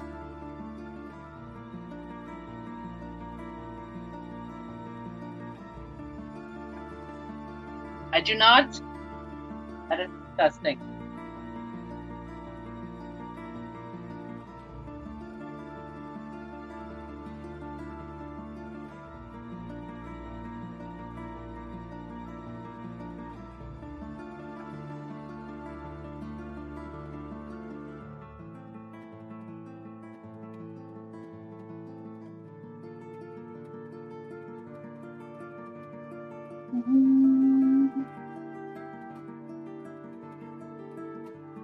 I know, right, Barbara? Always. John McKenzie says, what a drama queen that Lucy. And Barbara says, leave it to Lucy to pull the ball out from under us. Very funny, Barbara. Very funny.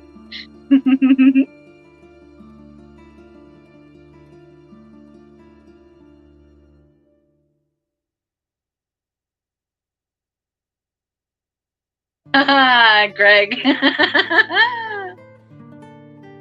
Ugh, I don't know how people can watch it. It like literally makes me like nauseated. I can't. It's gross.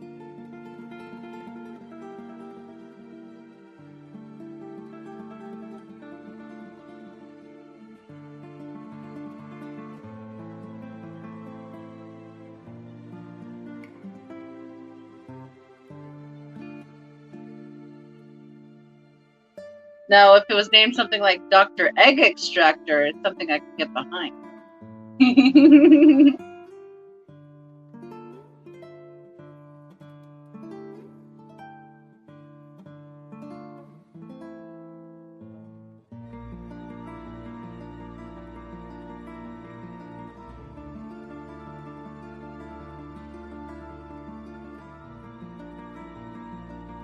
I know, Greg, it's so yucky.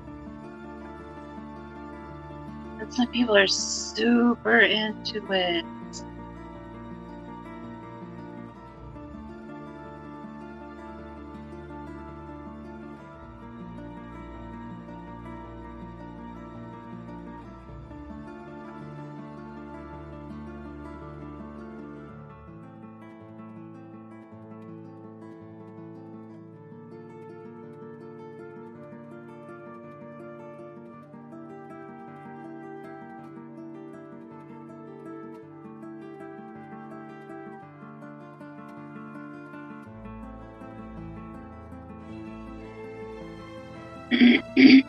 Scotty said, guys, I figured out why I'm single. I spend most of my day off watching an axolotl, waiting for an axolotl hatch. Or Scotty, you could be hitting on the fly single ladies that are in chat, you know. They're not chatting, but I'm sure they're lurking. Ladies, if you're single, put a 1 in the chat.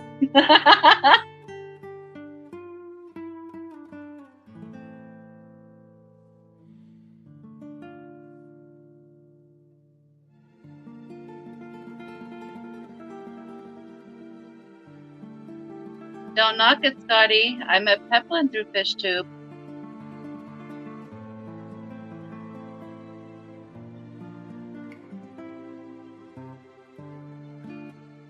Yes, Dee Dee, another baby out. So we have baby Ricky, baby Fred, and baby Ethel born. Now we're just waiting for the drama queen herself, Miss Lucy, to finally make her grand entrance. Thank you for stopping by and checking back in. I can't wait until she's born already. I've got things to do. I'm so tired. But thank you guys so very much for being here with me to witness this. This is a miraculous event, like I've said earlier. And I'm just so happy to be able to share it all with you.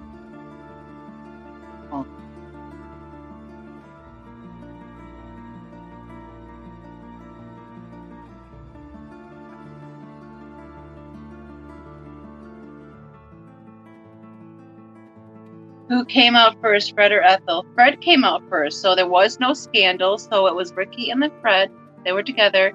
And then Ethel flew out of there. Ping, ping, ping, ping, pinged around. And now here we are.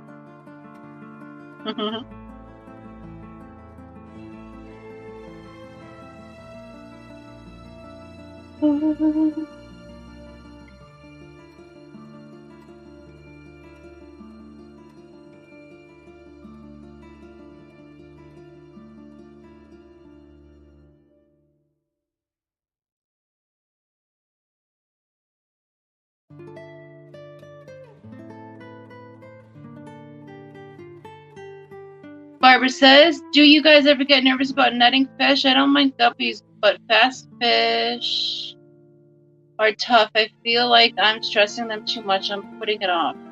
The best way to catch fast fish, Barbara, is going with the 2-net method. Both equally extra large nets, like 10 inches. If those fit in your tanks, use those to go in there and scoop up your fishies. You scare them to one side with one net, scoop them up with the other. Hello, Jeff. Welcome back. We have 3 babies out now, and we have 1 left to go. Baby Lucy, we are waiting on you, love. There's 3 escaped, Jeff. There's 3 total. 1 more to go. 1 more to go.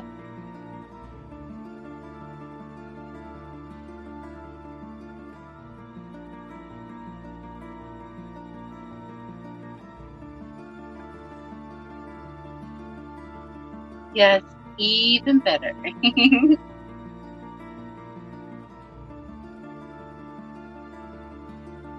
June says lowering the water helps.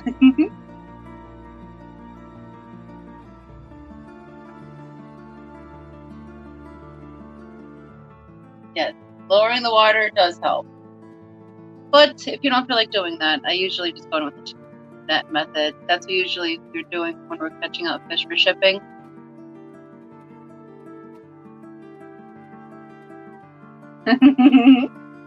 Procrastinate away, Barbara.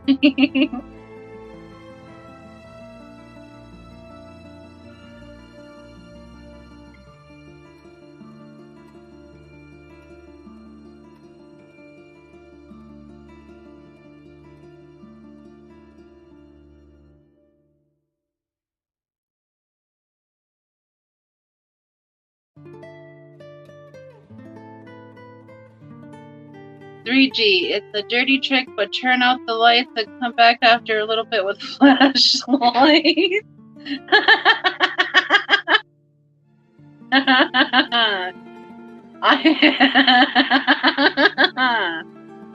Oh, Lord. I'll never trust you in person, Greg.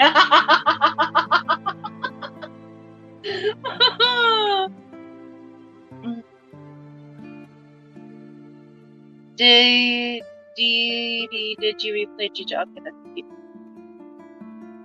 There was so much grunting in his stream this morning. It was nuts.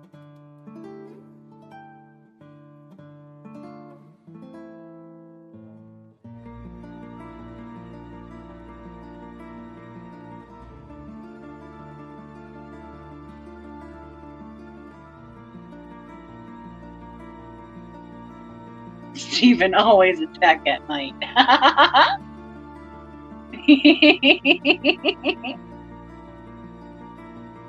I'm not gonna trust you in person now either.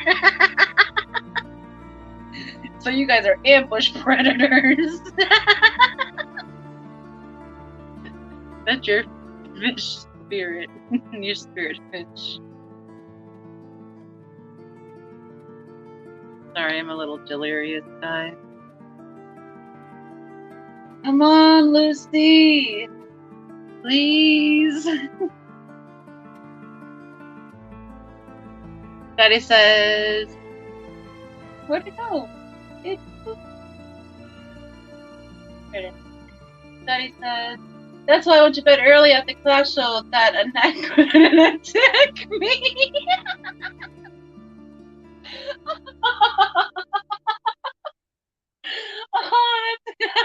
I like that. But did you wake up with any glitter on you? Because she might have got you anyways, Scotty. Oh, goodness. Yes, Jeff, it really got him. I bet she could do that too, Stephen. Oh no, kitties, there's not going to be any kittiness going on right now. No. We're going to play nice. We're going to respect our elders when they say no. They don't want to play with us. Remember your manners. Gracie! Oh my goodness. You're just being bad today. Sorry, guys. The cats are at war.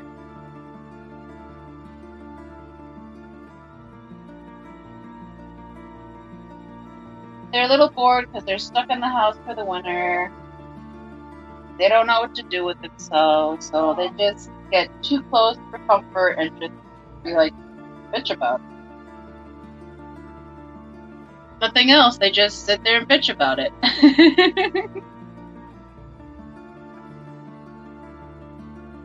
Daddy says, Takti will never announce if I ever wake up with glitter on me on YouTube.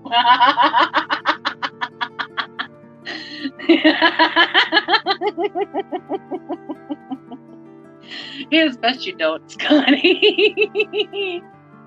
Oh, goodness.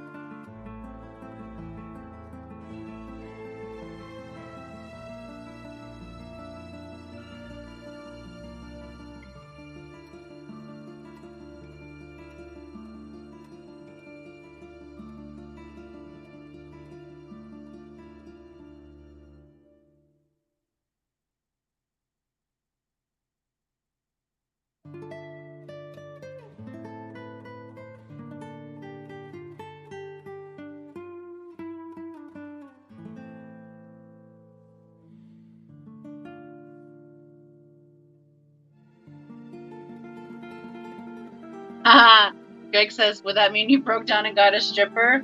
Or he was the stripper, 3G.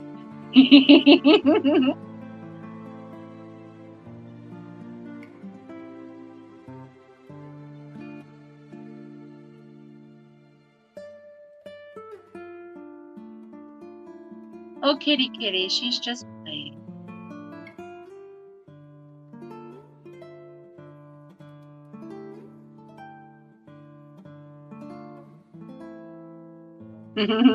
Scotty.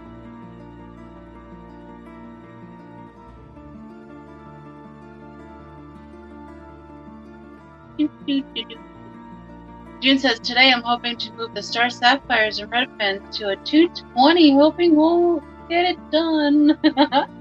That's awesome. They're getting a ginormous body of water, June. That is so cool. is so cool.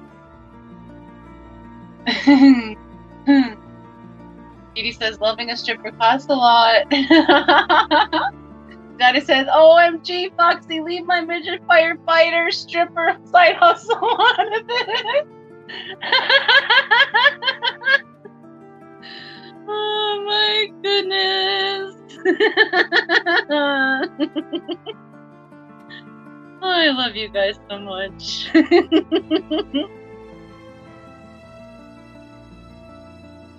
Edie says, Scotty, it's free advertisement for your little side hustle. Hey, you never know who's into that. You might have an email already.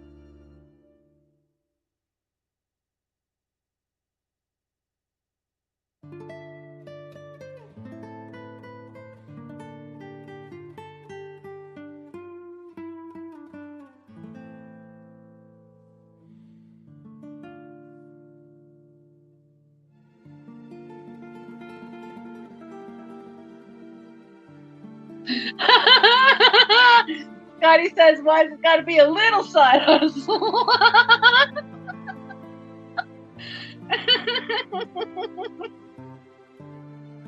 And Lady Metalhead says, anyone else mad they have to put pants back on tomorrow and be an adult again?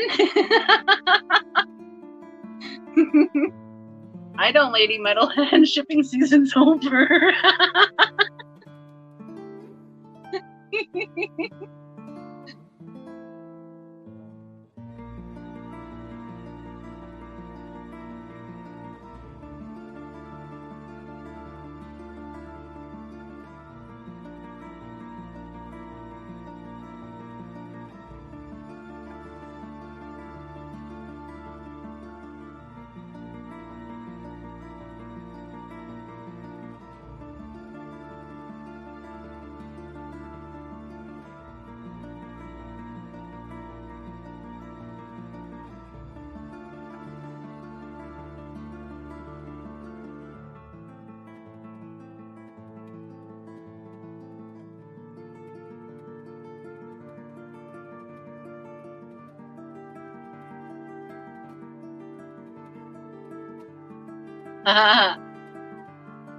John says, you gotta give those Rico Stan leggings a rest, Jess.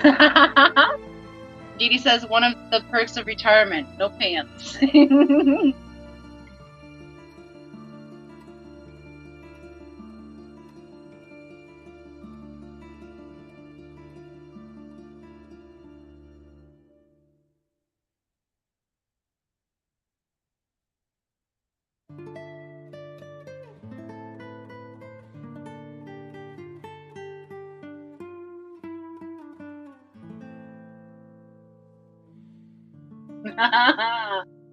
$3G, free no bits.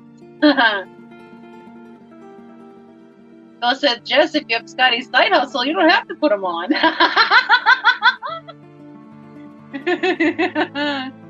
And Lady said, no kidding, my family's sick of seeing Rico's face. Scotty said, still gotta put them back on for the first minute.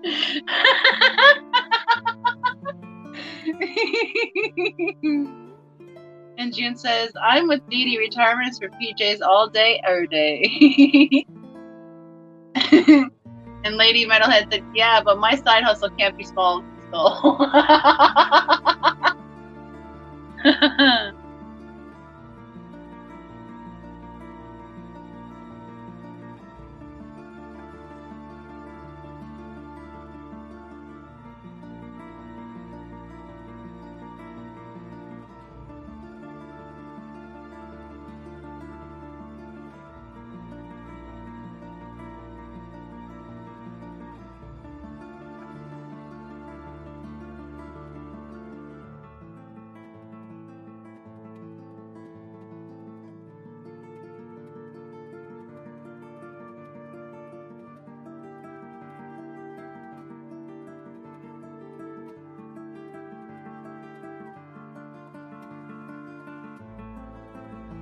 Greg says, did anyone else hear that little springy thingy behind the door?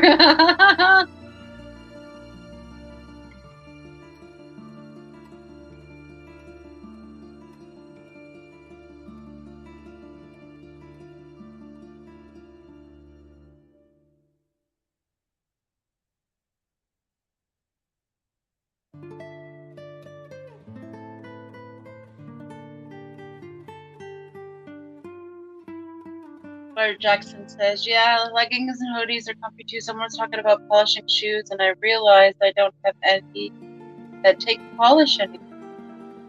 June says, I hate that noise. My cats play with it constantly. And Lady Metalhead says, in all honesty, I was a stay-at-home mom for 10 years and it drove me crazy. I don't know how I'll deal with retirement. I don't like that those axolotls are face to face.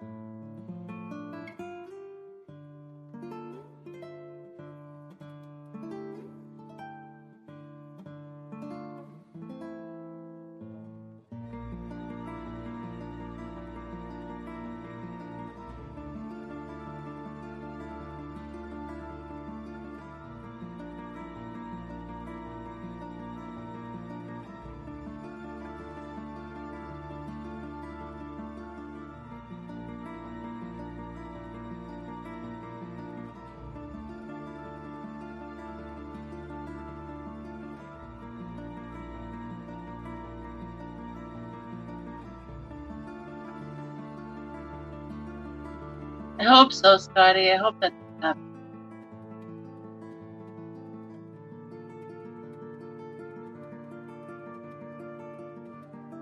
Remember, they're cannibalistic.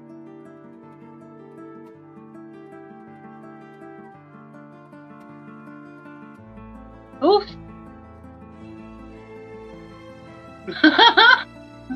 Oh my goodness, so much activity. And Lucy's still in her bubble.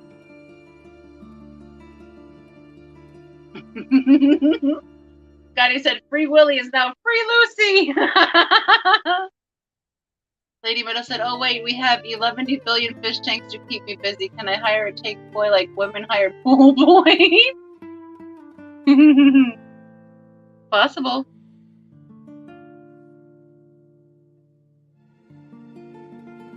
Yes, 3G, zoomies.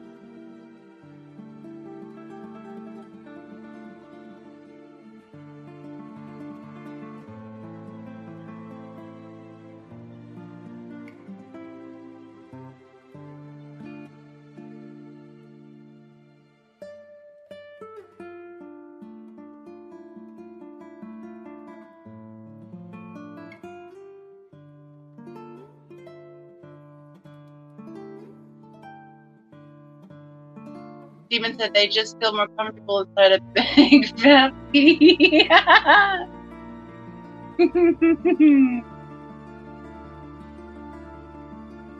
She's still in the womb. I still like her being in the womb.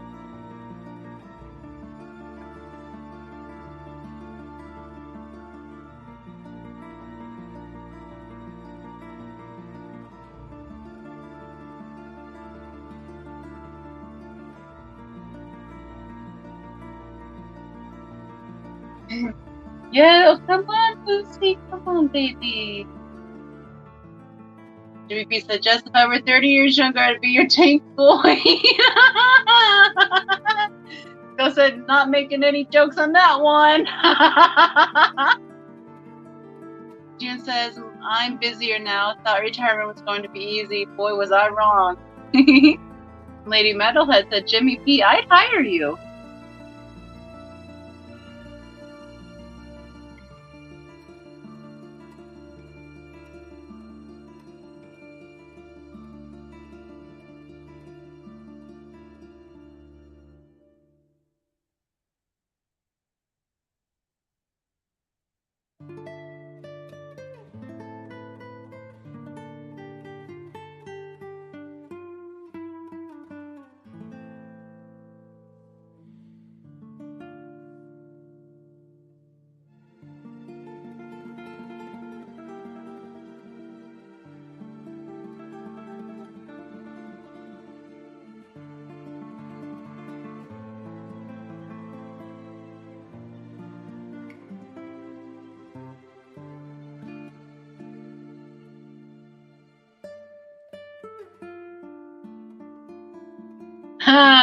Greg asked, you need a fluffer chest?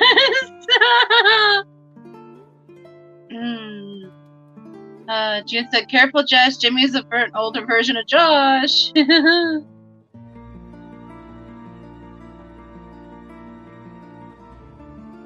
Yes, Jimmy P. Dee Dee did a phenomenal job on that parade.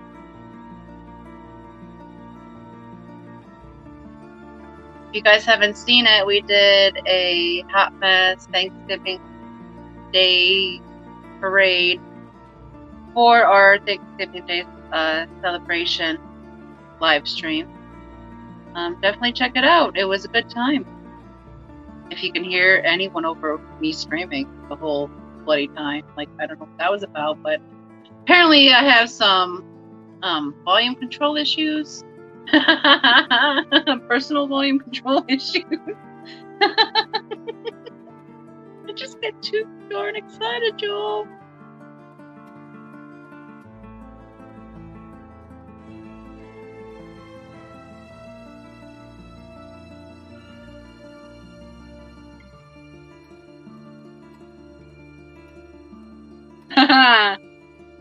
Lady Metalhead, no fluffers for fish.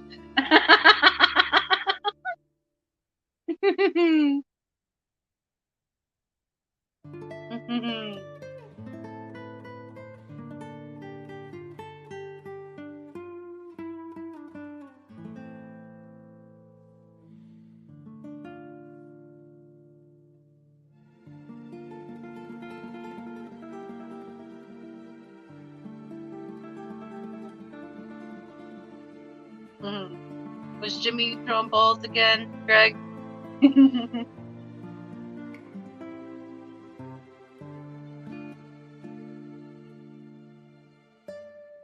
The skull.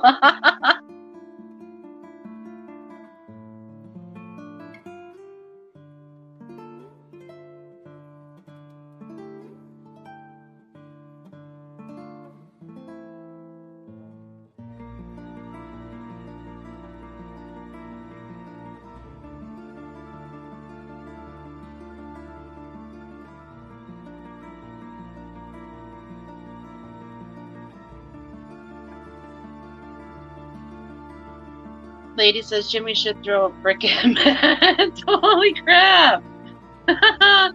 What did Matt do, guys?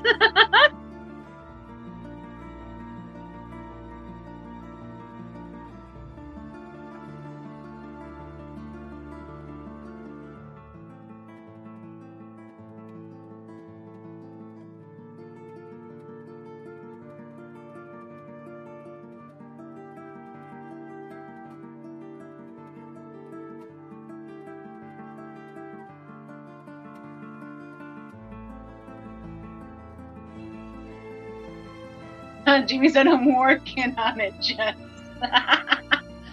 June says, I like throwing things. But that big of aquariums, June, I don't recommend it.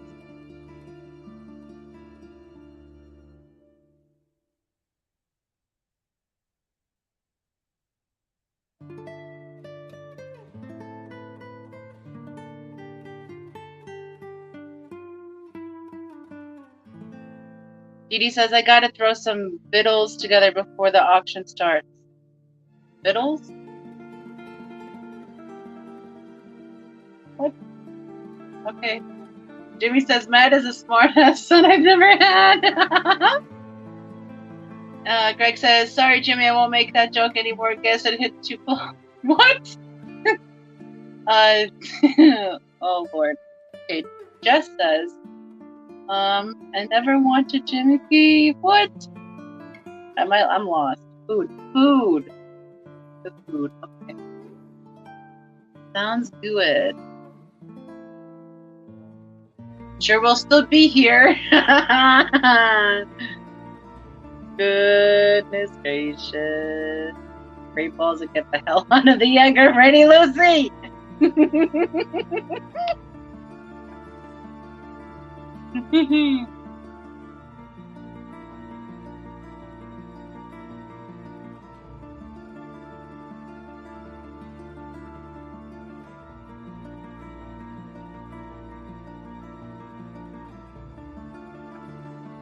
This may just be the stream where y'all witness Foxy lose her shit.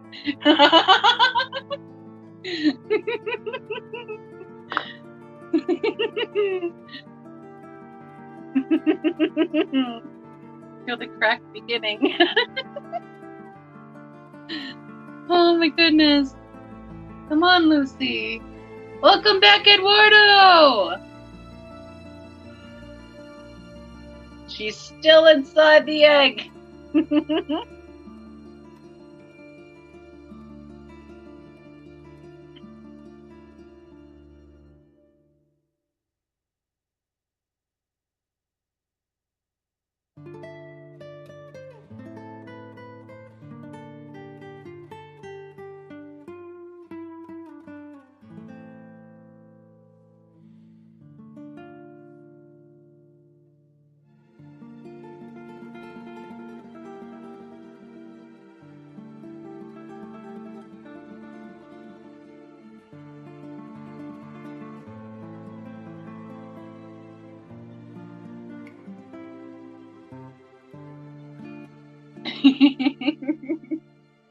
Yes, Stephen. Lucy, you got touching the do.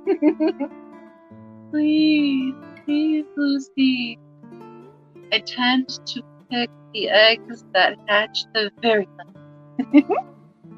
I'm sorry, guys.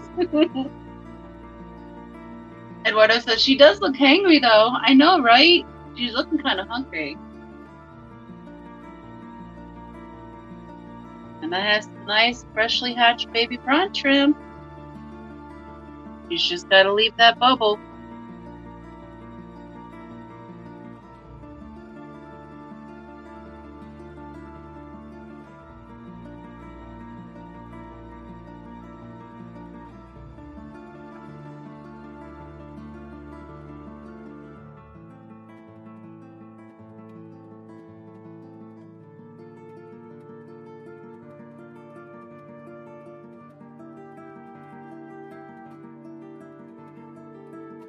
Lady Middlehead says, it's her fault. She's been offered BBS all day.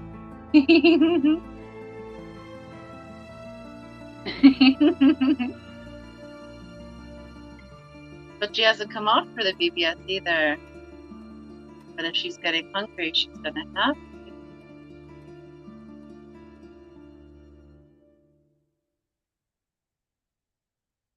Now, if I went and fed BBS and I fell into the hole that she's made in the bubble and then she just stays in the bubble eating baby brine shrimp.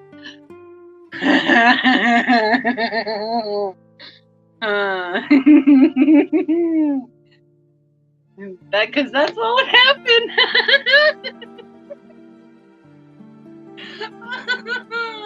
She's just gonna be the bubble baby. That's it. That's it. Lucy's a bubble baby.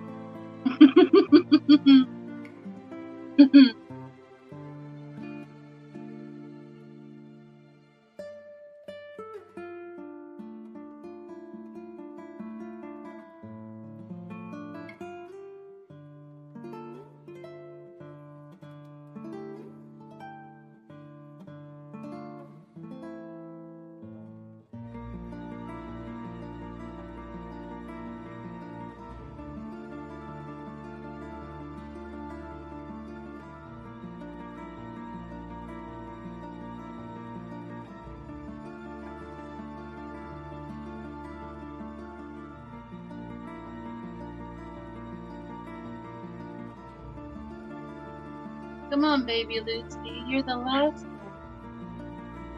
Let's go, lovely.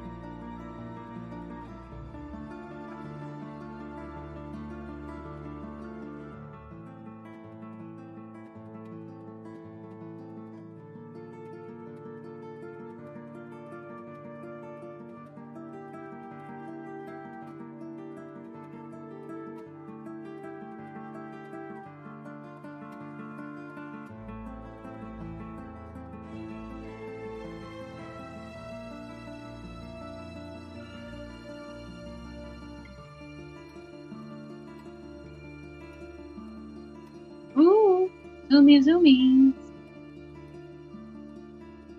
Come on, guys, break your sister free.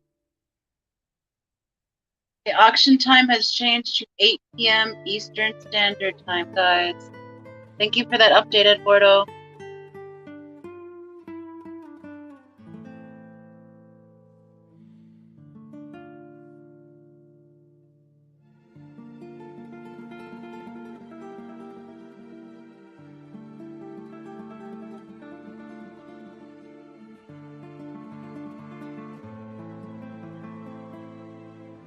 Greg says, okay, I'm gonna go so she can pop out. I hope I didn't offend anyone.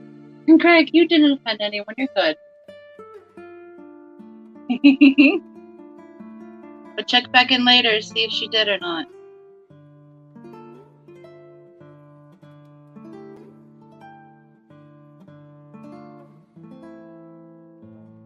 Oh, lost connection there for a second. I do need some kind of victory music for when she pops out. What the crap is that? Why is it sideways? Oh, Dios mío. Hold on, guys.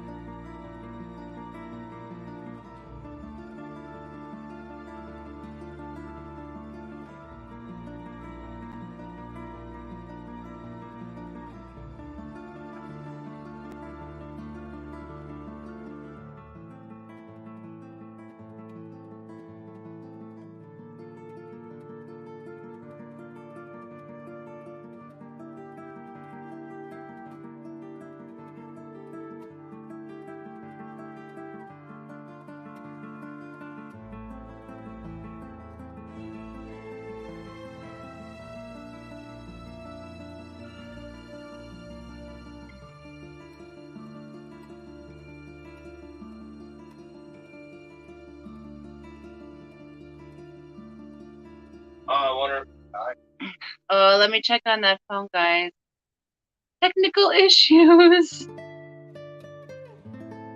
Be right back.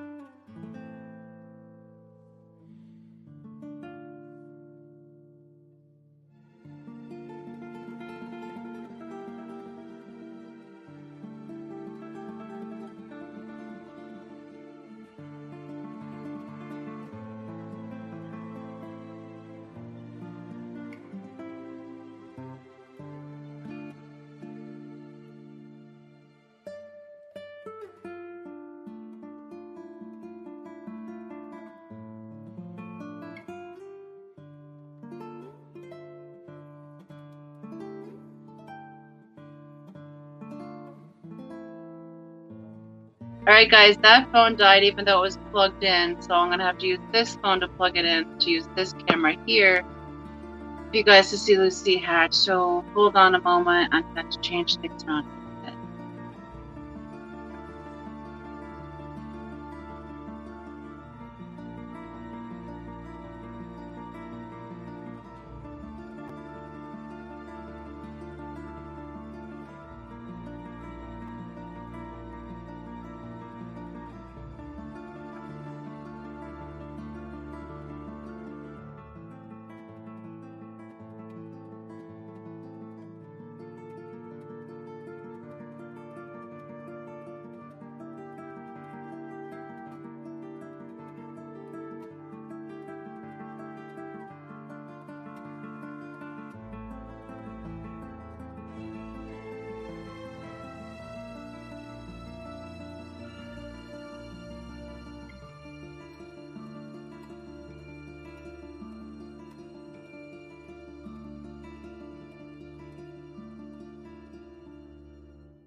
Sorry about that, guys. The other phone died.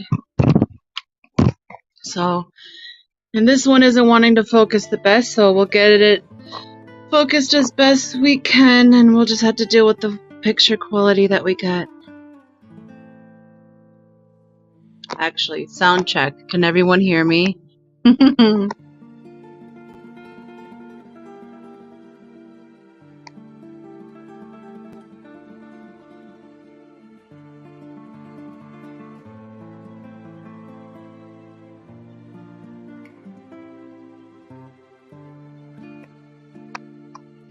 They can hear me fine. Okay, good.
We're trying the different cameras on the phone, guys, to see which one comes in the best for you. Please bear with us.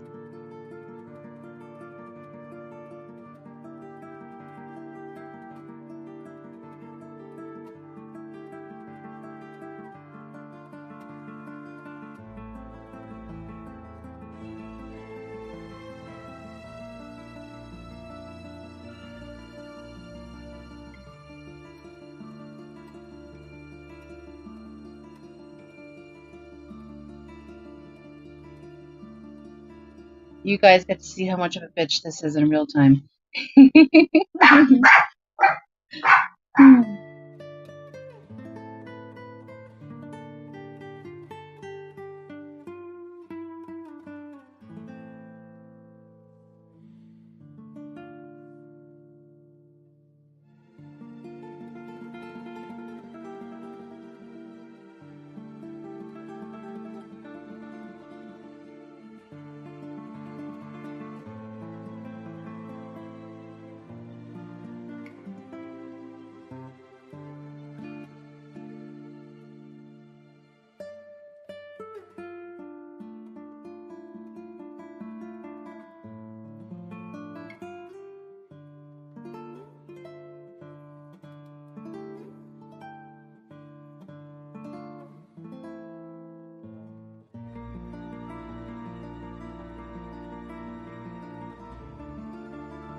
Alright guys, that's probably the best picture quality we're going to be able to pull up with this phone at the moment. This phone is too fancy, so it picks up all the things in the background. It doesn't want to focus so much on the foreground. But I hope this should do it. This should be okay.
Jeff, you're right. Everyone does have to have a vice. Mine is fish.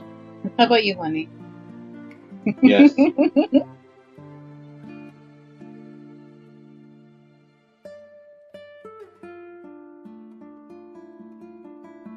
Eduardo Faces? comes back with, I have several faces.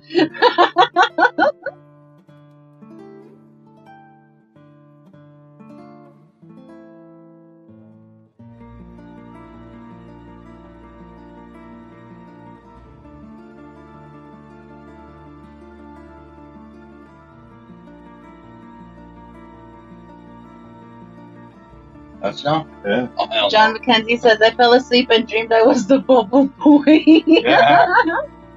Well, we have Fred and Ethel and Ricky out. We're just waiting for Lucy to make her grand appearance finally.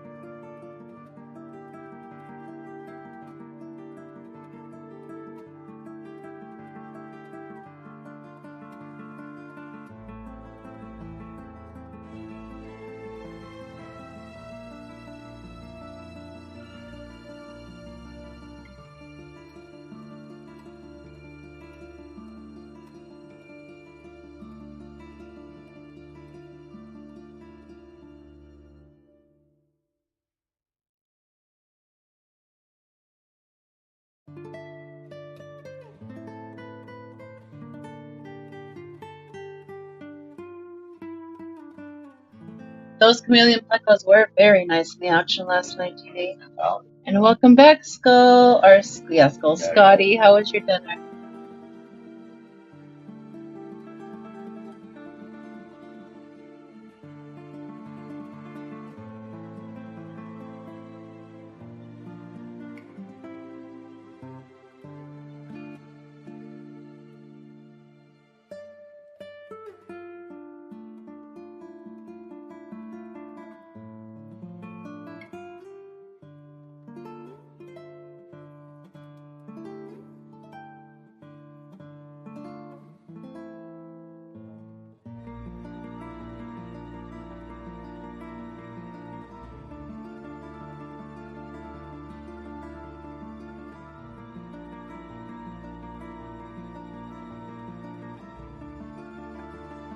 Hey, Vision. The last the other phone died, so this is the other phone up. The camera is different quality, so it looks different. Lucy's still in there, but the other three are still doing her own in there. We're hoping Lucy will pop out soon. But if Lucy's not up for, then we'll put the other camera back up once that phone is charged again.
That's very sweet of you, Skull. He said he's not going to bid against Dee Dee.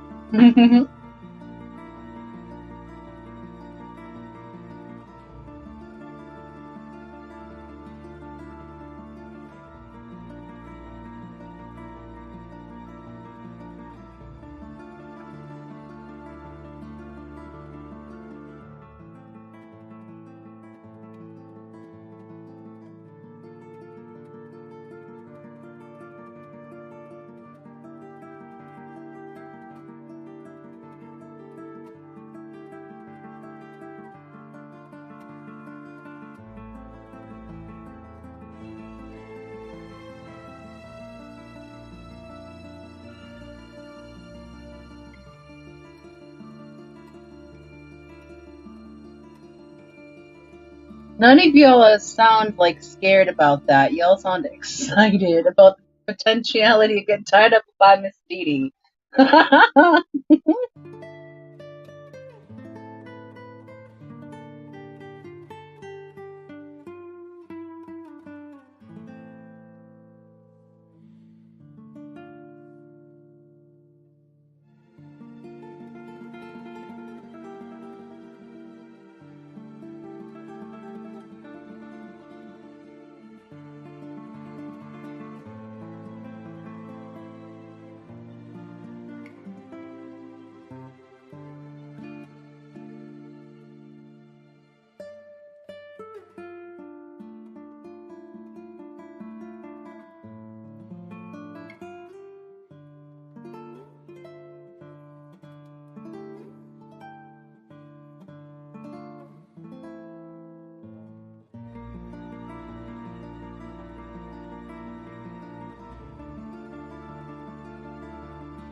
Okay, wait.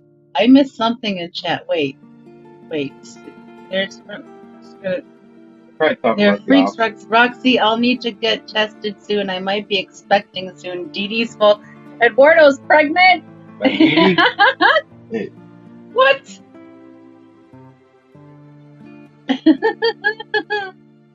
Skull says I'm only half freak. I'm not sure about that other guy. Eduardo says not a freak. Dee Dee says it wasn't me. And Eduardo says you did send me those cookies. Jeff says Dee Dee knocked you up. Oh, goodness gracious. Oh, and then Jess gets involved saying, I'd let Dee Dee tie me up. Do you need a tank girl? Oh, my lord.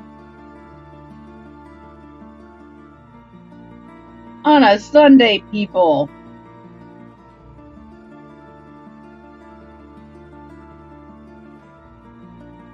Hello, Keith. Welcome back. We've had 3 of the 4 kiddos hatch so far. We're just waiting on Lucy to make her grand appearance, or her grand entrance. Hurry up, Lucy. Please.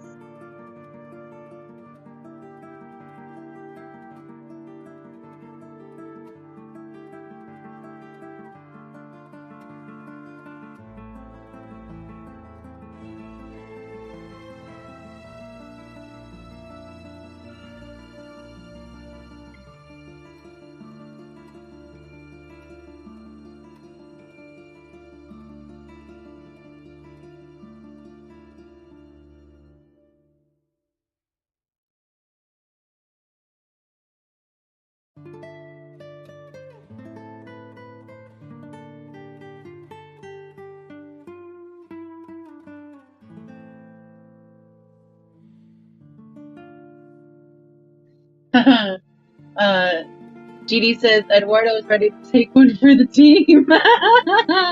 And Eduardo says, always, Dee Dee. Always ready to take one. Oh my goodness.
Dee Dee says, Eduardo, hate to break the news, but it wasn't me, it was the milkman. And Eduardo says, I always say, if you can't laugh at yourself, nothing is worth it.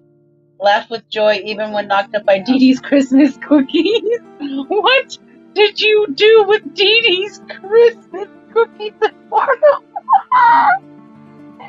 Oh, God.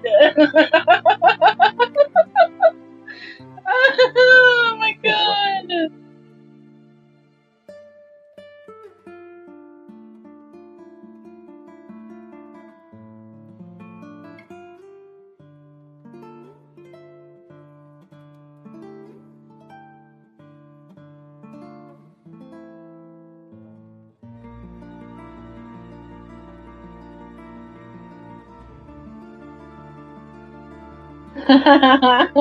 Dee Dee.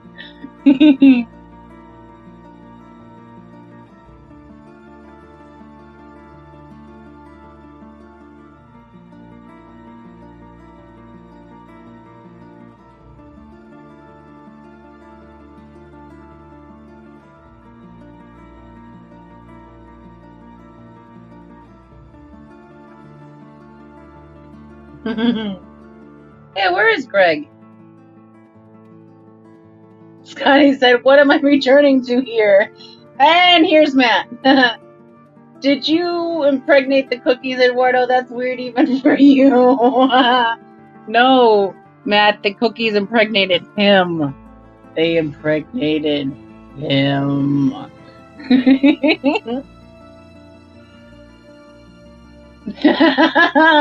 Jeff. Dee Dee planted her seed.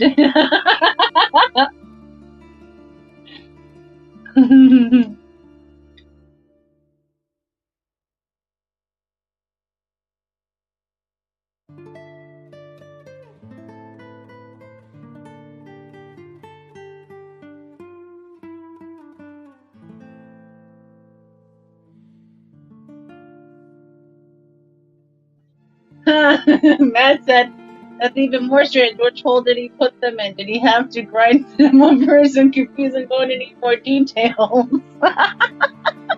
Did he have to add water? What's going on? Was a turkey baster involved? Oh.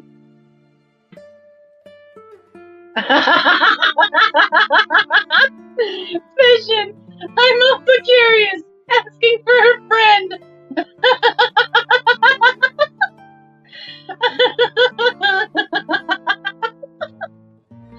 Oh my God. I love you guys so much. Hello, Big Shrimp, and welcome to a very weird-ass conversation. Thank you for joining back in with us. We are currently waiting for Miss Lucy to hatch. Mr. Ricky, Mr. Fred, and Miss Ethel hatched already. And we're waiting for the last and most lovely Miss Lucy.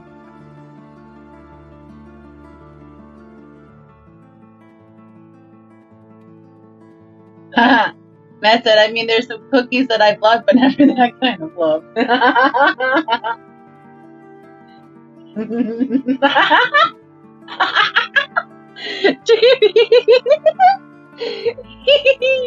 Eduardo, that sounded weird. Don't milk, man.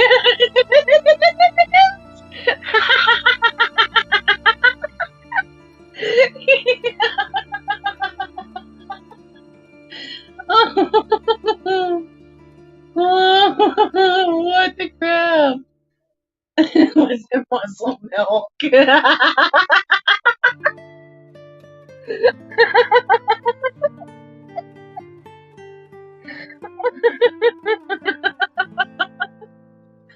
Oh my god. Scotty, I curse all the time. It's not the hot mess and it's not like early in the day on a weekday, so I curse a little bit. I feel it's okay. It's a safe place.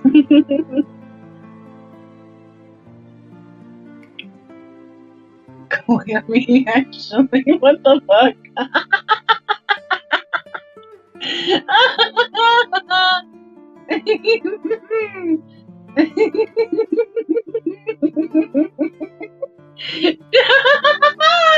Oh, there's a whole freaking hashtag now. Hashtag man milk. And that says I will never think the same about milking cookies.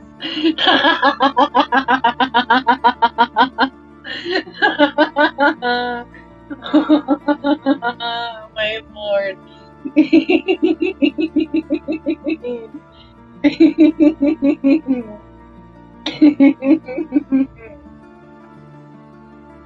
Goodness gracious.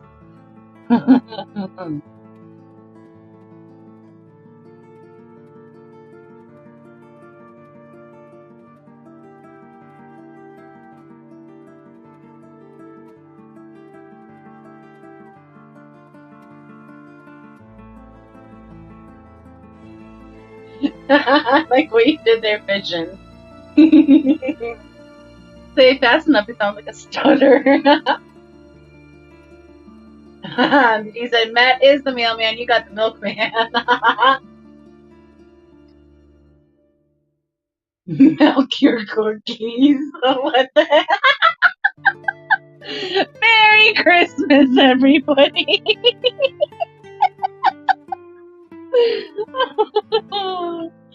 Good lord. Matt says, in my house, my wife takes care of all the kitchen duties, so please refer to us on the milking of Matt.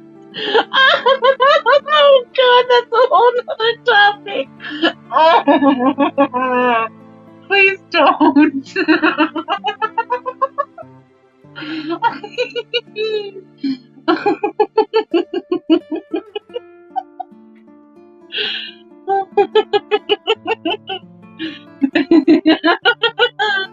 Judy said, dang Vision, that sounds like a disease. It's clean, I swear.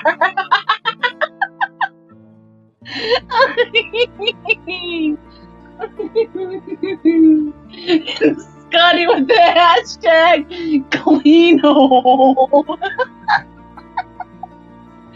Oh my fuck, I'm losing my mind. This baby needs to hatch. Skull, no you didn't. Micro milking. Oh Lord.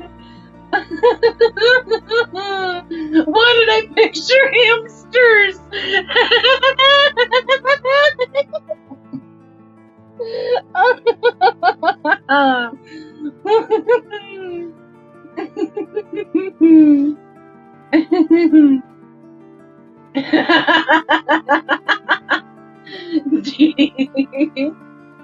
Goodness, guys.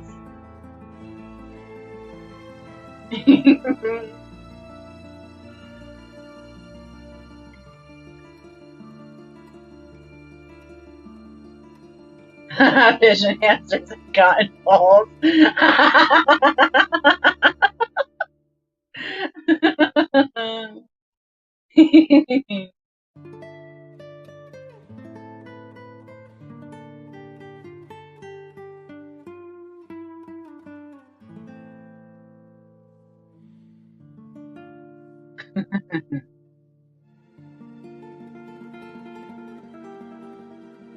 Didi said, I'm gonna be good for a moment and get these fish bones in the new tank.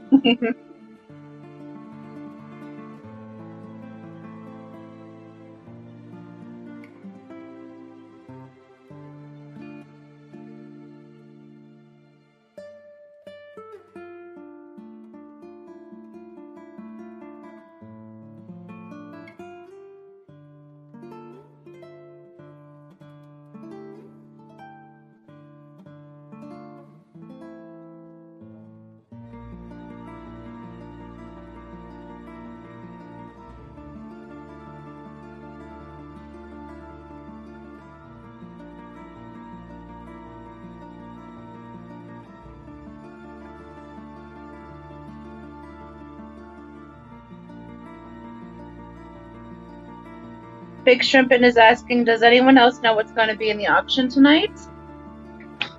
If the auction is already listed, Big Shrimpin, there should be a description. In the description, there should be all the items listed that are still going to be up for auction. I know there's still quite a few from Peru that are going to be available.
Eduardo says, oh great, I got a positive result and it's twins, Roxy. Oh no, Eduardo. Oh Lord. Skull said, where did Scotty go?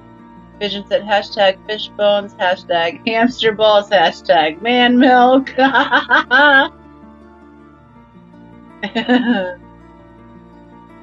Lady Metalhead said, I want all of Didi's cookies and I'll take the tummy ache that follows. Oh, zoomy zoom zoom.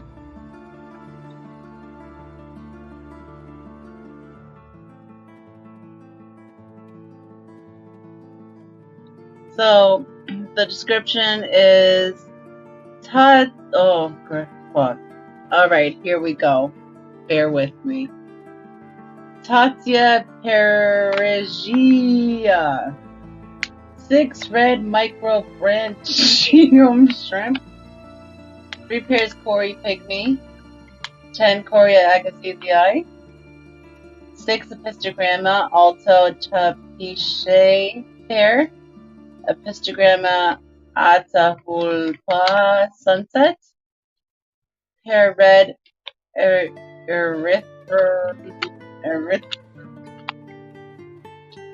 Shuiro Wolfish Bar Lowella Acus I hope I didn't just summon something. Words is hard, Stefan. Very hard.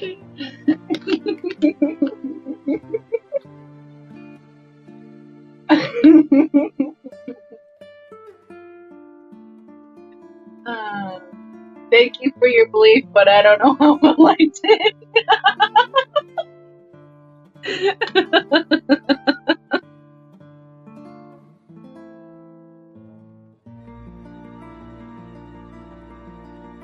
And I don't think Lucy has moved a single time since we put the new camera on her. Little brat.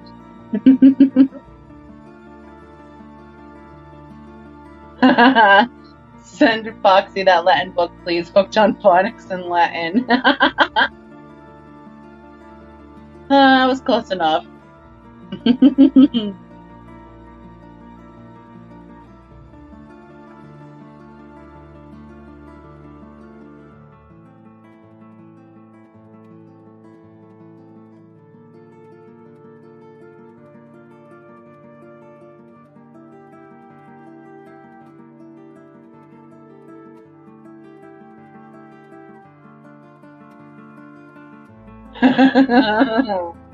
You don't need to, Eduardo, you're in chat. Oh, Lord. Steven, did you hear Eduardo's having twins? He got impregnated by Dee Dee's Christmas cookies?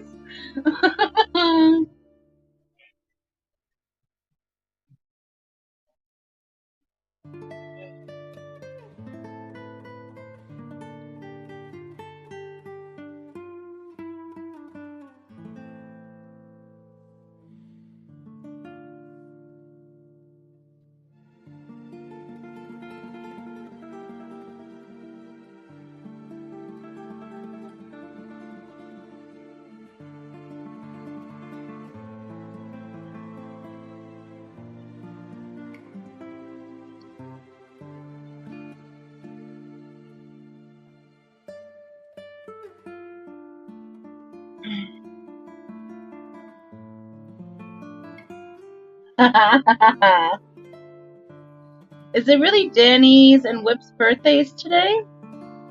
If so, happy birthday, guys.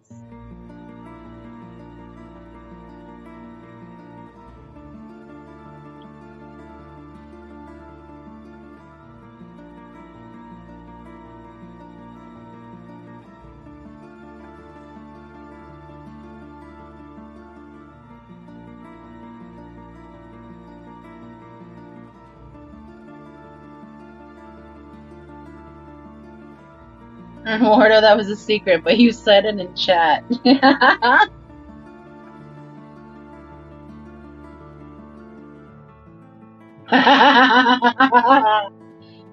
Pigeon said we won't understand Foxy if she starts speaking Latin, only they giggle. Big Shrimpin says I really want those Farloella Acus. I have 2 already. Would love to try and get a pair. Sky says yes, it is Whip's and Danny's birthday today. Well, happy birthday, guys!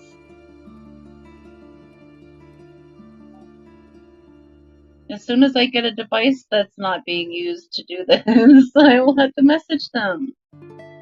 But until then, someone please pass that message along to them for me.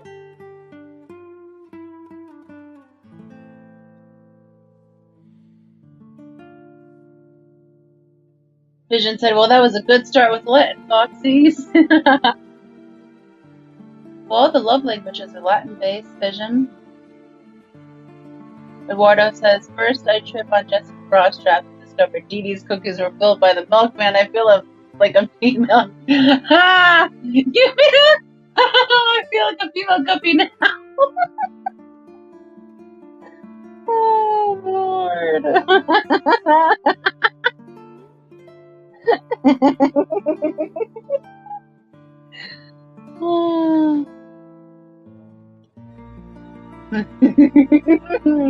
Vision just says, happy birthday, everyone.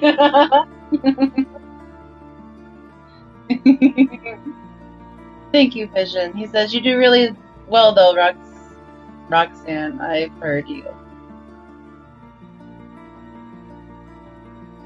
Yeah, when I'm not, like, extremely, like, exhausted, like, I'm mentally burnt out. I don't want to look at the screen anymore. Big Shrimp and Eduardo is pre-hit.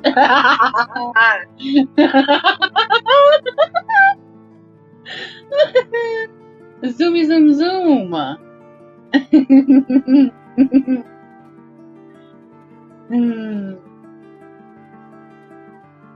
That's a lot of babies, sir. Congrats, Dee Dee. Hashtag got milk. Vision says everyone in their birthday suits in 5, 4, 3, 2.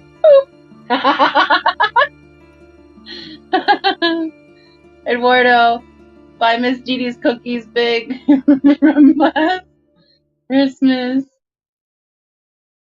And Keith says, I don't think Foxy stops laughing. No, Keith, I really don't. Like, I wake up before coffee. I'm like this before coffee. Coffee actually calms me down some. Scotty says, Vision. He says I'm already not already there. And Dee Dee says, well, Jeff, I'm an overachiever.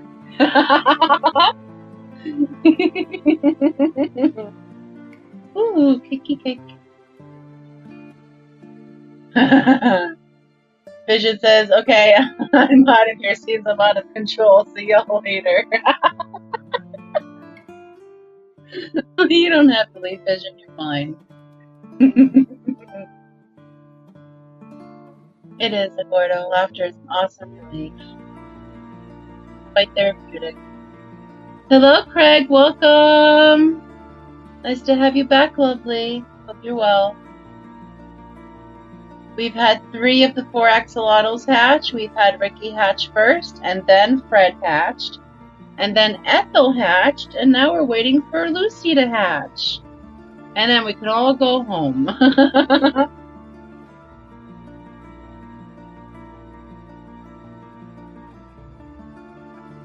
Exactly, Eduardo.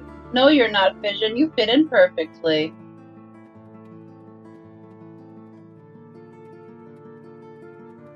Yeah.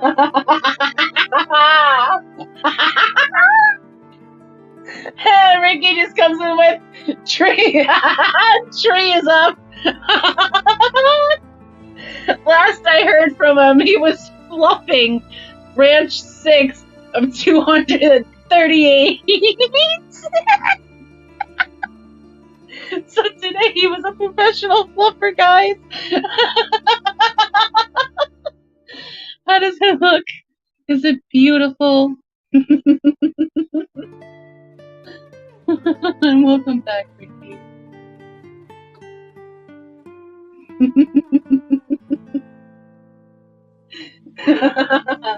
That's it. Too bad I am home. I live here now. Home is where the bed is. Yes, Lady Metalhead Lucy, the lazy axolotl.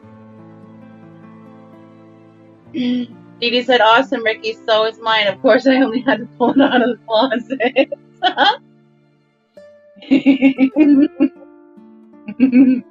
Jeff Kane said, Eduardo is expecting. That is the most important information.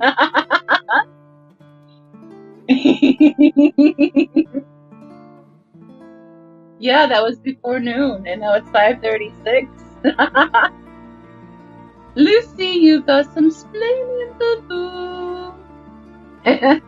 Ricky says it better be beautiful, otherwise I'm throwing away Christmas. Just throw away the whole holiday bucket. I'm over it. I've been there before. I've undone and redone the tree at least 3 times in one freaking season. And then I just threw it outside. So, yeah, stress. Find your coping mechanisms, guys. Apparently, tree decorating is a trigger for me.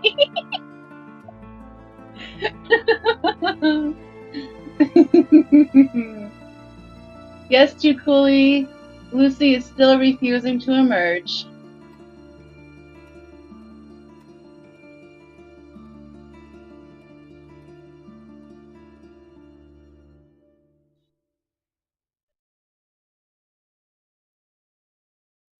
Gigi says, I just putted 2 nanotakes up together and made a tunnel so the shrimpies have double water. Hope it works. Ooh, I'd like to see a video of that, Gigi. Craig says, we got this biggest storm last night. Well, I hope there wasn't too much damage, Craig, but say. Scotty says, Craig, I think Eduardo got the biggest storm. He's pregnant and Didi is the baby mama drama. Baby mama drama mama?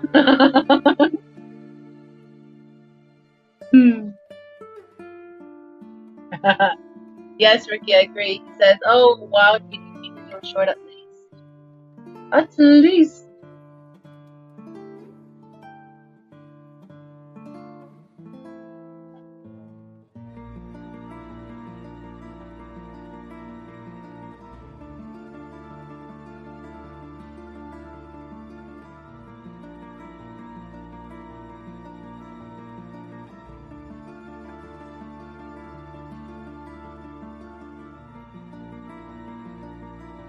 Craig says, shush.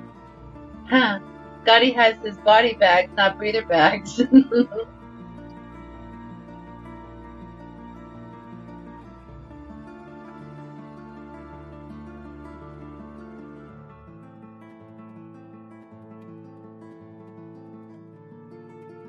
And the walls come tumbling down, and the walls. Let's go, Lucy. Tumble those walls down, baby.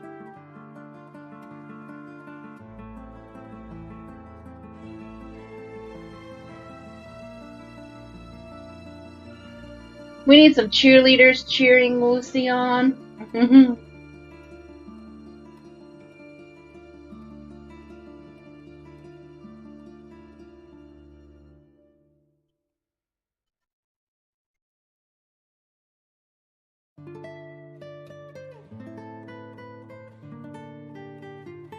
Wow. Didi said my filler up got close to 2K views yesterday. Nice, Didi.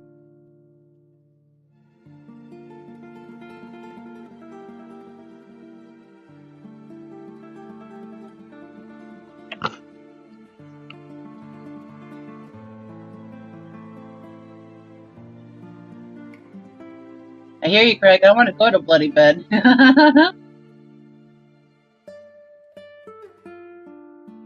Jeff says, I think you might attract a different crowd, Didi.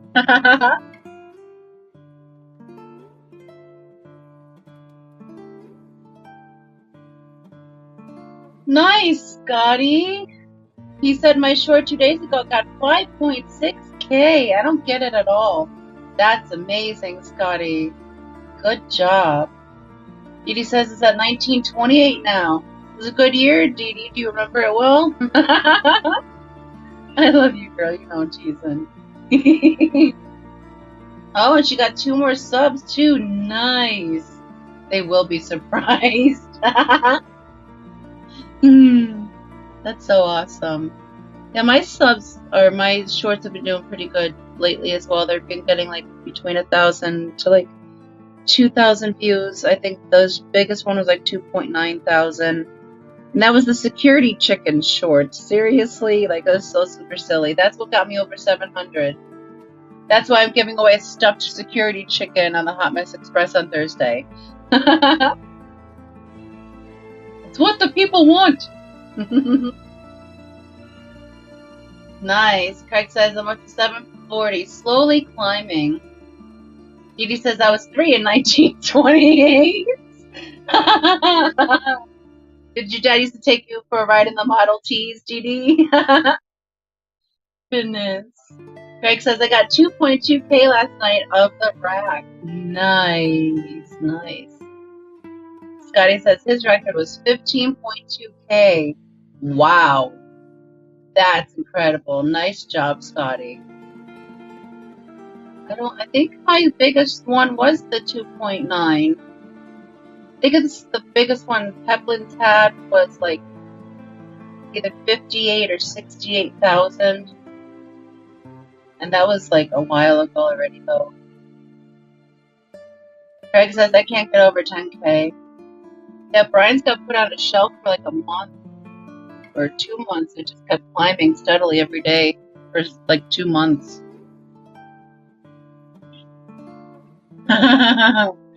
Dee Dee said, Roxanne, your laugh got cut on my short video of the tunnel. Sorry, Dee Dee.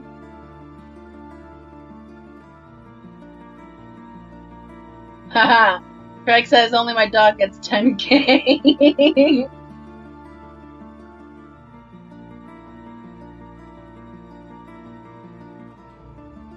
Lady Metalhead says I haven't even hit 1K. What am I doing wrong? Are you using the popular music on the shorts making thing on YouTube, Lady Metalhead? That's what's been helping me get better numbers. And I keep it to either 9.9 or 15 seconds long.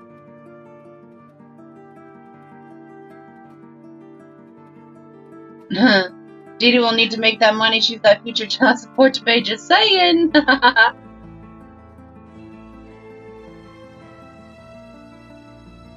Greg says nothing, lady. Just need to do daily and use music that people like.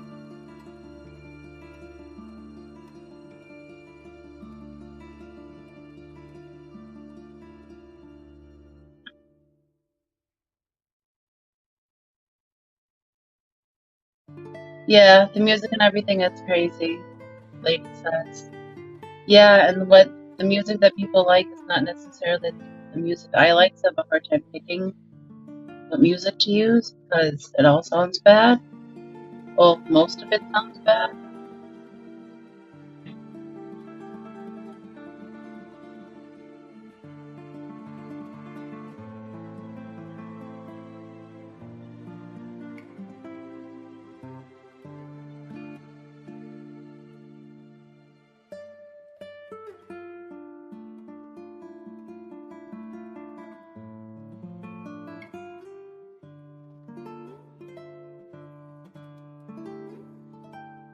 This little Lucy is really starting to grind my gears. I might have to just like walk away and make the meatloaf and come back, guys. She'll probably still be in the gosh darn egg.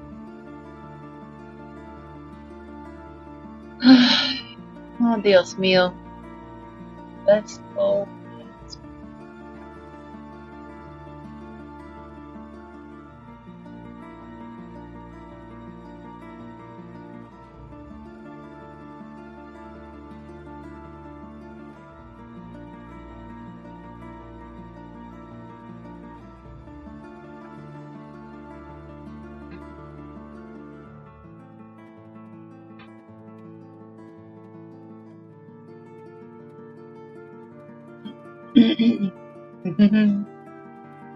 Yes, Keith, I know.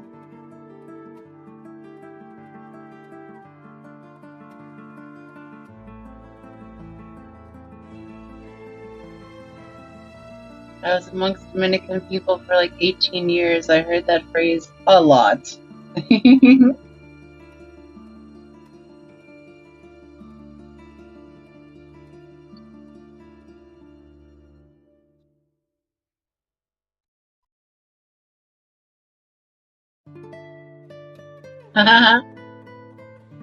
Eduardo says, hey, we got 3 out the cube and the sidekick and his good and his wife, all good. Now we're just waiting for Lucy. Keith says I'm Puerto Rico by marriage.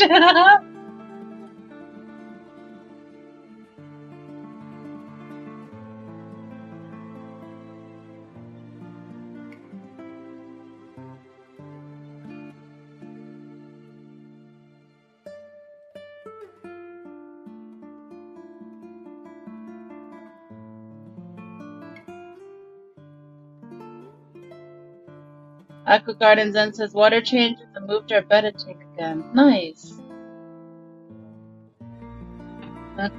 KJ says, I don't speak Spanish, I just hear it all the time. Patty said, thank you, Lucy. I don't want Roxanne to leave. Aw, Patty. You're too sweet, but if I don't go make dinner, no one's eating tonight. And I'm hungry. Lady Metalhead said, well, Puerto Rican probably say it differently. I think I meant to say, oh, Dios mío, though. You just meant to separate it. Aqua Garden Sun said, 1 tank down, 4 more to go. Gotti said, Patty, did you get my message? And Ricky says, I can't wait for the Laverne and Shirley live stream egg lunch. Oh my goodness, yeah, I don't know who those are going to be, though. It'll be funny. Bishop says, oh, now they want your food. Eduardo says, yes, Jesse, we do. Matilda C. Maldita C. Maldita? What did I just say? Oh, God. I don't know what I just said. I hope it wasn't bad.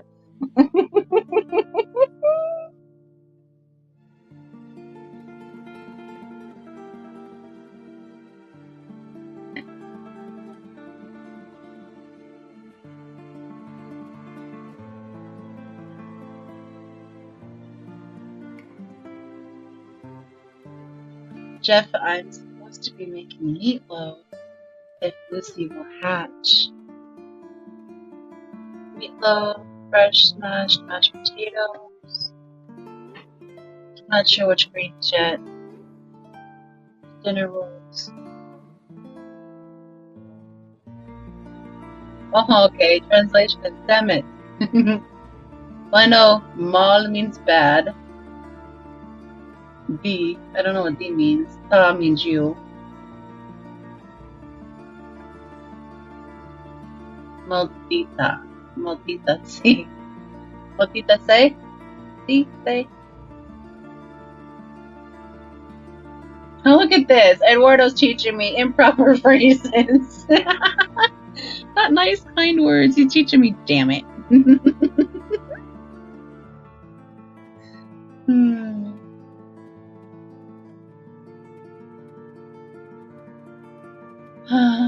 Goodness, let's see.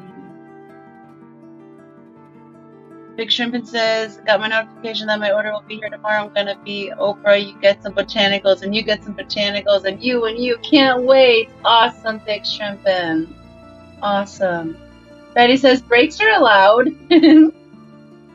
Oh, goodness, Patty. I wish. Then I feel like as soon as I go to do something, I'll miss it all. Eduardo says, meatloaf, love meatloaf. Say yes. Just finished my 2x40 reader stand build. Now on your page. Thanks for sharing these magical moments. Yes, Pygmy Corys are doing great. I'm so happy to hear that. Oh my goodness. Oh my goodness. I hope you are loving them, Xanadu. I love my pygmies so very much. And I'm so very happy to be able to share this with you guys. Thank you for being here with me. There's 25 of you in here with me. Thank you so very much. I greatly appreciate that, guys. I truly, truly do. Let's see. KJ says, only Spanish I know is not nice. Goodness. Yes, welcome. Yeah, Patty, you would have really enjoyed that stream this morning. You should watch it back. Even, like, Brian had to come in and show me, like, look at this shit.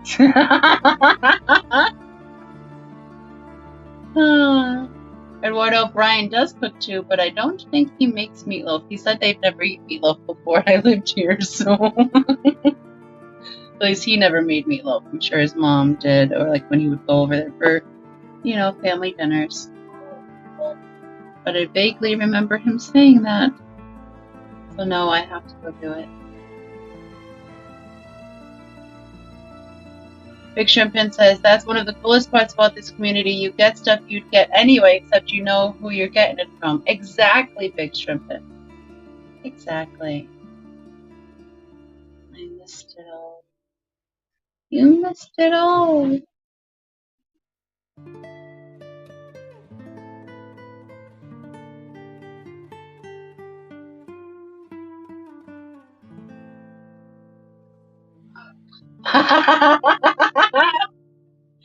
Aurora says, I make Puerto Rican meatloaf, Foxy just had words. Oh, Lord. You know what I cannot find in Wisconsin, Eduardo? I cannot find adobo. I've been able to find sazon and achiote seeds. I cannot find achiote seeds, and I cannot find adobo, and I need both of those. I've been able to find the sazon, but I need the other two to make my rice. I miss my rice.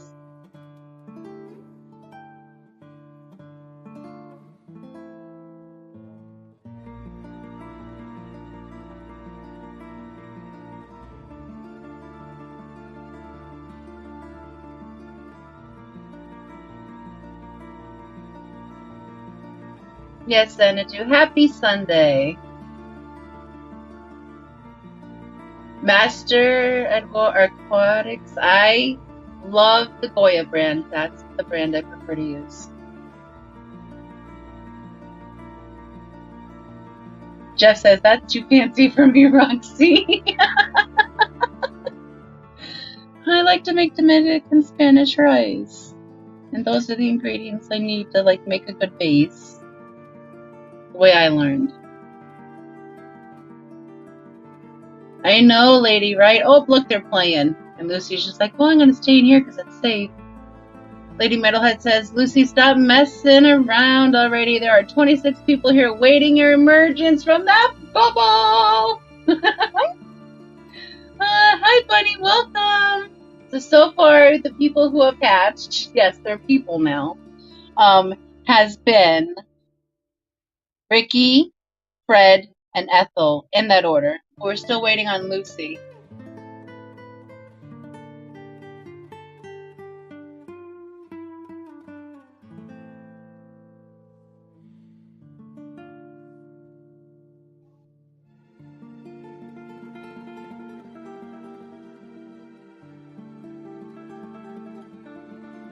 We also had to do a camera change because my other phone died, so this is my other phone, and I'm waiting for the other phone to charge back up to put it back up there, but hopefully Lucy will catch first, but she's really being a word I don't want to say on YouTube, so I have to wait for the other phone to charge back up to put it back up to get that phone back to be normal again. And then I can go make meatloaf because I can take it all to the kitchen with me. So that's where we're at.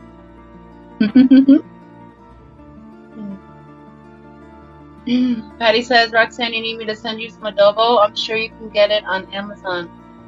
Oh, the one I'm looking for on Amazon, the one without pepper, I cannot find, Patty. Oh, good. Well, I'm going to have to look again because I was not able to find the one without pepper last time. Yes, Bunny, I did. I played Babaloo and she did not come out. She jumped around a little bit, but she did not come out. Yes, Big Shrimpin. Lucy really does need to get her things together. Yes, John McKenzie. Everyone except for the ringleader. Jeff Kane says, Sloppy Joe's, burgers, steak, spaghetti, brats, plain stuff, maybe some Kraft mac and cheese. KJE says, adobo, it's everywhere here. Not here, Keith. I was shocked. It's like, you can't find it here. Good, Eduardo, please send me that link to Messenger because I need to order like a few pounds of it. I like that shit on everything. Bunny says, Jeff, I love Kraft mac and cheese. And Keith says, I can send you some. Yeah, you can send me fish food and spices.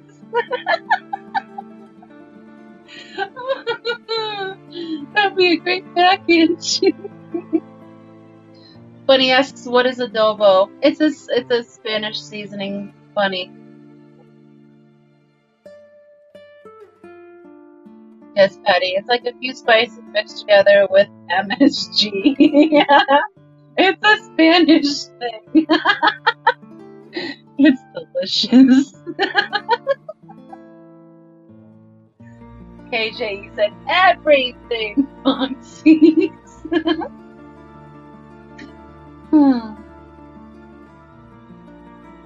And Sazon. Yes, I can find Sazon here. I have Sazon.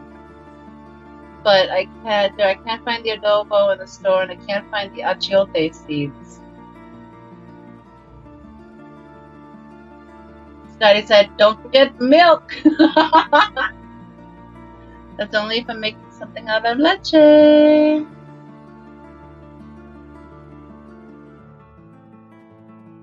Caramel leche is delicious. Big Shrimp said, did someone say big package? She was like, huh? Yeah, we're still waiting on one of the little girls to hatch, Chew. Thank you, Skull.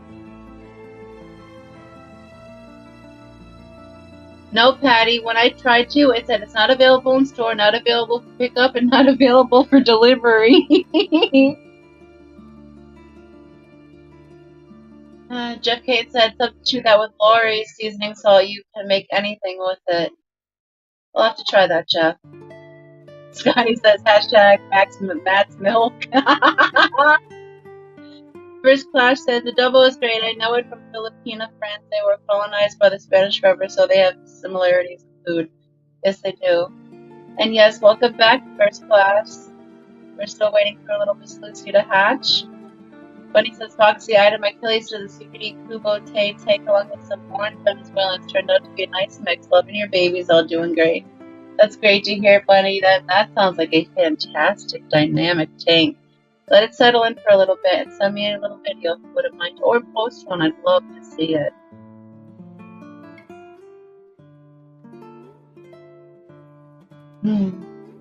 KJ says, need that word also. What is that word, KJ? Patty says, Roxanne has got to spice it up living in Wonder Bread Land. There's just so much fucking cheddar cheese here, guys. Oh my god, everything is cheese. They weren't lying. It really is. Cheese or salt.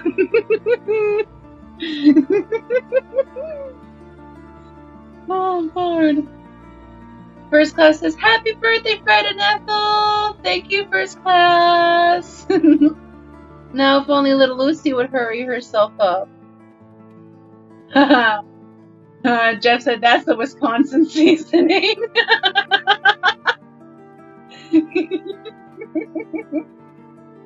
Oh, goodness. KJE says, Eduardo, we gotta hook Foxy up with a Puerto Rican thing. Vision says, very good cheese. Yes, it is very good cheese. It's just all cheese. But at least it's quality cheese. You're not wrong there. Ricky says, sandwiches. I'll have to do that, Ricky. Send you a care package of different cheeses. Patty says, Ricky, you can barter. No, Ricky's one of my besties. It's Vision and Ricky. Whatever they want, they can have. Oh, no, thanks for that, Keith. Good try, though. First Class is saying hello to everybody. Bunny says, Foxy, my last video, Killifish Thanksgiving, shows that tank some. Okay, awesome, Bunny. I'll have to check that out. John McKenzie says, don't they use adobo for Friday fish fries in Wisconsin? If they do, I haven't found it. And Patty says, sofrito smells so good you want to eat it, but don't. Why? What is it made of, Patty? And Rhoda says, I love cheese, I'm a rat. And then he says, I make my own sofrito too, Patty. And Jeff says, I use Lori's. I'll have to check into that, Jeff. Patty says, cheese is my main food group. I'm down for that. Are you 80% cheese, Patty? Because then you might be Wisconsinite or Wisconsinian. What are we, Jeff? I've only been here a year and a half. First class says, that sounds like a great tank. I have Chopre with my CPDs. Makes the CPDs not shy. Really? The Chopre don't pick on the CPDs at all? First class? I would have thought they would. And my CPDs are not normally shy. They tend to be more shy if I put them in a tank with other fish. But if they're by themselves, they're more out and about. KJE says, it's good. Sofrito is, but not good by itself, just a seasoning. Okay. Okay, so we are Wisconsinites. Okay. My first class says, y'all make me hungry. Jeff Kane said, cheeseheads.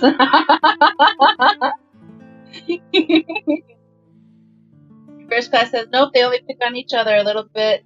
No actual fin damage. Okay, that's good to know. I have my Chopra Daniels actually up spawning right now. We'll be pulling them out later to put them into another tank to continue their spawning. Scotty says, is she out? Nope, Scotty. She's just there. Wish she was out. She just turned the other way. Did she just get out? Did she just get out? Did I miss it while I was blabbermouthing?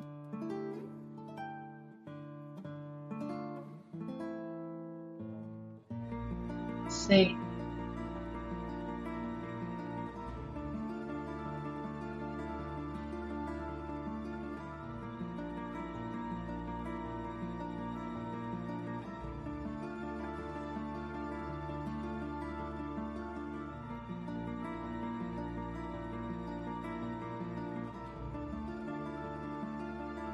Alright, let me go investigate up close and personal.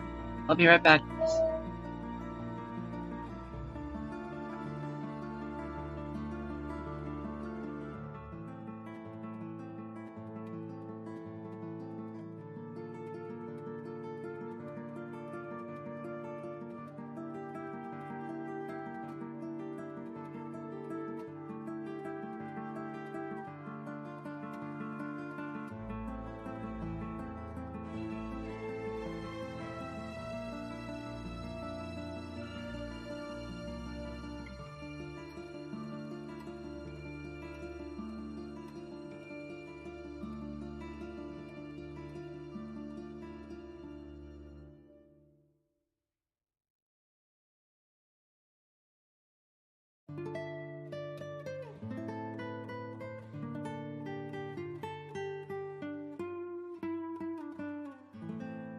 No, she's still in there.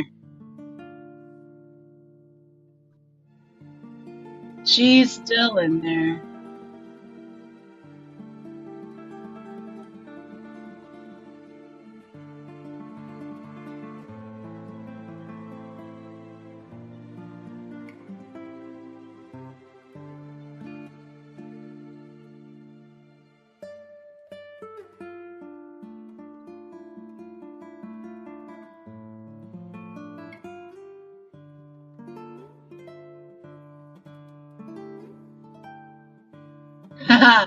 Jeff says, my wife claims to be mentally allergic to cheese.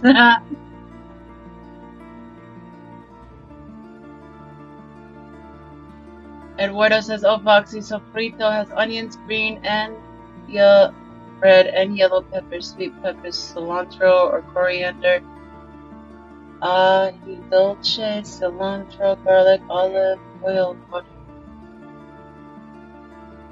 Sounds good. Scotty says, it looks like she's on the other side of the bubble now. It does, but I just went in there and looked and she's still inside her bubble.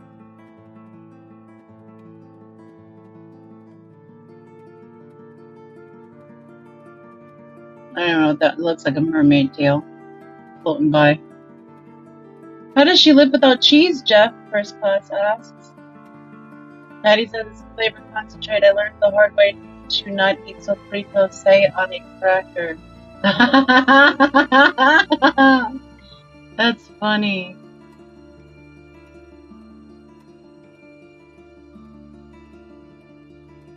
No worries, Scotty.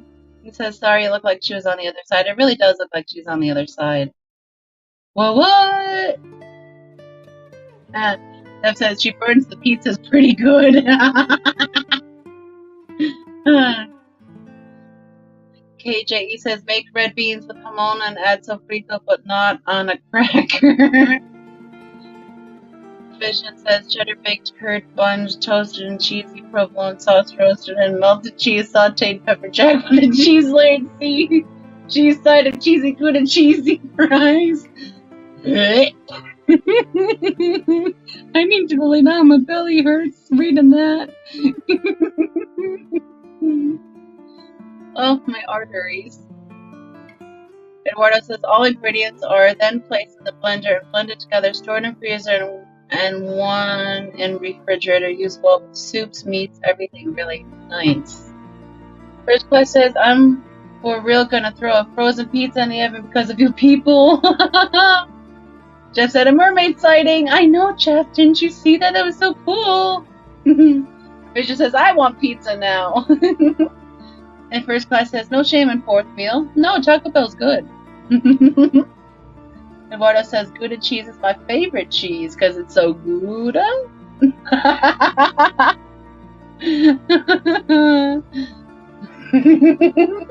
Vision said I won't poo right for a week.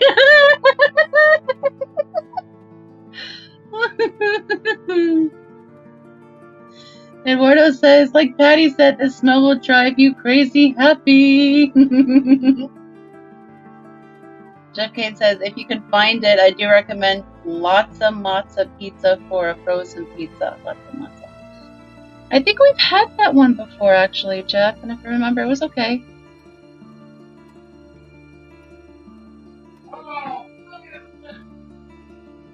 I really like the pizza from that Take and Bake place. I forget the name of it. Papa Murphy's.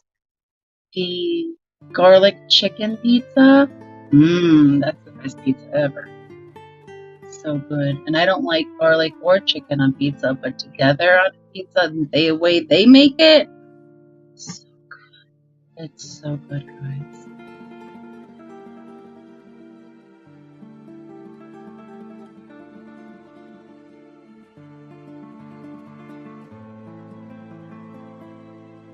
Yes, lots of matzo pizza is a Wisconsin-made pizza. Eduardo says, Jeff, I've had it and it's good pizza. Keith says, garlic is God's food. I like garlic and I like chicken, but I don't normally like them together on a pizza. But this pizza I absolutely love. That's what I meant. I like garlic, I like chicken, I like garlic chicken. Like, that's fine, but to have it on a pizza, it was so good. Yes, Patty. Patty says, are you guys going to the catfish thing? It's in or near Madison, right? Yes, we're not only attending, we are vending. It'll be our first vending thing that we do. So that'll be in Madison, Wisconsin. I believe that's mid-July, and it's partnered with the ACA this year. So that'll be the two things going on there. So it'll be super cool. It'll be a 4-day event. And yeah, we'll be vending. So if you guys would like to come and hang out and check out really cool Catfish Cataclysm with all those awesome catfishes and the ACA with all those cool cichlids, then come to Madison in July. And maybe if you want to come meet Peplin and I as well. I do not travel well, so this would be the event to come meet me at if you want to meet me. So it'd be so cool to meet as many Fish Fam people as possible. And Fission will be going with us too. He's our worker for the day, our co-worker. So it's exciting.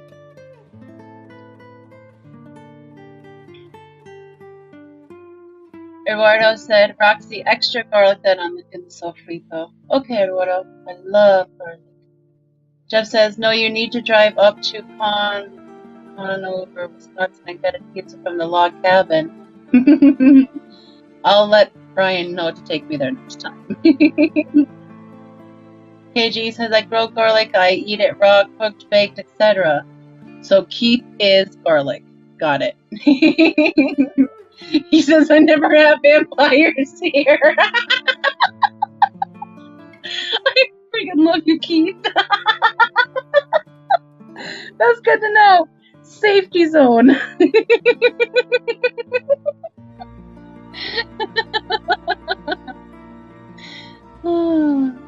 First class says, I'm in Cleveland, but the Packers are my second team. I had to adopt a team that wins sometimes.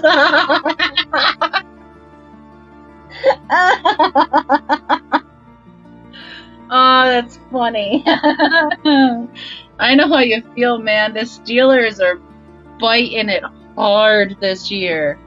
Oh, they suck hard. But it's a transitional year, and growth is painful. God, this year hurts. I just gotta grin and bear it.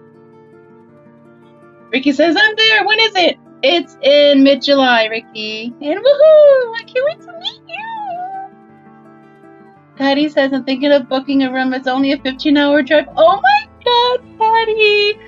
That would be amazing. I would love to meet all of you fantabulous people. I really would. First class says, so many of the fish fam lives in areas near each other. Lucky ducks, so many in the Pacific Northwest. Yes, actually, before I lived here, I lived in PA, and it seemed like there wasn't a lot of fish keepers too near my area in PA before I moved. And then after I moved 1,007 miles away, like 14 of them popped up in my local area where I just moved from. So, joke's on me. But there's a few here as well, too. One of them being Fission, not too far away from us, comes to visit us quite often. Love to see his face. Still have yet to meet his wife, though. We still need to meet Mrs. Fission. I'm starting to think she doesn't exist. Thank you, Patty. She says, Catfish Cataclysm, July 13th through the 16th. Thank you. Jeff Kane says, I missed it. What's going on in Madison? Yes, the Catfish Cataclysm, Jeff. Ricky says, well, don't invite Kenny E over KJE. He's like part vampire. Ask Danny. First class says, yes, Foxy, but that I'm enjoying seeing. And Big Shrimpin says, I have a tank of electric glow cars that got covered in white spots. I cranked up the temp and added 1 tablespoon for 8 gallons and no improvement. Now on day 3 of ICX, no improvement. Maybe not ick. It possibly might not be ick. Let's see. Cranked it up. So what do you have the temperature at right now, Big Shrimping?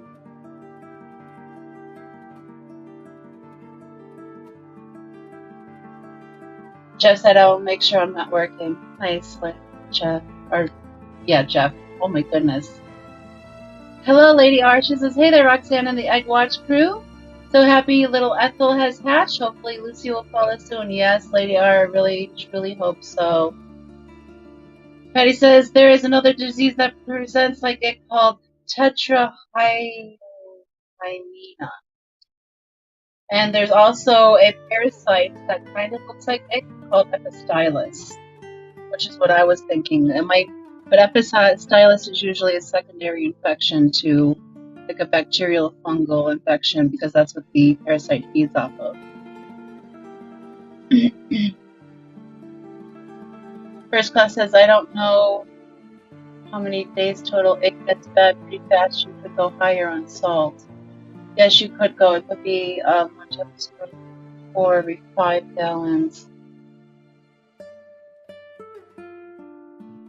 He said they've been sick for about a week. Temperature around 86 to 86. So 86 is where the ick parasite does start begin to die. 86, 87.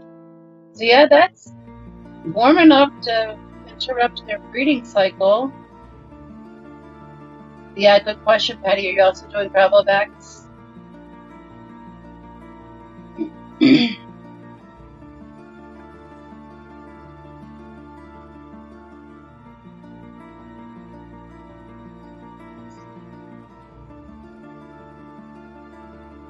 Electric blue.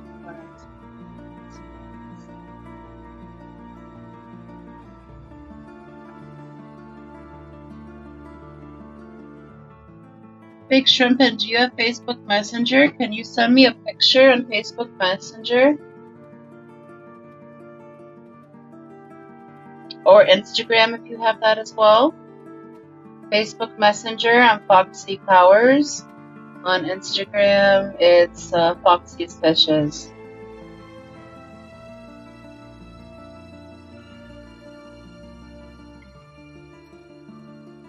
I'd like to get a look at what you're dealing with.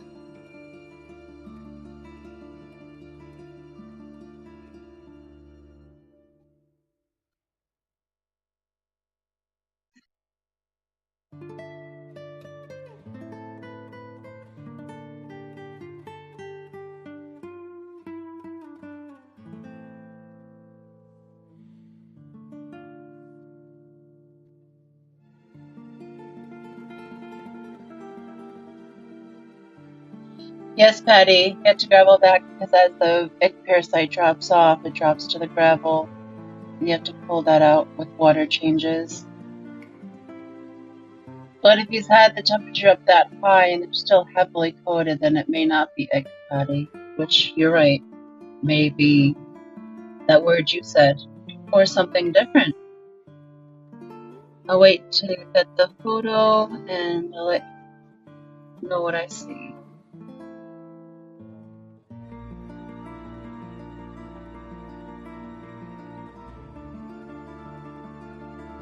And actually, I just realized the phone with all the stuff that can do that is the phone that you guys are watching the babies on.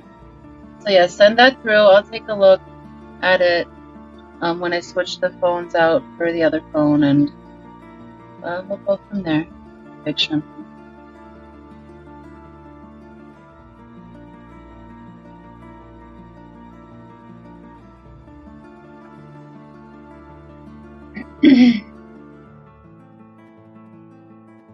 First class says, hope they make it. I'm dealing with the beta with Popeye still. He looks like he's fine, but the eye isn't.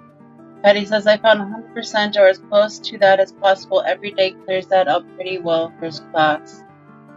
Scotty says, my comment, that's what she said, was because you said, I'd like to see what you're working with. Oh my lord, Scotty. Dee says, Roxanne, I just sent you a Facebook message when you get a chance. Yes, Miss Dee. As soon as I swap the phones out, I can check my messages.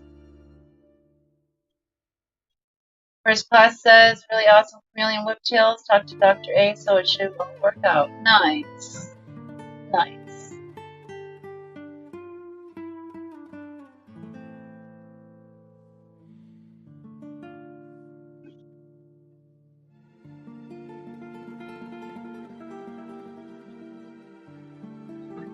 Jeff said, I got some kind of disease from the LFS last summer that looked like ick, but it wasn't. Treated with the regular treatments and ran the temp at 87 for 2 months and it finally broke. Lots of losses.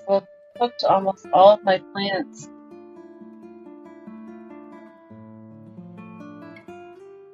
And Patty said for that touch-up stuff, the ick stuff, salt, etc. won't work. But I know also, Jeff, like what's been going on in the fish stores here is been that Epistylus, so that might have been it too. Big Shrimpin said, I'm trying to get good pics and suckers won't stay still. Well, take your time, Big Shrimpin, because I can't check the message until I change out the phones anyway, so that might still be like a little bit.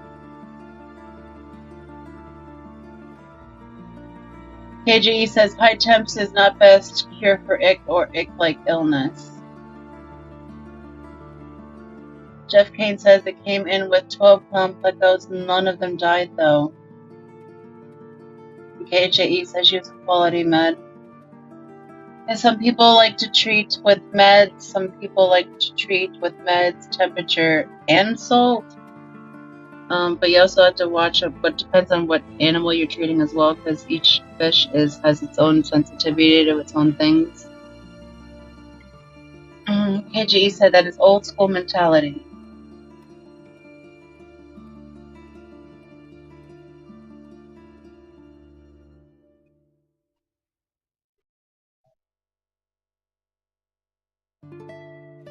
Yes, Ricky, it's Webster's birthday today, and Danny from Danikin Aquatics. It's both their birthdays today.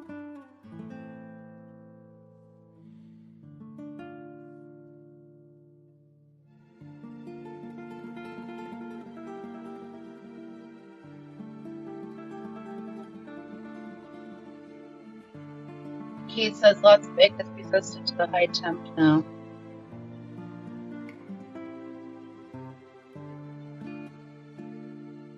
Alright guys, if you don't mind, I'm going to take a little bit of a break here. I'm starting to feel like I need a little bit of a break, so I'm going to get up, walk around, take a few minutes, and I'll be back shortly.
Alright guys, I'm back. I needed that walk around. I feel much better. I've been sitting here way too long. It's starting to get to me. I see Lucy still in her bubble. You guys are talking about pet stores. Nice. Keith says he's leaving. Have a good night, Keith. Thank you for stopping in.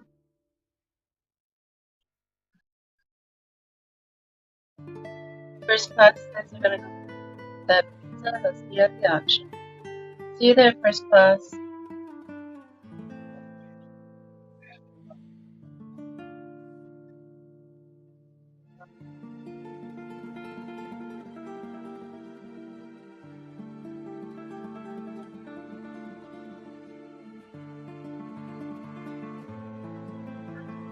Zen says, last tank filling up now. Nice.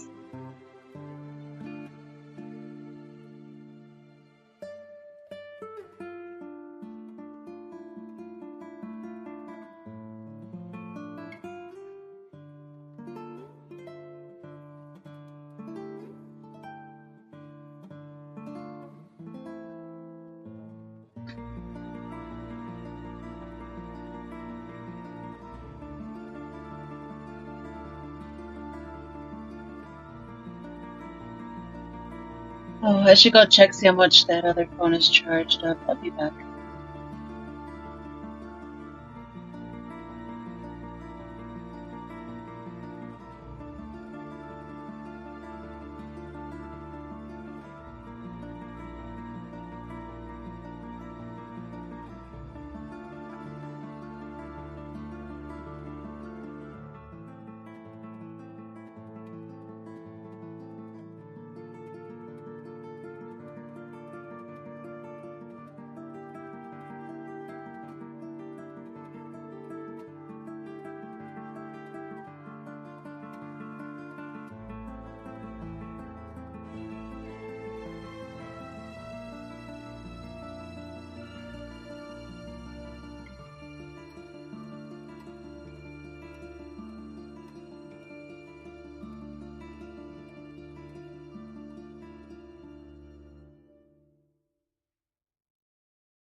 I cannot reach where Peplum put the phone, so I do not know how charged it is yet.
If a mod wouldn't mind dropping the link to the Fish Fam auction in chat, we can head on over there with hashtag Lucy when the auction begins.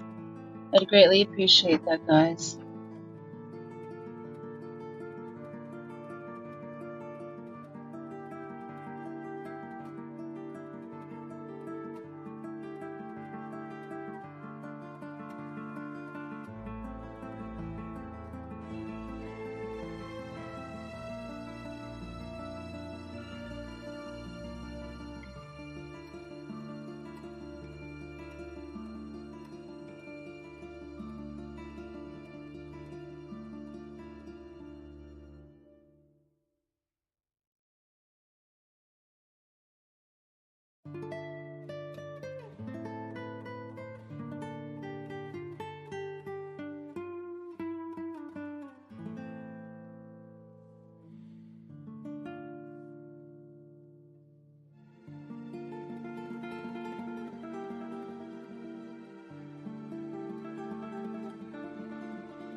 Thank you, Skull.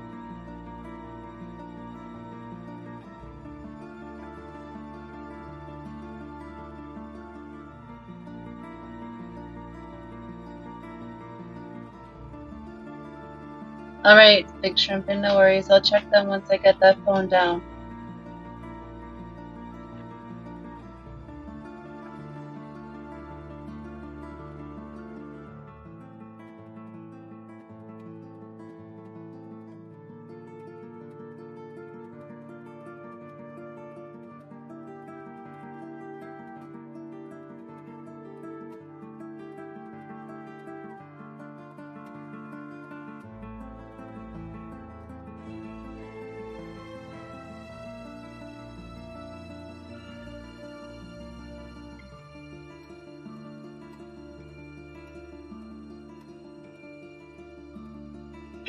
Still waiting. Okay. What? Why are you gonna sit here and cry a little? I'm sorry, I'm not following chat too well, guys. I'm starting to get time. My eyes are getting strained. If I missed something, please forgive me. Eduardo's not a mod. Is that what I'm missing? You're crying because you're not a mod. Well, you just gotta do what Kelly did. Pay me.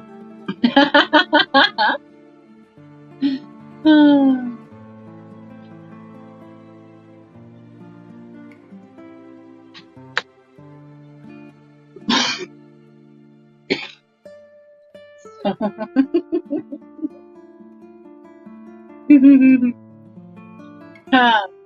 3G said, forget her, Ren. She's got an axe.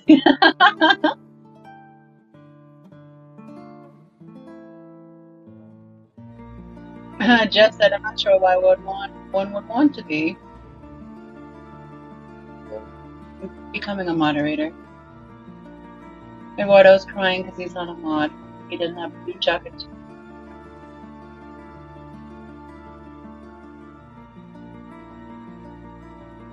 You know, Patty, you're pretty helpful sometimes too. Just for that. You're also blue.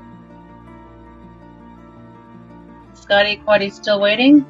Do not do it, Roxanne, Patty says.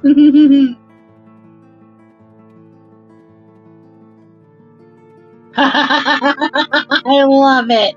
I love it.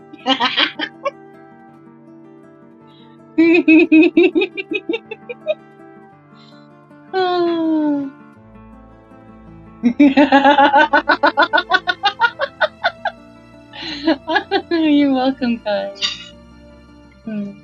Just please be kind.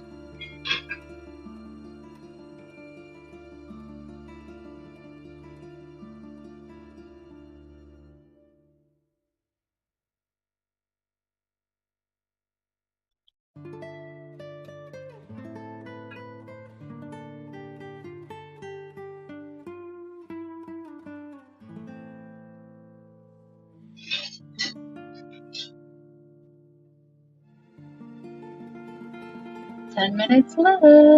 Remember to use hashtag Lucy when you'll head on over to that auction, please. Really appreciate it.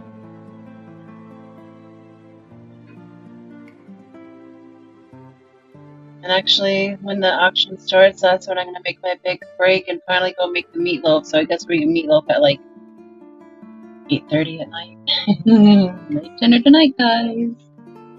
Probably going to be a late night with little Lucy anyway, so I can eat late. I'm staying up late, I guess.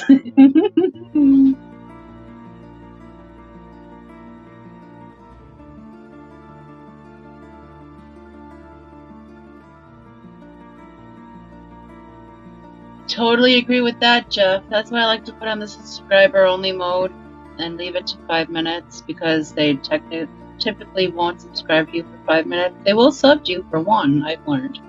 But not 5. I rarely ever get them at 5.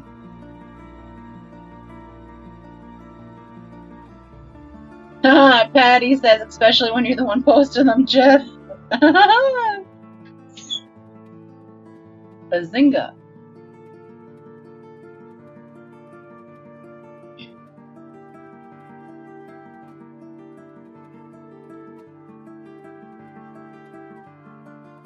Ooh, I just heard a knife and sheath from the block in the kitchen. It's such a pretty sound.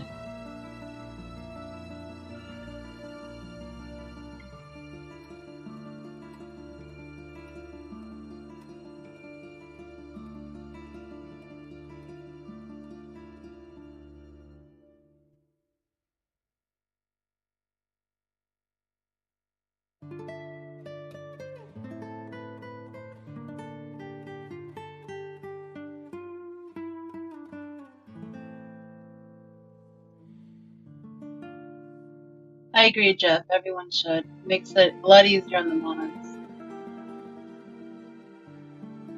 Yes, Eduardo, I will check Messenger. I have to swap up. Excuse me, hiccup. I have to swap out cameras. So when I do that, it's swapping out phones. So when I get that phone done, I can check Messenger. Then I can check Big Shrimpin's post, message, your message, and I'll get back to you guys. But first, I'm going to go and make the meatloaf once y'all head over to the remainder auction.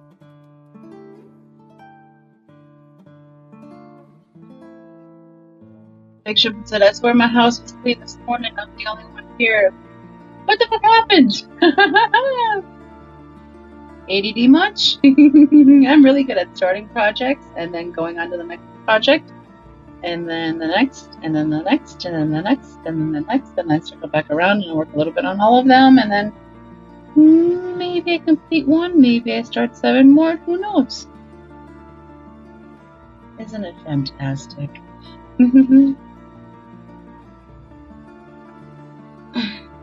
I know, Vision, right? Let's go, Lucy.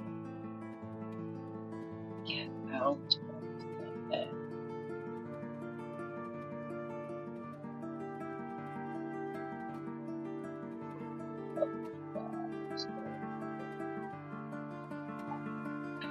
I'm really gonna go in there and sing her some guttural metal.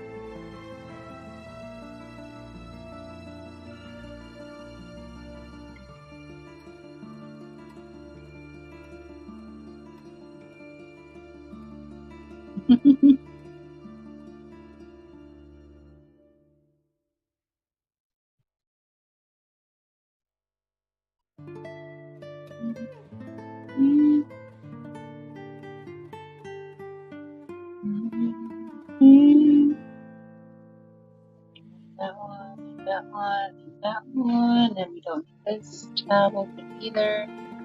Where'd my chat go? My chat disappeared. There it is. My chat. Vision says, boys for supper. I'm about to pull up. Well, Vision, I'm about to go start making meatloaf. Betty says, hang on, Lucy. Lucy, hang on. Oh, wait, that's Sloopy? Snoopy? I mean Snoopy? Snoopy. That's Sloopy. And Jeff said, heading to Scotty's to lurk a while. Or Skippers. No worries, Jeff.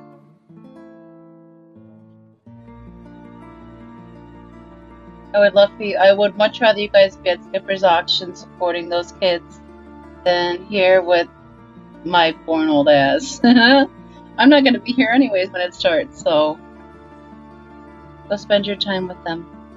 Support the children's.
Alright guys, let's head on over to Skipper's channel for the auction, starting here in just 2 minutes. And anyone that bids, good luck guys. Love you all. See you back shortly.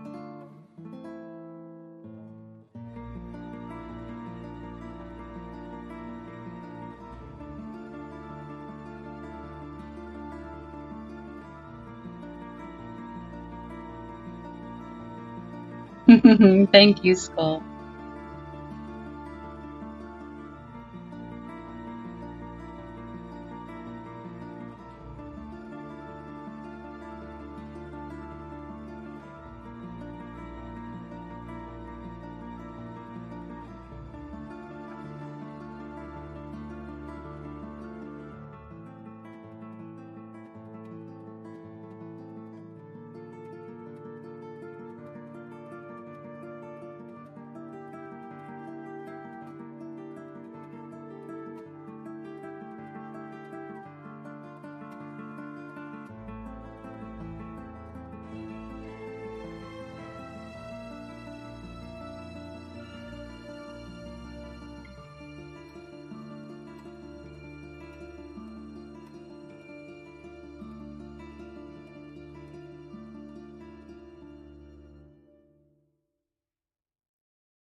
Gonna switch the cameras now, guys, just to let you know.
Of course she hatched when I walked away.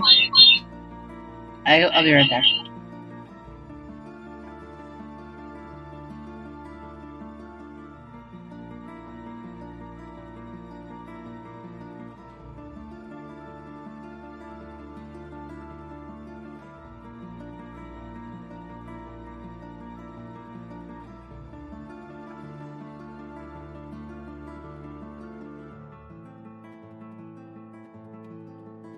Alright, can everyone hear me okay now? Am I still echoing? Sound check 1, 2.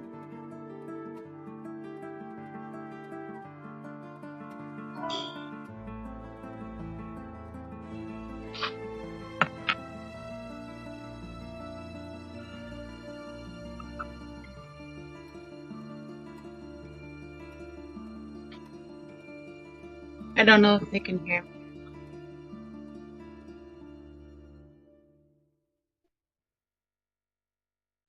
Okay, Patty says, sounds good. Alright, thank you, Patty. So, she has hatched, I guess. Brian just told me I was finishing making up the meatloaf. 8:21, but my clock is wrong, she said. Oh my goodness, so I missed it. Alrighty, so let me go back on the live stream and see what I can see here. You know what? She's like, Mom's making meatloaf. It's time to get out. So all I had to do was start making the meatloaf. Oh gosh darn day. And this little bugger would have been out of here a lot sooner? Is that what you're telling me? Alright. Oh, there she is in her egg. Oh wow. Guys, if you haven't yet, hit the like button for this. This is miraculous. Hit the like button that Lucy's finally left her bubble! Lucy and Ricky and Ethel and Fred are all finally together again. Oh, yay! This is awesome! I'm excited. I'm so excited. I'm just watching where she's going through the bubble at the moment.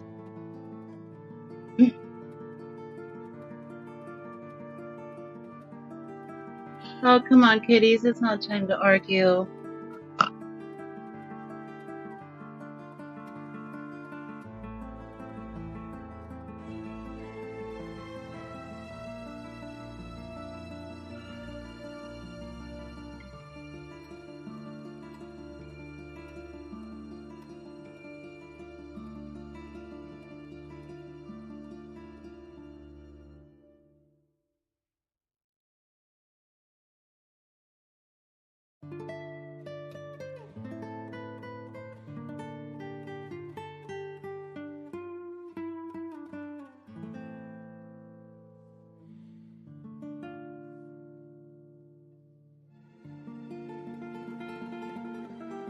Wow, that was incredible. Oh my god, and they're still pinging around in there. Awesome. That's awesome. Alright, so what I should do is let me get the other phone up here and I will walk you guys over to the aquarium and I'll try to show you some of the other axolotl babies dooting around on the bottom. So bear with me one more moment, guys.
Alright, can you guys hear me? Sound check 1, 2.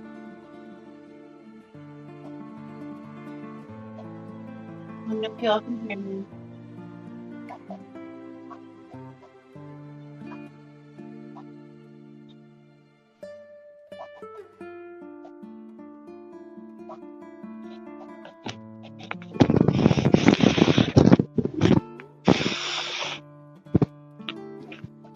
Yes, there was an egg watch on New Year's last year. Patty of the Paleotis.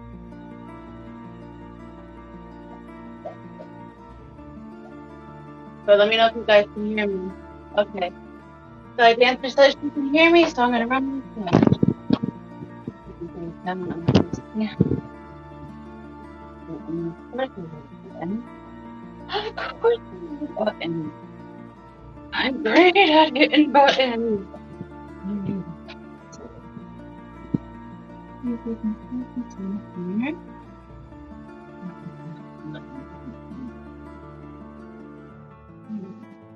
In the bottom of this 10-gallon, you'll see some babies dooting around. There's one there. Look, they could be right there. Maybe put them in the back. There's a whole bunch right up against the rim right in here. And it's a little hard to get them, but they're all right in there. There's another one right there. They really like the silicone area.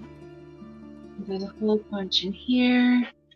We have a whole bunch in here. These are still some babies that have yet to hatch out. Those are 2 tanks. And this is on the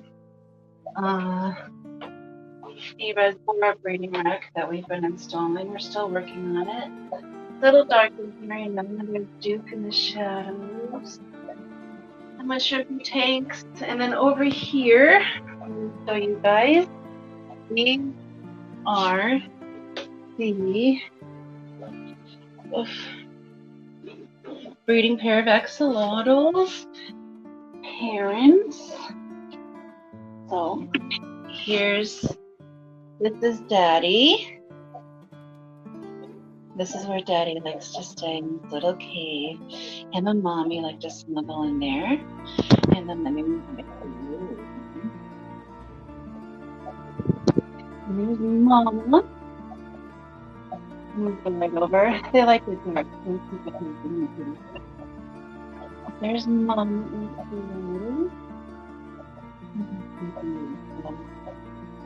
Look, quite smoky. And that's her favorite place to sleep is when she's not canoodling with him.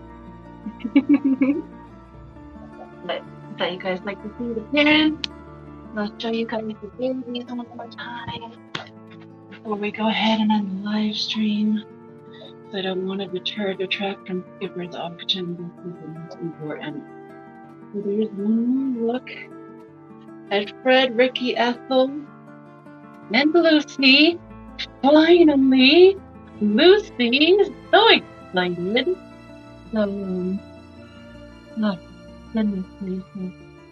All I can say is thank you guys so very, very much for joining me on this journey.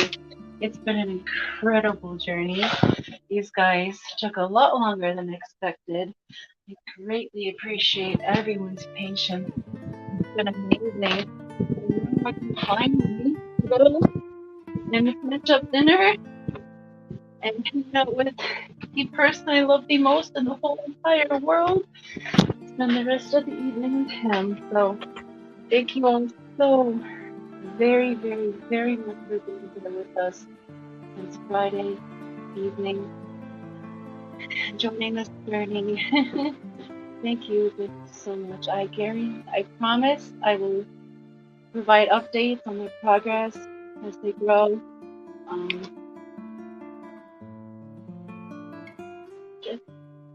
Just thank you. I can't think of it enough. I mean, that's from the bottom of my heart. I love you all, and I hope you have a fantastic evening. We spent some of the not completely life.